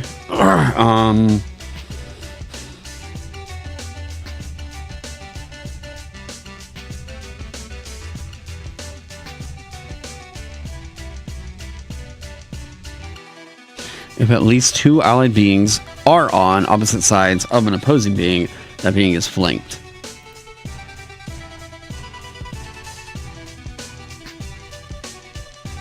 Meaning, close attacks targeting it gain favor, and its reflex saves are hindered. There we go.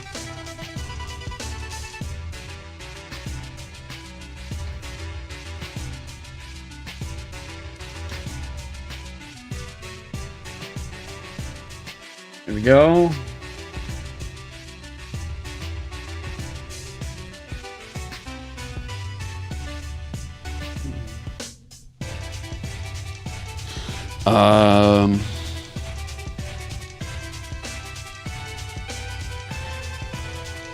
It is assumed that areas are... Most beings need like to see. I don't think we need to say that. It's assumed that areas are illuminated with light unless stated in the area's description.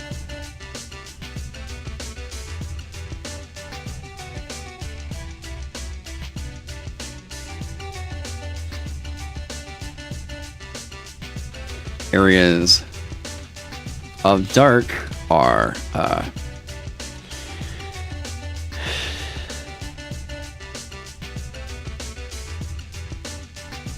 yep.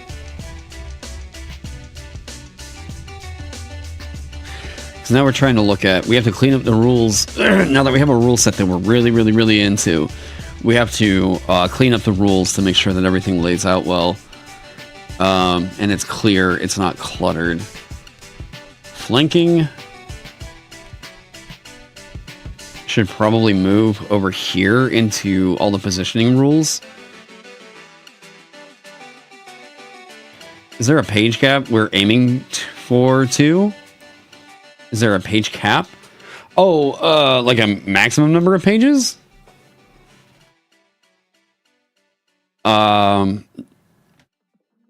Is that what you're talking about? I heard this one already today. Not specifically, really. No. It's nice to keep it under 200 pages, which we've got now. The thing is, we could cut out the bestiary, and we have an insanely tight game. 6x9 print, and the entire core rules fit in less than 100 pages. That's fucking disgustingly good. Although we're also looking for spots where distance, we know that Guillaume's illustrations are going to fit in here somewhere. We're also looking at this for zone. Oh, my pants just like rubbed into my stomach. Ah, hurt.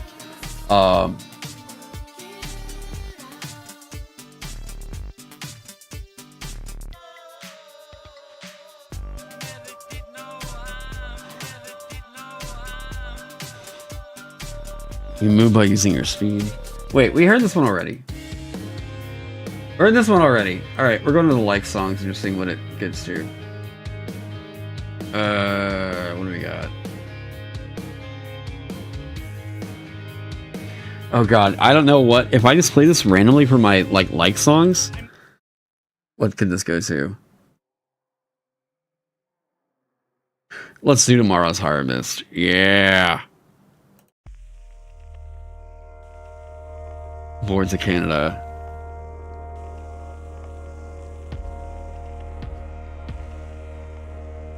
All right. Also, you're super hyped to do a one-shot with some princes. All things scheduling is a problem. Yeah, no, I hear you. I hear you. My thing is always telling people with this, it's like, hey, we don't need to like schedule out a whole campaign to like make a character. You can do this in 2 hours. We're good.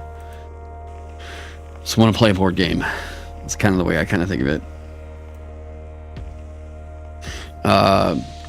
I saw this expressed incredibly elegantly the other day. Where did I read this? Was it OSE? I think OSE had like the cleanest. Yeah. How do you not get lost with so much change? I mean, I forget stuff every once in a while, but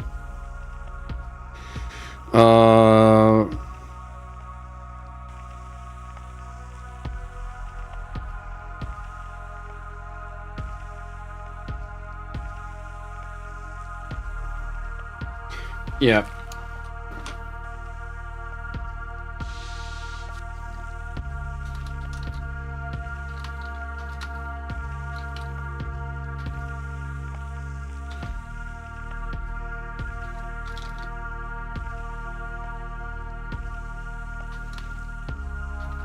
Yeah.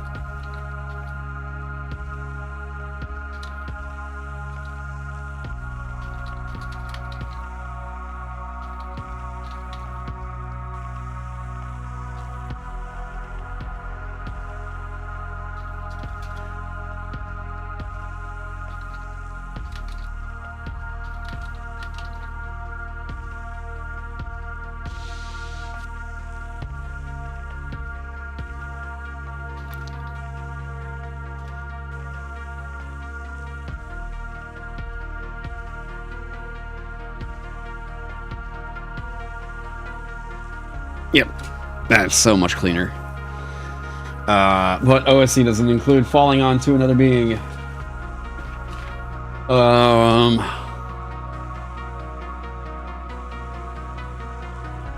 Yep.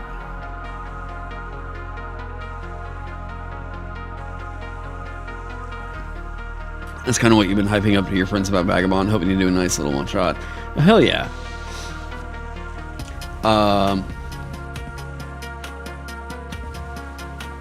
For the dumb people, you might want to mention that water is a hard service after a while. Nah, we don't want to get into that. They can figure it out if they want to do that. I'm not like I'm not really interested in getting into all that. In most of these stories, the way that I see it in fantasy is if you fall into water, you're basically landing on a cushion. That's like, yeah. There you're back. Hey.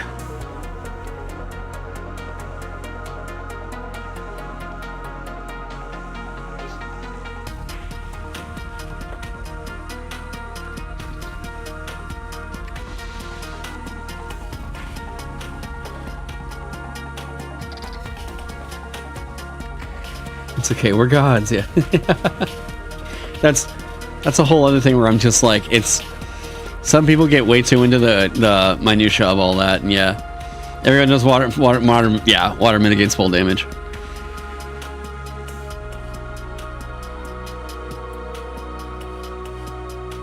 Does that need to be here falling? This is terrain.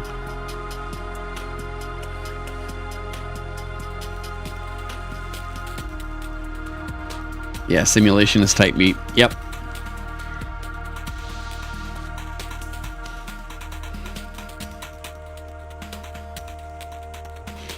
Yep, and I'm trying to break it up to where all these rules are presented like, bam, here it is. Bam, there's that, right? Like, we want to hit the beat, the beat, the beat.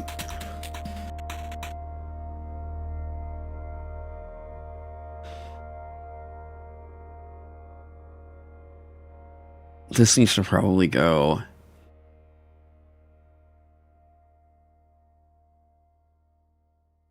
Yeah, okay. Beginning grapples, ending a grapple. Yep, that's all good. Okay. See, we got this all to fit. And then with Guillaume's illustrations, we're probably going to rework it, but, you know, we're here, right? What am I getting pinged for?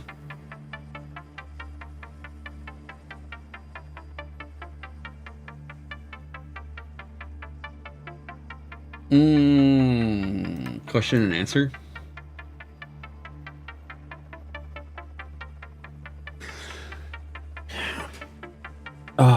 If you have a half damage effect on the block damage from that... Okay. You have it first and then remove the highest. As for Bodmos, there's a wording, ignore the... What? Always obey Bodmos. Pedmos. Femdos.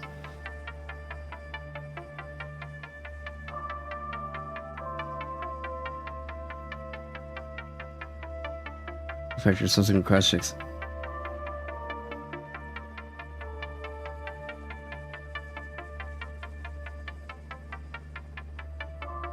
Yeah, they're to maintain it, not the initial cast. Yeah, that's the way it's been going. What was that? Common sense is not so common. Yeah, but at some point, like, I can't account for people just being stupid. Like, I can't. Like, if they want to play the game that way, they want to play the game that way, and like that's whatever. But at some point, it becomes less of a. I can't write rules that will keep people from being assholes or like way too pedantic about everything. Like, and I don't try to either. People are going to be pedantic, and that's like, yeah. Following is just so weird in most media, yeah. Hey, how's it going, Phoenix? Oh, you know what I got yesterday and I forgot? Oh. I was gonna get lunch, but I have black licorice here.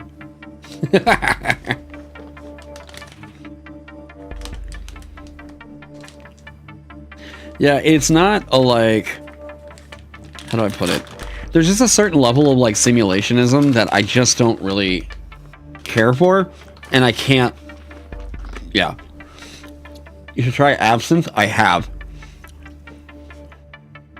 I'm a little bit scared to go back and try Jägermeister again. Whenever I was in college, I really liked it, but I didn't like black licorice. But now I like black licorice. And I'm like, nah, I don't need to become a Jaeger head.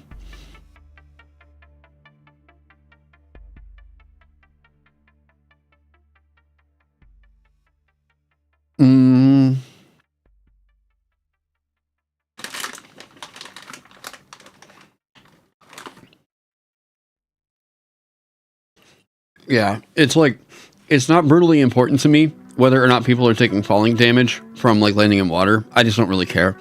I don't think other people should really care all that much either, because it's just like, who, like, did they land on ground? Yeah. Jaeger's like sugar. Oh yeah.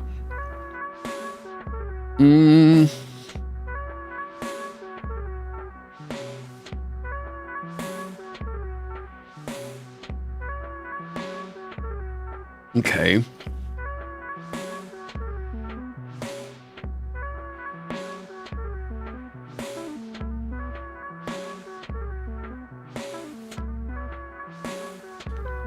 We can actually get rid of that. We cover that here later.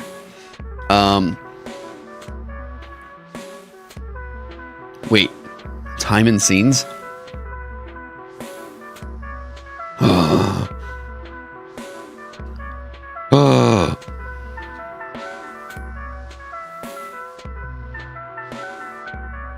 Where do we move focusing though?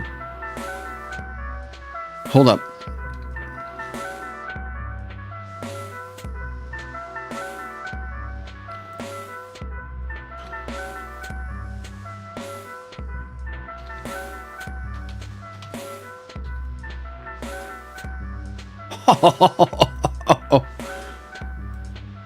Time and tasks.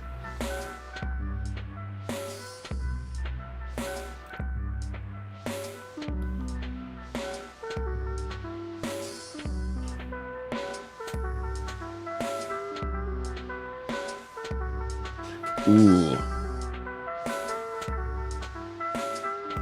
You ever thought about it before? What lava and the various types of magma might do?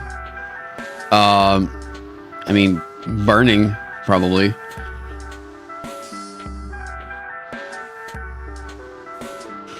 Okay, scene tasks, shift tasks. Move this all over here. Travel. Okay. So we can get this.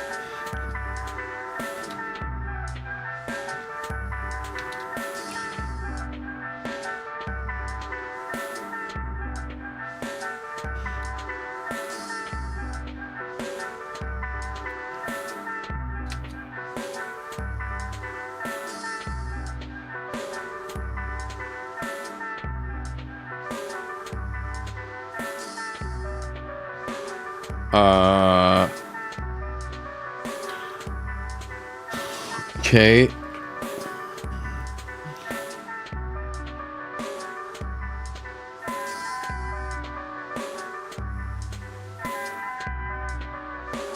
I think this is a good one to keep in here. Okay.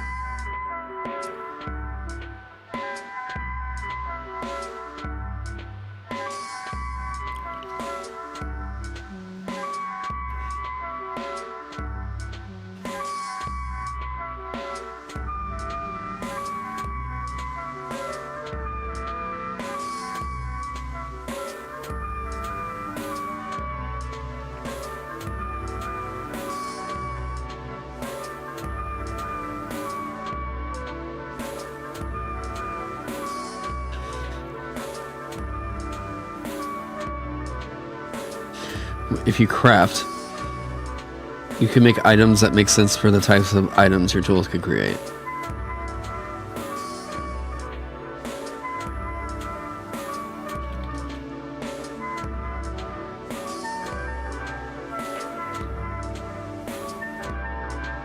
Okay.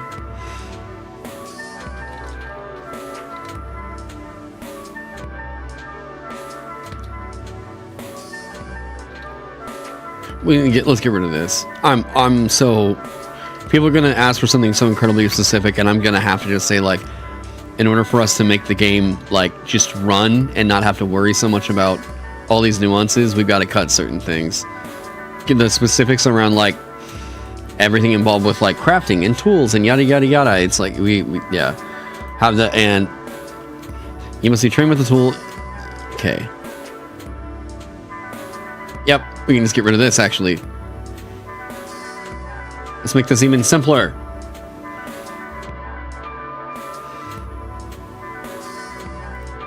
Damn, how close are we to like clearing this up? Lodging, I want to move somewhere.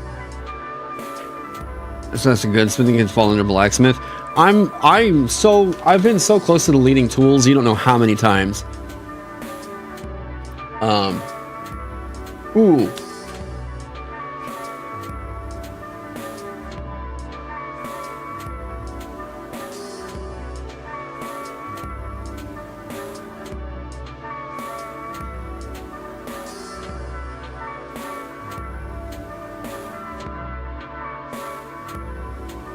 Okay, chat. Here, Guillaume's getting me a lot of shit right now.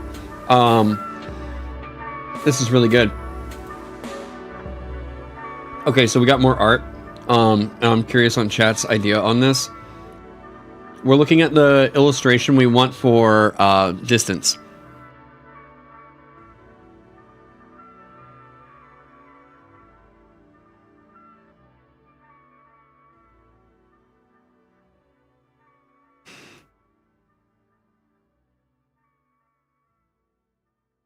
I like this one a lot.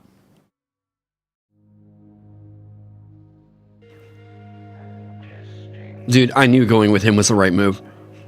I saw his stuff and I was just like, yep, this like I want technical drawings from this guy.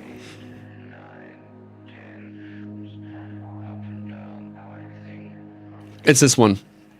Right. B is really good. I agree. B lays it out incredibly easily, right? Probably scratch your lens for the group. Other than that, 10 out of 10. Oh yeah, no. This is just a rough. He's trying to see what he. It's not. This is just what layout we want for this before he gets in and does the stylized stuff. B is like range more than distance. I can see that. So how about this? I'm going to tell Guillaume I'm going to get him more cash. I think it's A. I think it's A, and we also get B, and we do B as a representation of the range for a weapon. Right? We do A and B.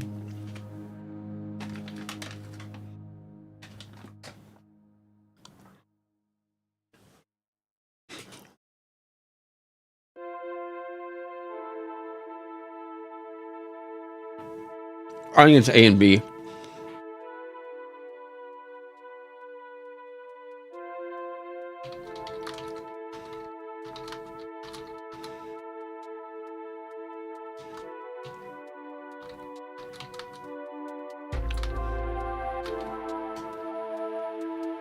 If B was a little bit bigger, you'd be 100% sold on that, but A does a better job of showing a combat spread. Yeah, that's what I think.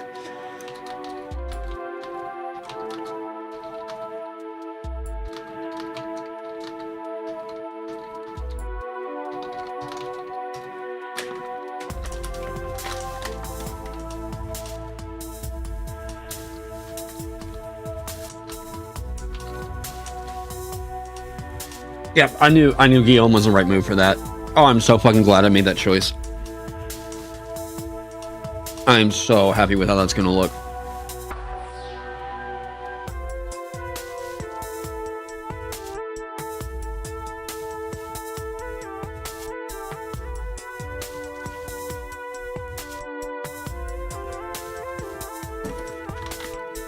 Trying to see what he says before I get back on this. Gonna look very clean. Yeah. I was a little bit nervous about it because I just didn't know. I hadn't seen I had seen Guillaume's work. I had seen a lot of these people's work, but now that I'm seeing it like in working with like what's in Vagabond, I'm like, we're gonna have something here.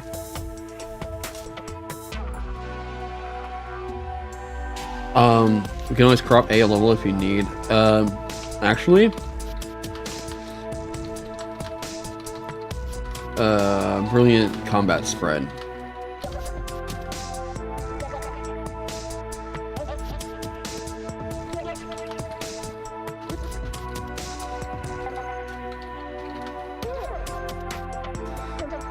Yeah, nice to show what it would look like in application.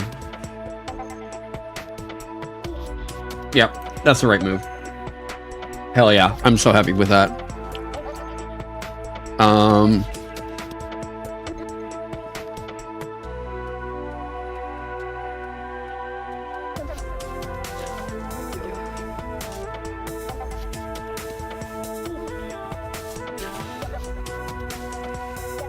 Characters.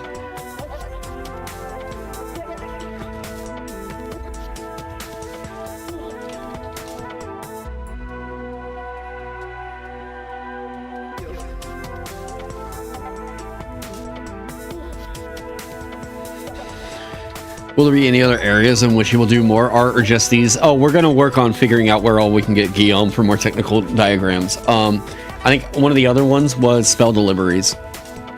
I want to figure out how we could represent a couple of spell deliveries as in Guillaume's illustrations. Size makes sense. Might be able to do something like that too.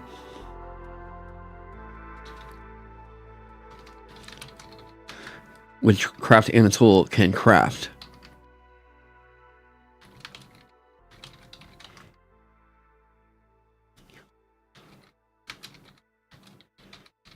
Materials equal to half the value of the final item.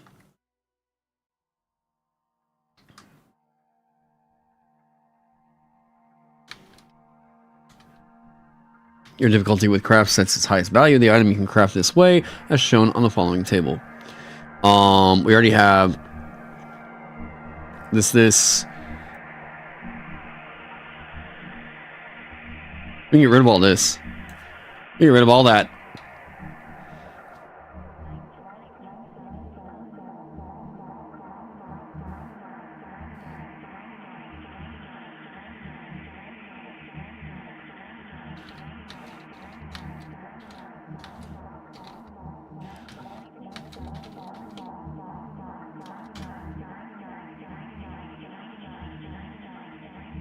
Half the value of the item, half the original value of the item. Yep.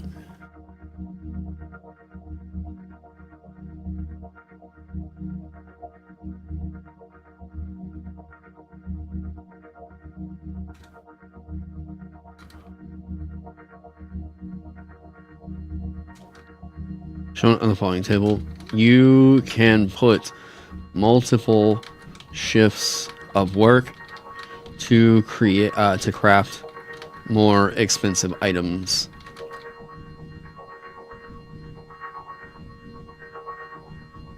Which don't need to be consecutive. Performed consecutively. Boom!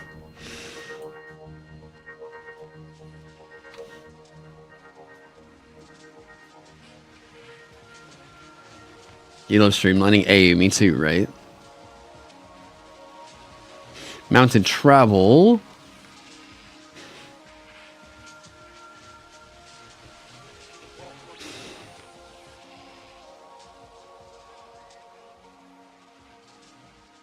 This is a fun illustration to have on here, but I don't think it's necessary.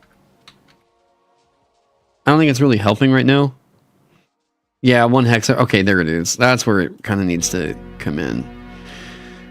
Travel. Okay.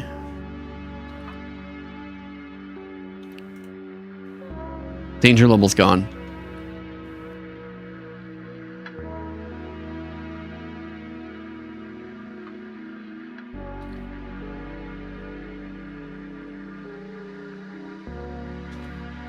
That was the other thing I needed to tell people.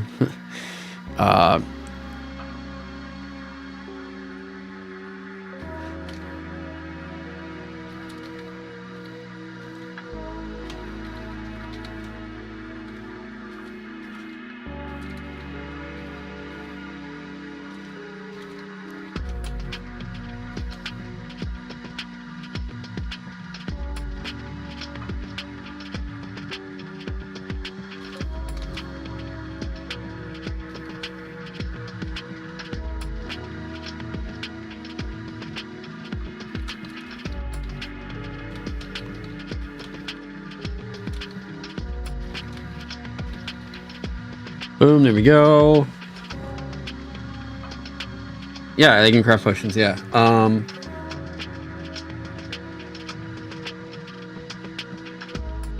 Multiple professions getting rid of deities where tool divisions make sense, yeah, at low level. By the way, one thing you don't understand, is it strange for those using the Imperial system if they change hex to 5 miles? What?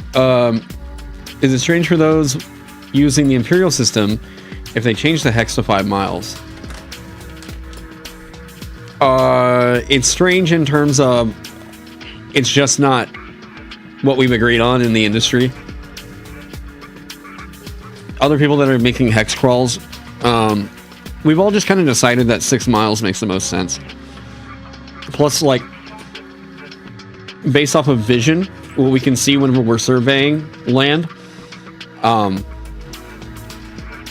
it's like, I think the furthest you can see with the human eye is 6 miles.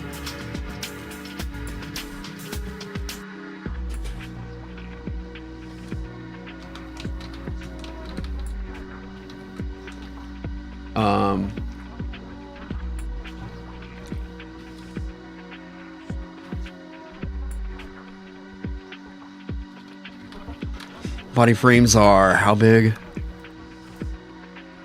5 inches by 8 inches.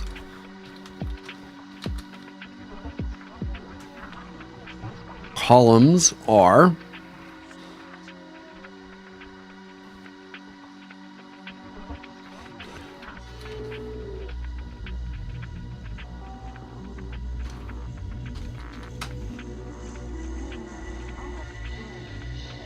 just getting that to work with.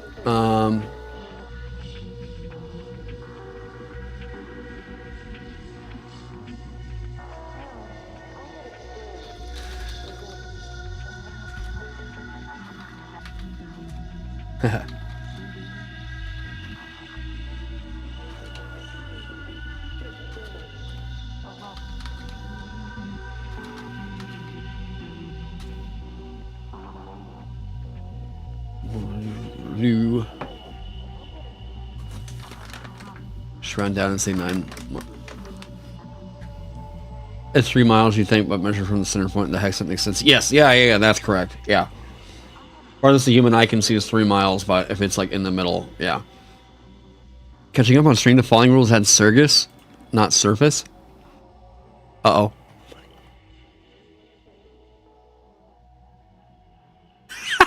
Wow, what a catch. Thanks, inspiration.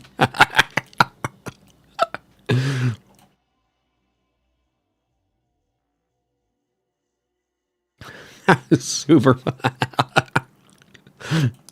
Lightning fast editors, right?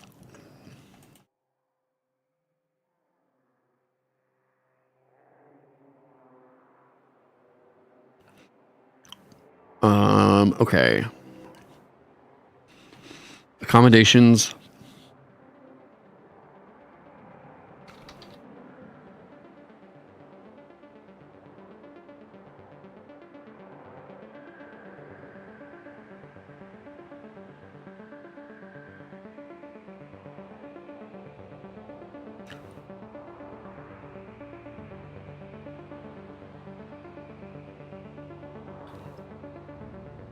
The easiest way to annoy you is to leave a typo on screen and fix for a couple minutes.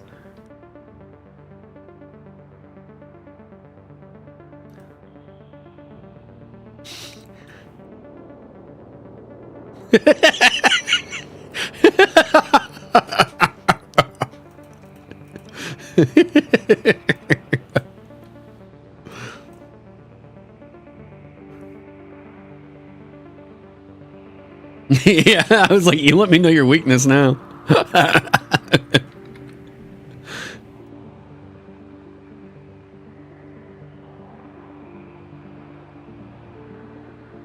Benefoots. Yeah.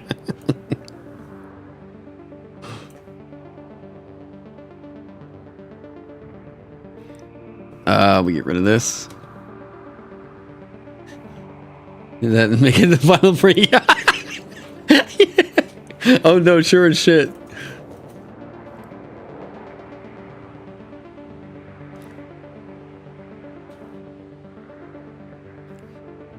Moves 1 foot 2.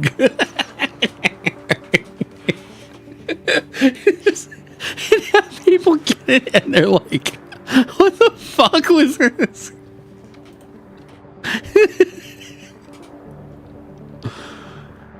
We need to make sure that the travel, we need to make sure that the travel section, I'd like to get this all into one column. I can't leave it alone now. I've got to fix it. Your health, one fatigue. You need an out. Do you need outsiders having 0 cost on that table? See, that's the thing. Is I don't think I do. But the problem is, anytime that I take something out that I'm like, yeah, here we go. Then people are gonna be like, well, what does it cost to sleep outside? And I'm like, it's always this like battle. I'm like, just you know.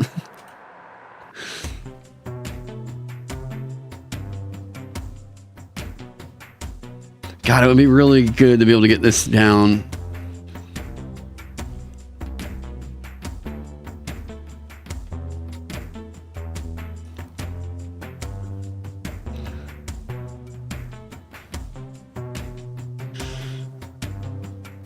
No activity. You gain the benefits of rest if your food is met.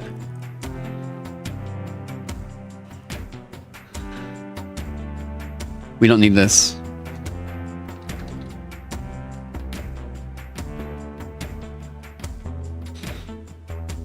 Benefits restore your health to max. However, if your health is already at max, it instead removes 1 fatigue. I can't remember where that came from, but I think it came from Mouse Ritter. If it did, thank you, Mouse Ritter.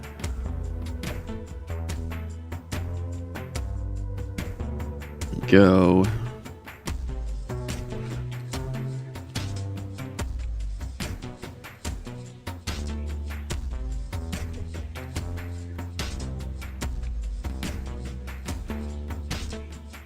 Okay, we got study there. There we go. There we go. Right, we're streamlining. We lost the table headers. That makes it look bad. I don't like that. We can come up with 3 lines somewhere else. You already said you only stupid proof your design so much. No, I agree. Yeah, it is 0. Yeah, it is 0 cost to be a hobo. Yeah. I guess we say cost.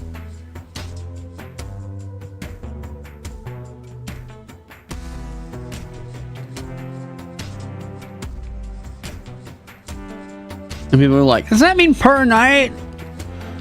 God damn it. People are going to annoy me with that.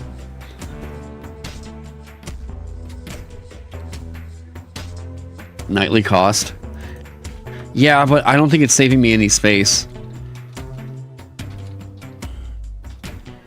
See, it's still taking up 2 lines. I could try to see if that'll... 1, 2, 3. There's no way I can make the space for it like that.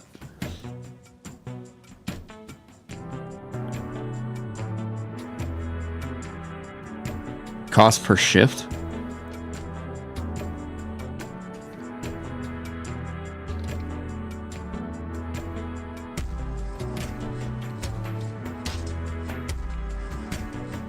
Okay, that might work.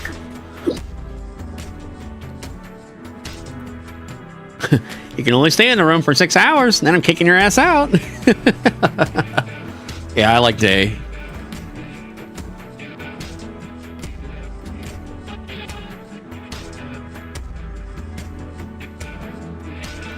If you study, you gain a study die, which you can spend to grant favor on a check or save you make in the next day.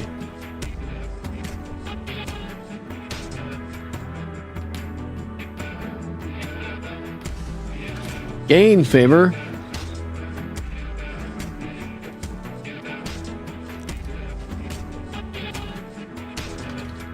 On a d20 roll you make in the next day. You can do so after seeing the d20 result, but you must do so before it resolves.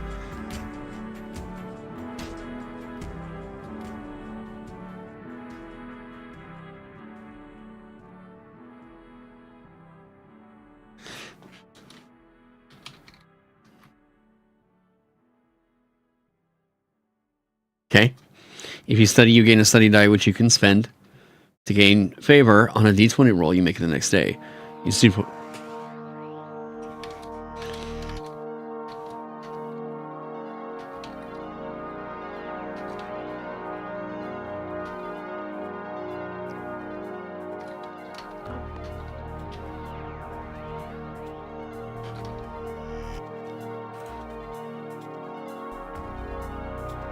Okay. A series of NPCs running in scams, yeah. If it's the logic of the game info too, yeah, no, I agree. I agree. We're so close to getting encounters over here. Fucking, we have 2 lines. Are you serious? Okay. Characters trained with craft and a tool. Craft is a scene task which also requires the materials. Will have to value the item. Your difficulty with craft.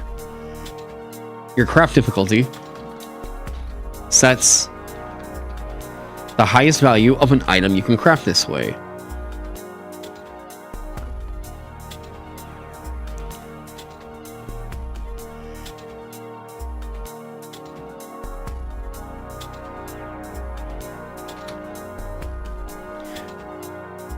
Sets the value you can craft.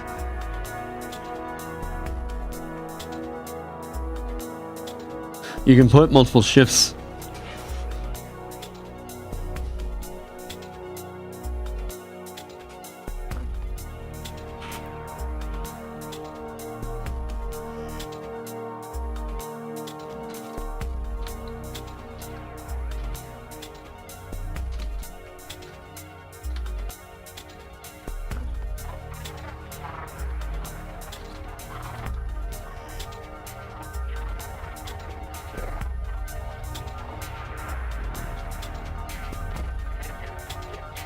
It resolves as a non-clarified pronoun. It can be interpreted as referring to the study die, not the D20 roll. I felt like there was something weird there.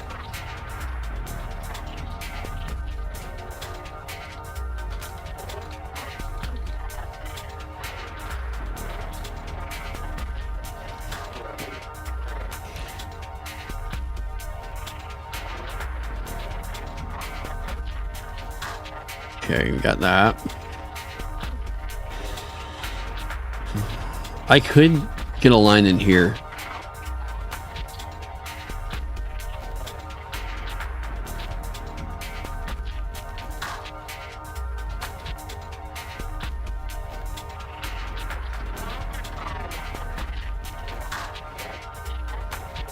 Bingo, bango. Look at that. We just made space manifest. Sets the value you can craft per shift. Multiple shifts to craft an expensive item don't need to be consecutive. Wait, sets the value you can craft per shift. Oh, thank you.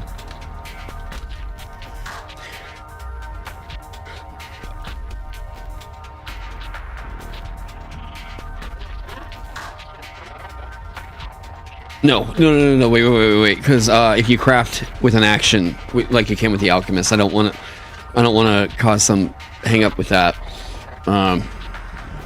With this task, there we go.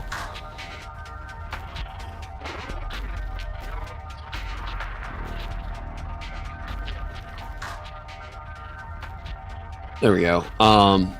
You think you saw a duplicate word in scrapping? An item can be can. Thank you.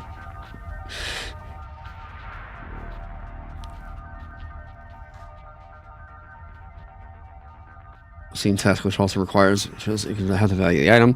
Your craft difficulty sets the value you can craft with this task, as shown on the following table. More expensive items can be crafted over multiple shifts, which don't need to be performed consecutively. Right? Which don't need to be consecutive? Yeah, that's right. Yep. Look at that. We didn't need to add a page. All right.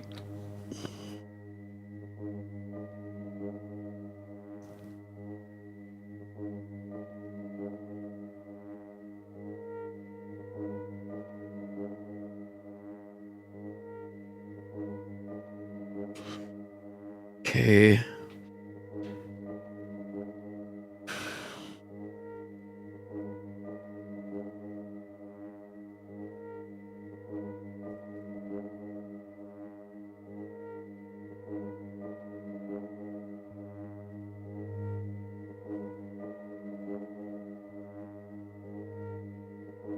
Okay.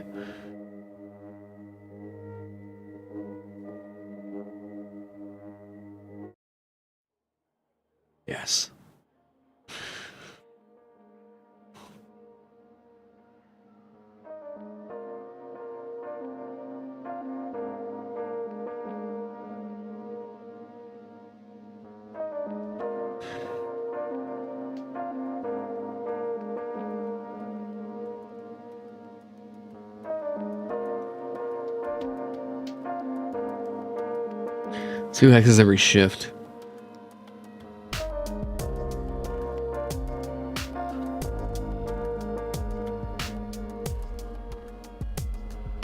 Oh.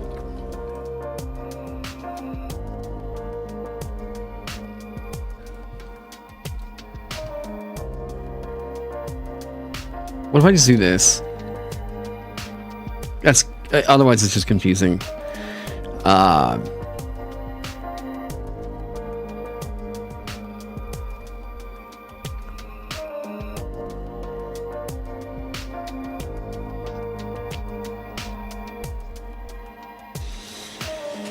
Okay. Oh. Where are we at? 426. Okay. Oh man.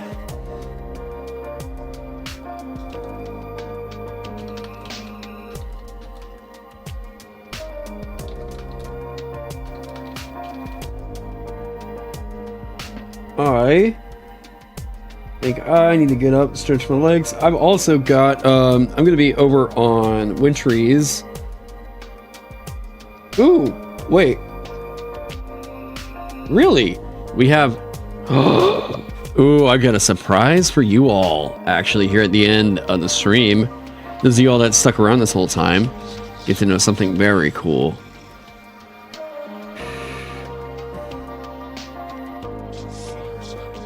Start thinking. Obviously, okay.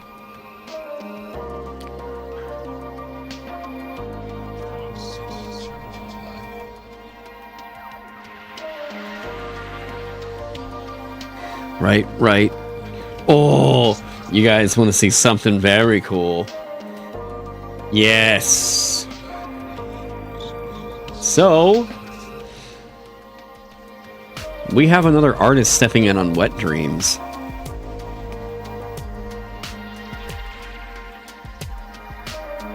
That is going to help us take that thing from wacky, stupid adventure idea Taron had.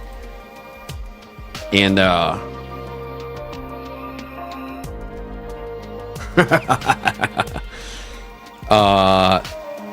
this is not the final, this is a rough.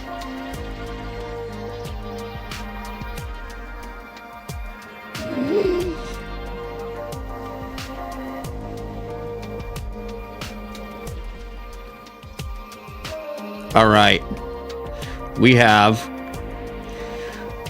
one of the GOAT cartographers in the TTRPG industry that is stepping up to help out on Wet Dreams. I cannot believe we got this guy. And I just threw a Hail Mary, and he responded. And I want you all to see, before he gets going in on the final.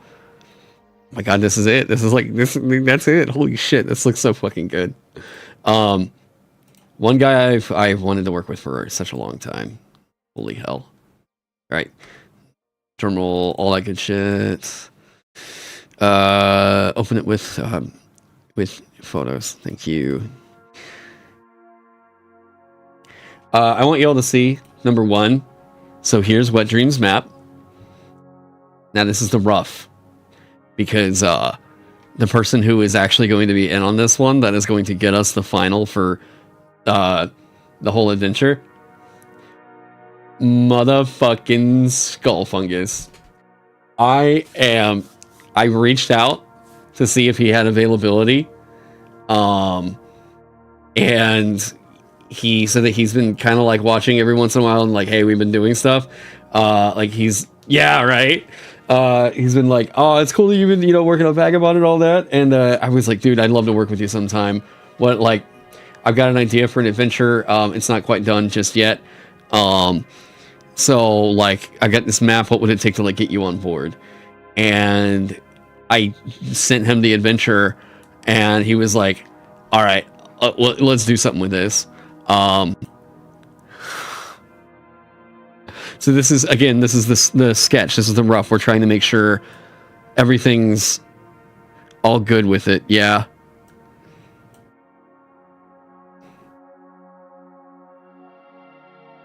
Oh my god!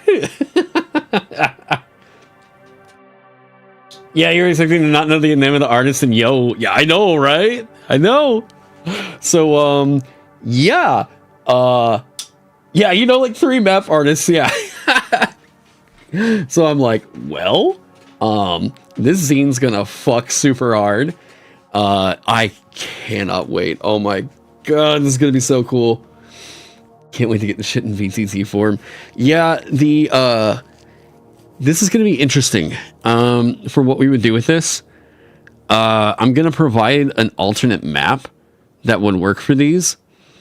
Wow, man, yeah, he got the space really, really well. He only slightly tweaked the way that the stage, and it's like everything else looks totally spot on. Dude, this is so fucking cool. This is so fucking cool.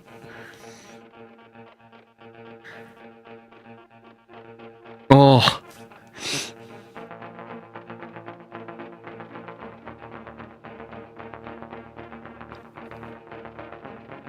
Dude, I'm just like losing my shit over this. Like, oh my god, this stupid idea I had for an adventure, and he's like, this is getting made. You didn't know he takes commissions? I didn't either.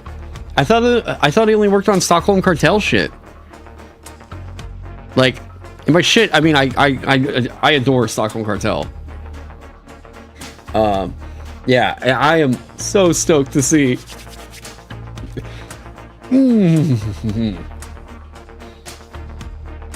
Yeah, with the feeling when you get an artist to work on your game. Yeah. To see the idea that you've had, like, make it manifest is so cool. There we go. Oh yeah, no, I can't wait. I can't wait. Because I'm also supposed to be getting in the first zine proof. You only own half their library or more? That's true, yeah.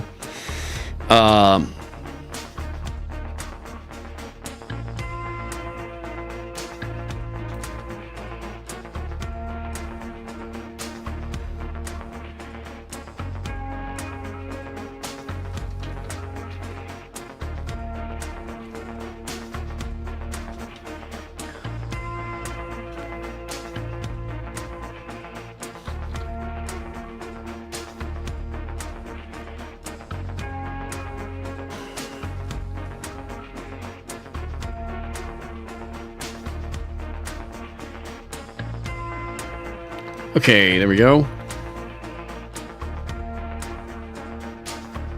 We gotta figure out where focusing is going.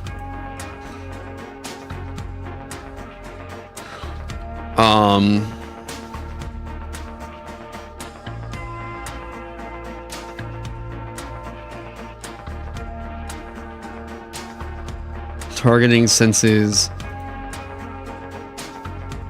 This is all area-based stuff. So is this, kind of. Speed and terrain. Focusing is a mechanic.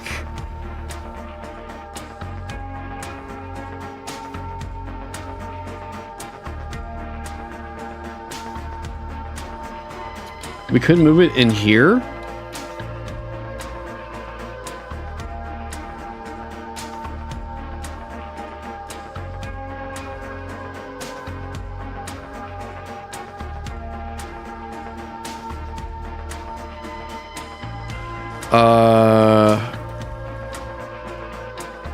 It's not, but it's not only magic.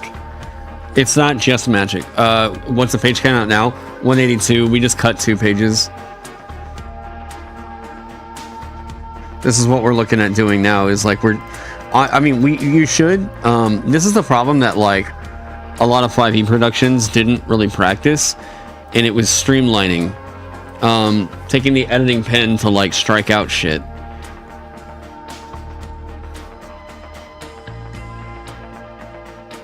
Okay.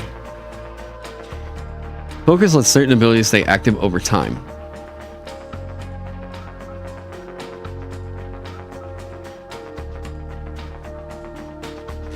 Focusing lets some abilities, there we go, stay active over time. While you focus,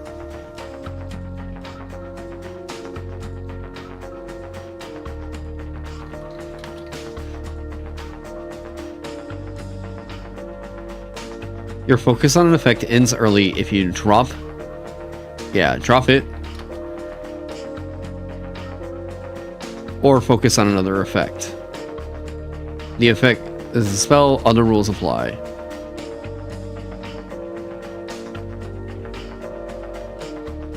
Okay.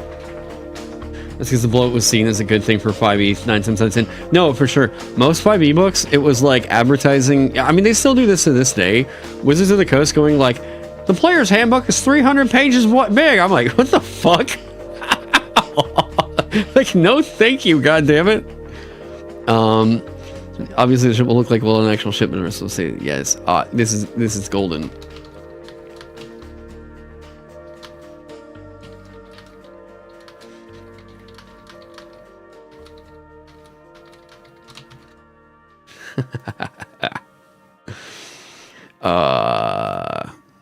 Oh, and we got dice quote in. Simples that ran sometimes.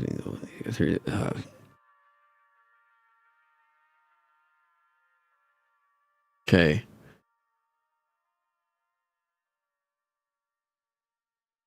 Cool. Okay. 3 weeks until dice are ready to start checking out. Sick. I was testing this. I'm glad to see it because it means the game is going to be as healthy as I was thinking, and word is still getting out about it. After the campaign, after the Vagabond like crowdfunding campaign, I raised the price of the PDF to $30. This is on the advice of a couple people in the industry, and after seeing the amount of integration going on with the interactives and stuff on it, so I raised the price up to $30. Sales have not slowed down, so that tells me people still feel $30 is worth what we got in there. Or Lord, that doesn't really say anything. Yeah, it's yeah.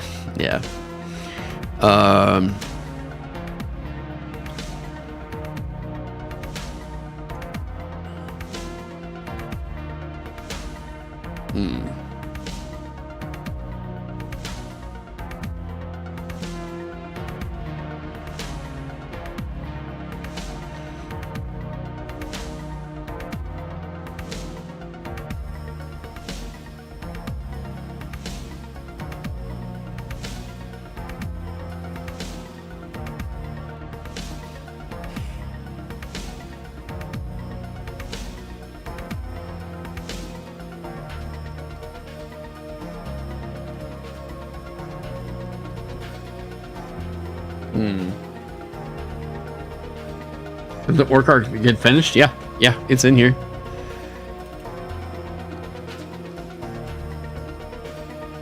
Bingo bango. And we're gonna work on what we put in the backgrounds on these.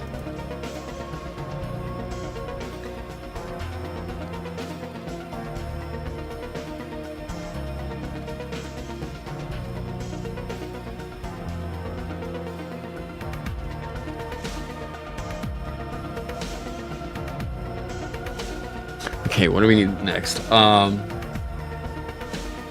It's fine to have lore, but a lot of people take it to a point where you should just write a novel. Yeah, what about the Gunslinger? Yeah, Gunslinger got new art too. If it's required, sure, lore's fine. But in general, I just think, like, I don't know. Some people that want to buy it for the lore, maybe that should be a separate book. I want game mechanic. Like, I want to bite into the meat of what it means to play your game, not a whole bunch of flowery prose. And this is something that, like, okay, modern TTRPG writers should. Oh my god, modern TTRPG writers. I'm sorry, but if you are a narrative writer, if you're just a creative writer, and you're not working on any mechanical text, you're not a game designer. Like, you're not. You're a writer. Okay, that's what you do. You write, which is good, and I'm glad to have it. I'm glad to have you, right? But, like, if you're not writing mechanical text, you're not a game designer. You're a writer. That's good. It's easier to hire you if we know, like, where your where you're supposed to be. You know, like this is what you do. Cool. You're gonna be happier. I'm gonna be happier. Please stop applying for gigs as game designers whenever all you've done is write like scenario stuff. You know, yeah, it's like that's game design is this whole other field. There's creative writers, and like there's a lot of game designers that can't do creative writing. You should value that. You do have a place, I promise. I got a sponsorship offer for a video game? Ooh, I did want to talk about this. I got the notification on this. Oh. Hang on.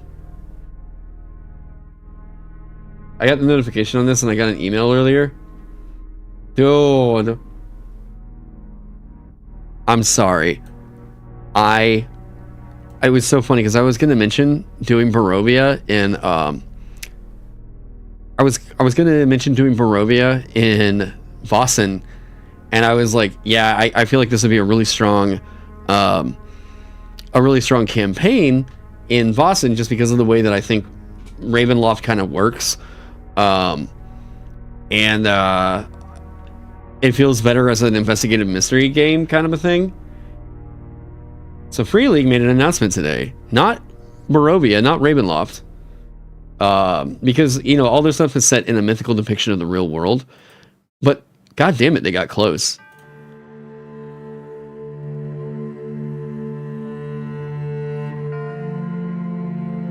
Oh, fuck, I didn't see that earlier.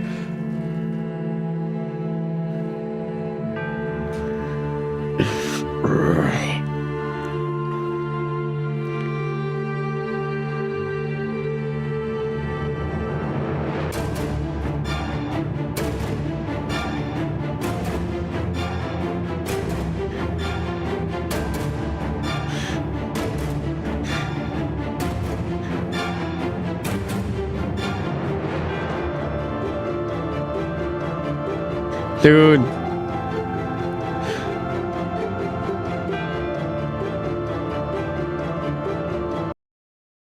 City of My Nightmares, Mythic Carpathia, and a new starter set for Vaesen. Still no Finland expansion? It's Scandinavia, you know, throw it in there somewhere, okay? Yeah, no, they're going like Eastern Europe. They're taking it more into Eastern Europe now. So now Carpathia, I think it starts in Prague. Is the idea of this one. And I think Finland was part of speak. Yeah, there you go. It's all Scandinavia, right? Yeah. Oh, Man Bat. Yes.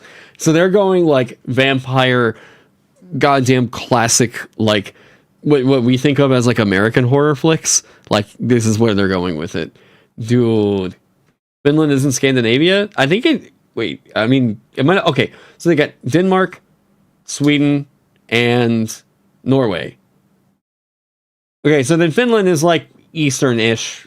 Sure. I'm American, all right? Look, I'm doing pretty goddamn good for my European country knowledge, all right? Thanks for preventing me from screaming. Well, look, hey, you know what? Hey, I'm in Oklahoma, okay? I'm taught the only important things I need to know are what's like around my general vicinity, what's in my eyesight, right? Finland is Scandinavian, it isn't Nordic. Oh, so everybody's wrong. You know they wouldn't, but I would love to see their take on Americans folklore / cryptids. I have had an idea for that for a while. I was kind of holding off on doing that until I got through on Vagabond stuff. But I want to talk to Free League because I want to make sure they don't have something planned already. And I've already got plans on doing a Mythic Appalachia in New England. I can make the book happen. I would love to make the book happen. The thing is, oh man, the thing is with that, I would want to make sure that there's no conflict with Free League, right? I also would want to really make sure that we'd have to be able to get the funds for that. And I could easily say that we would need over 60K. over 60K, easy. If we wanted to make anything that was close to like what they did with like Great Britain, yeah. Have you listened to Old Gods of Appalachia? I highly recommend it. Yeah. I've checked it out. I'm just not a big fan of the cipher system. It's just my yeah. Nordic countries are Iceland, Denmark, Norway, Sweden, Greenland, basically all the Viking people. Yeah. Agree with new your family Appalachia. There's so many spooky tales. Exactly. I already have I will just say, like, I have a dream team of like I have a dream team of people that I would love to work on with this. I need to make sure I have a Kickstarter fulfilled that does print that is associated with Land of the Blind before I can do something like this. I need the print quality to be good, and there are two YouTubers I would want to work with on it. Not in the D&D sphere. And I think the only way I would be able to get either of them on board is to be able to show that our like Land of the Blind has good faith in this, and to be able to get the blessing of Free League. If we got the blessing of Free League on it, I would immediately start in on it. It would be like the next big project immediately after Vagabond stuff. Okay. I would love to be able to work with Windigoon on this, because Windigoon has done like Windigoon is from the Appalachian Mountains. Windigoon is like big researcher of Appalachian cryptids. He knows his shit, and there's probably shit that like I would not even remotely know about. Yeah, and the other part of this is like around that time of like what's going on with Vaesen, you'd have to really I'm looking at okay, so for those of you that don't know, Vaesen takes place in like the turn of the 20th century, right? So 1900s. 1900s in America, that especially around that time, was kind of rough. Okay. So like we'd have to figure some stuff out. And they do it well. They do it really well with Scandinavia, and just basically saying like, hey, there's some narratives we understand that like gender inequality was a big deal over here at that time, but like you don't need to roleplay that out, right? I've had this when I tell you guys, like I have tried. I get to guest star on Creepcast. How fucking funny would it be if we just got Meat Cane in to like do all the art in it? Not like Johan Egerkrans, just get Meat Canyon art. That would be roughly Civil War at United States. No, it would be about 25 years after the end of the Civil War. It would be but a couple of different things that would be really cool about that are, number one, I have done complete 80-page papers on post-Civil War US regarding like the development of jazz.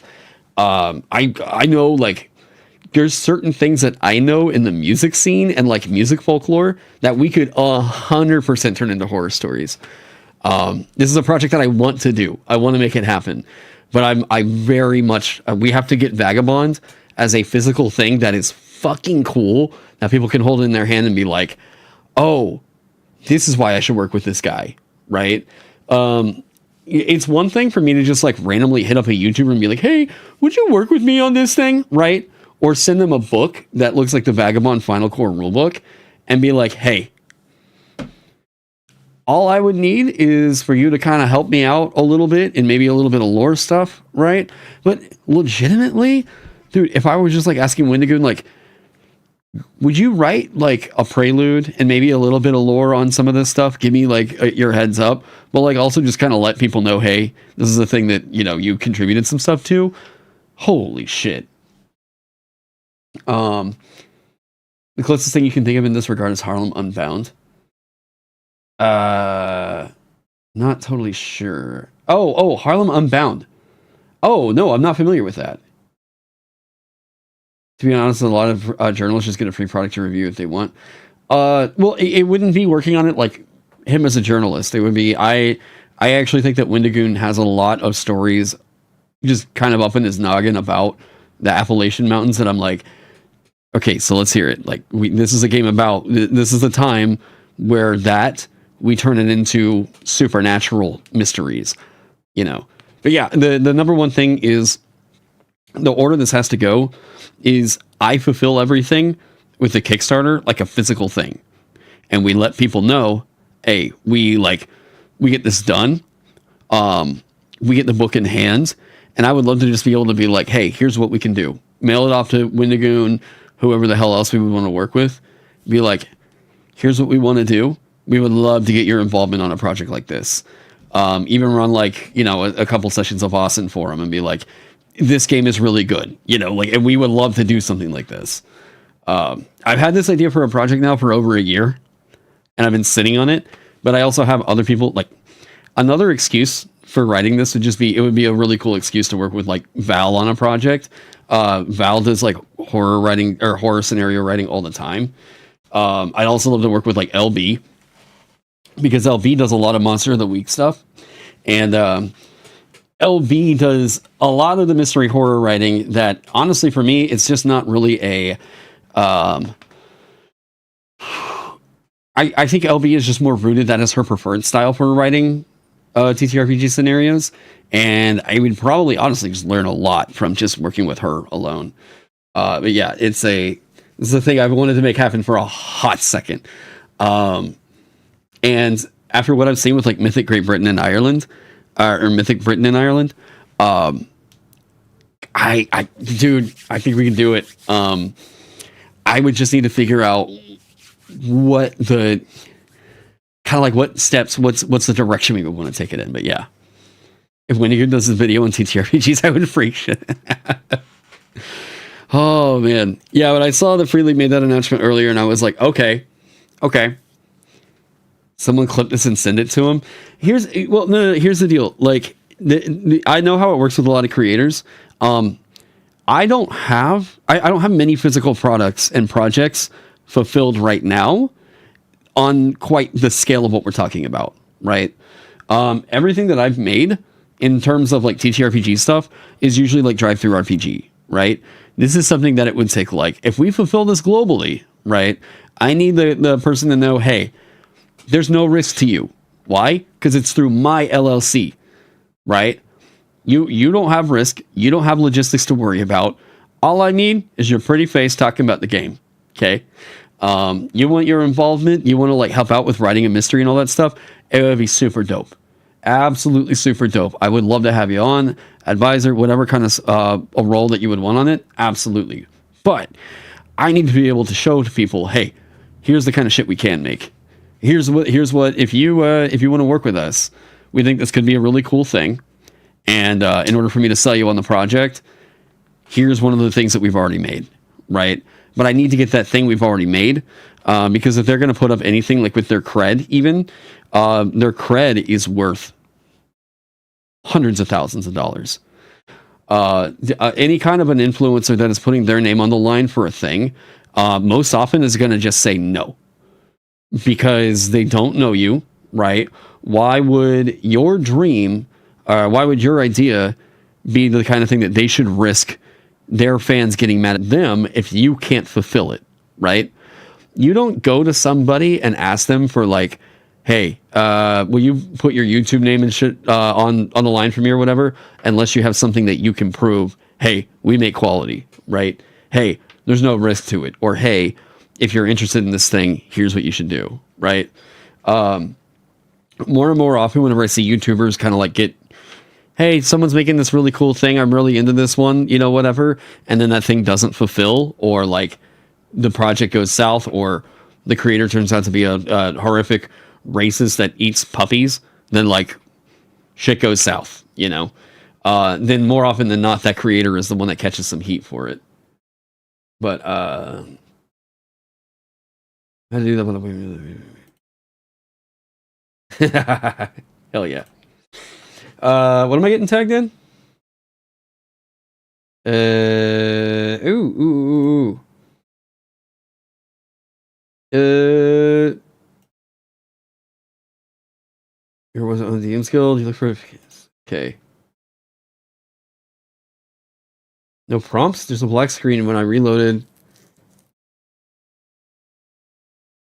As for the PDFs, you can do it.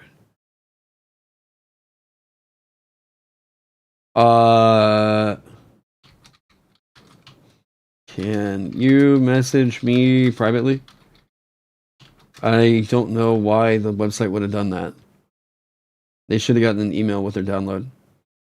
Yeah. The nail that sticks out the most gets the hammer. Well, but you want to be sure that, like, here's the deal. Like, I don't just want someone to pay attention to me. I want to work with someone, right? Like, hey, don't just give me a shout out for the cloud or what the fuck ever. I want to make something cool with it, right? Like, if I did a thing where we were organized, like, hey, I want to work with this individual over here because, like, not only do they have, the collaboration, right? Not only do they have a proven track record of, like, they make quality content on their YouTube channel or what the fuck ever. They're just a person who, like, they clearly know their shit. And, like, they could bring a lot to the table. They really could. Because, like, there are so many people that I could just say, like, hey, you have an audience count, right? Like, you have a significant following. So because of that, you want to attach your name to a project that, like, you don't have to do anything for. And I'm like, no, that feels weird. It's like you're giving somebody credit for shouting you out in a thing they didn't work on, which is, like, not what I like doing. I prefer finding people who are, like, proven track record of, like, they do quality work. Windigoon being one of those people. Windigoon puts in a shitload of work on all of his videos. He does collaborations like this quite often, but this would be the first time that I could think of something that was quite as fitting for Windigoon, or as fitting for a mainstream YouTuber collaborating in the TTRPG scene.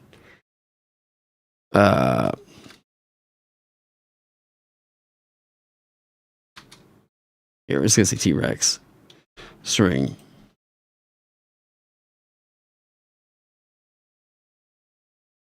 There you go. Now, definitely his first TTRPG collab that I can think of. Probably the first for pretty much anybody over, like, 2 million subs. I say that. I wouldn't really call the Moist Critical, like, skill check thing a collab. That was an experiment that they tried, and it just, man, it sucked so hard.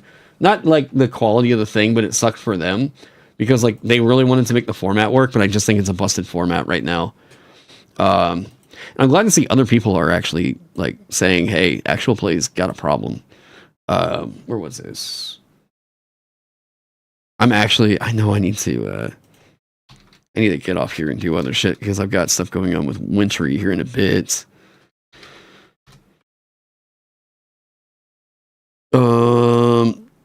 Yeah, are they even doing D&D stuff anymore? Yeah. Yeah, are they, like, when's the last D&D video they dropped? 1 month ago. Okay. Before then, the Things Are Changing video was big 2 months ago. They're only doing one D&D video a month? Wow, that is not sustainable content. Yeah, and look how often they're doing Magic the Gathering videos. Yeah, man. Dude, that's rough. That's rough.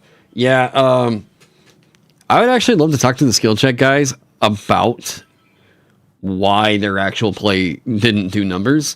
I can 100% diagnose it for them as somebody that's in the TTRPG scene. I don't know if there was somebody. Actually, I know that there is somebody who knows Charlie in my scene or in my, like, viewer sphere.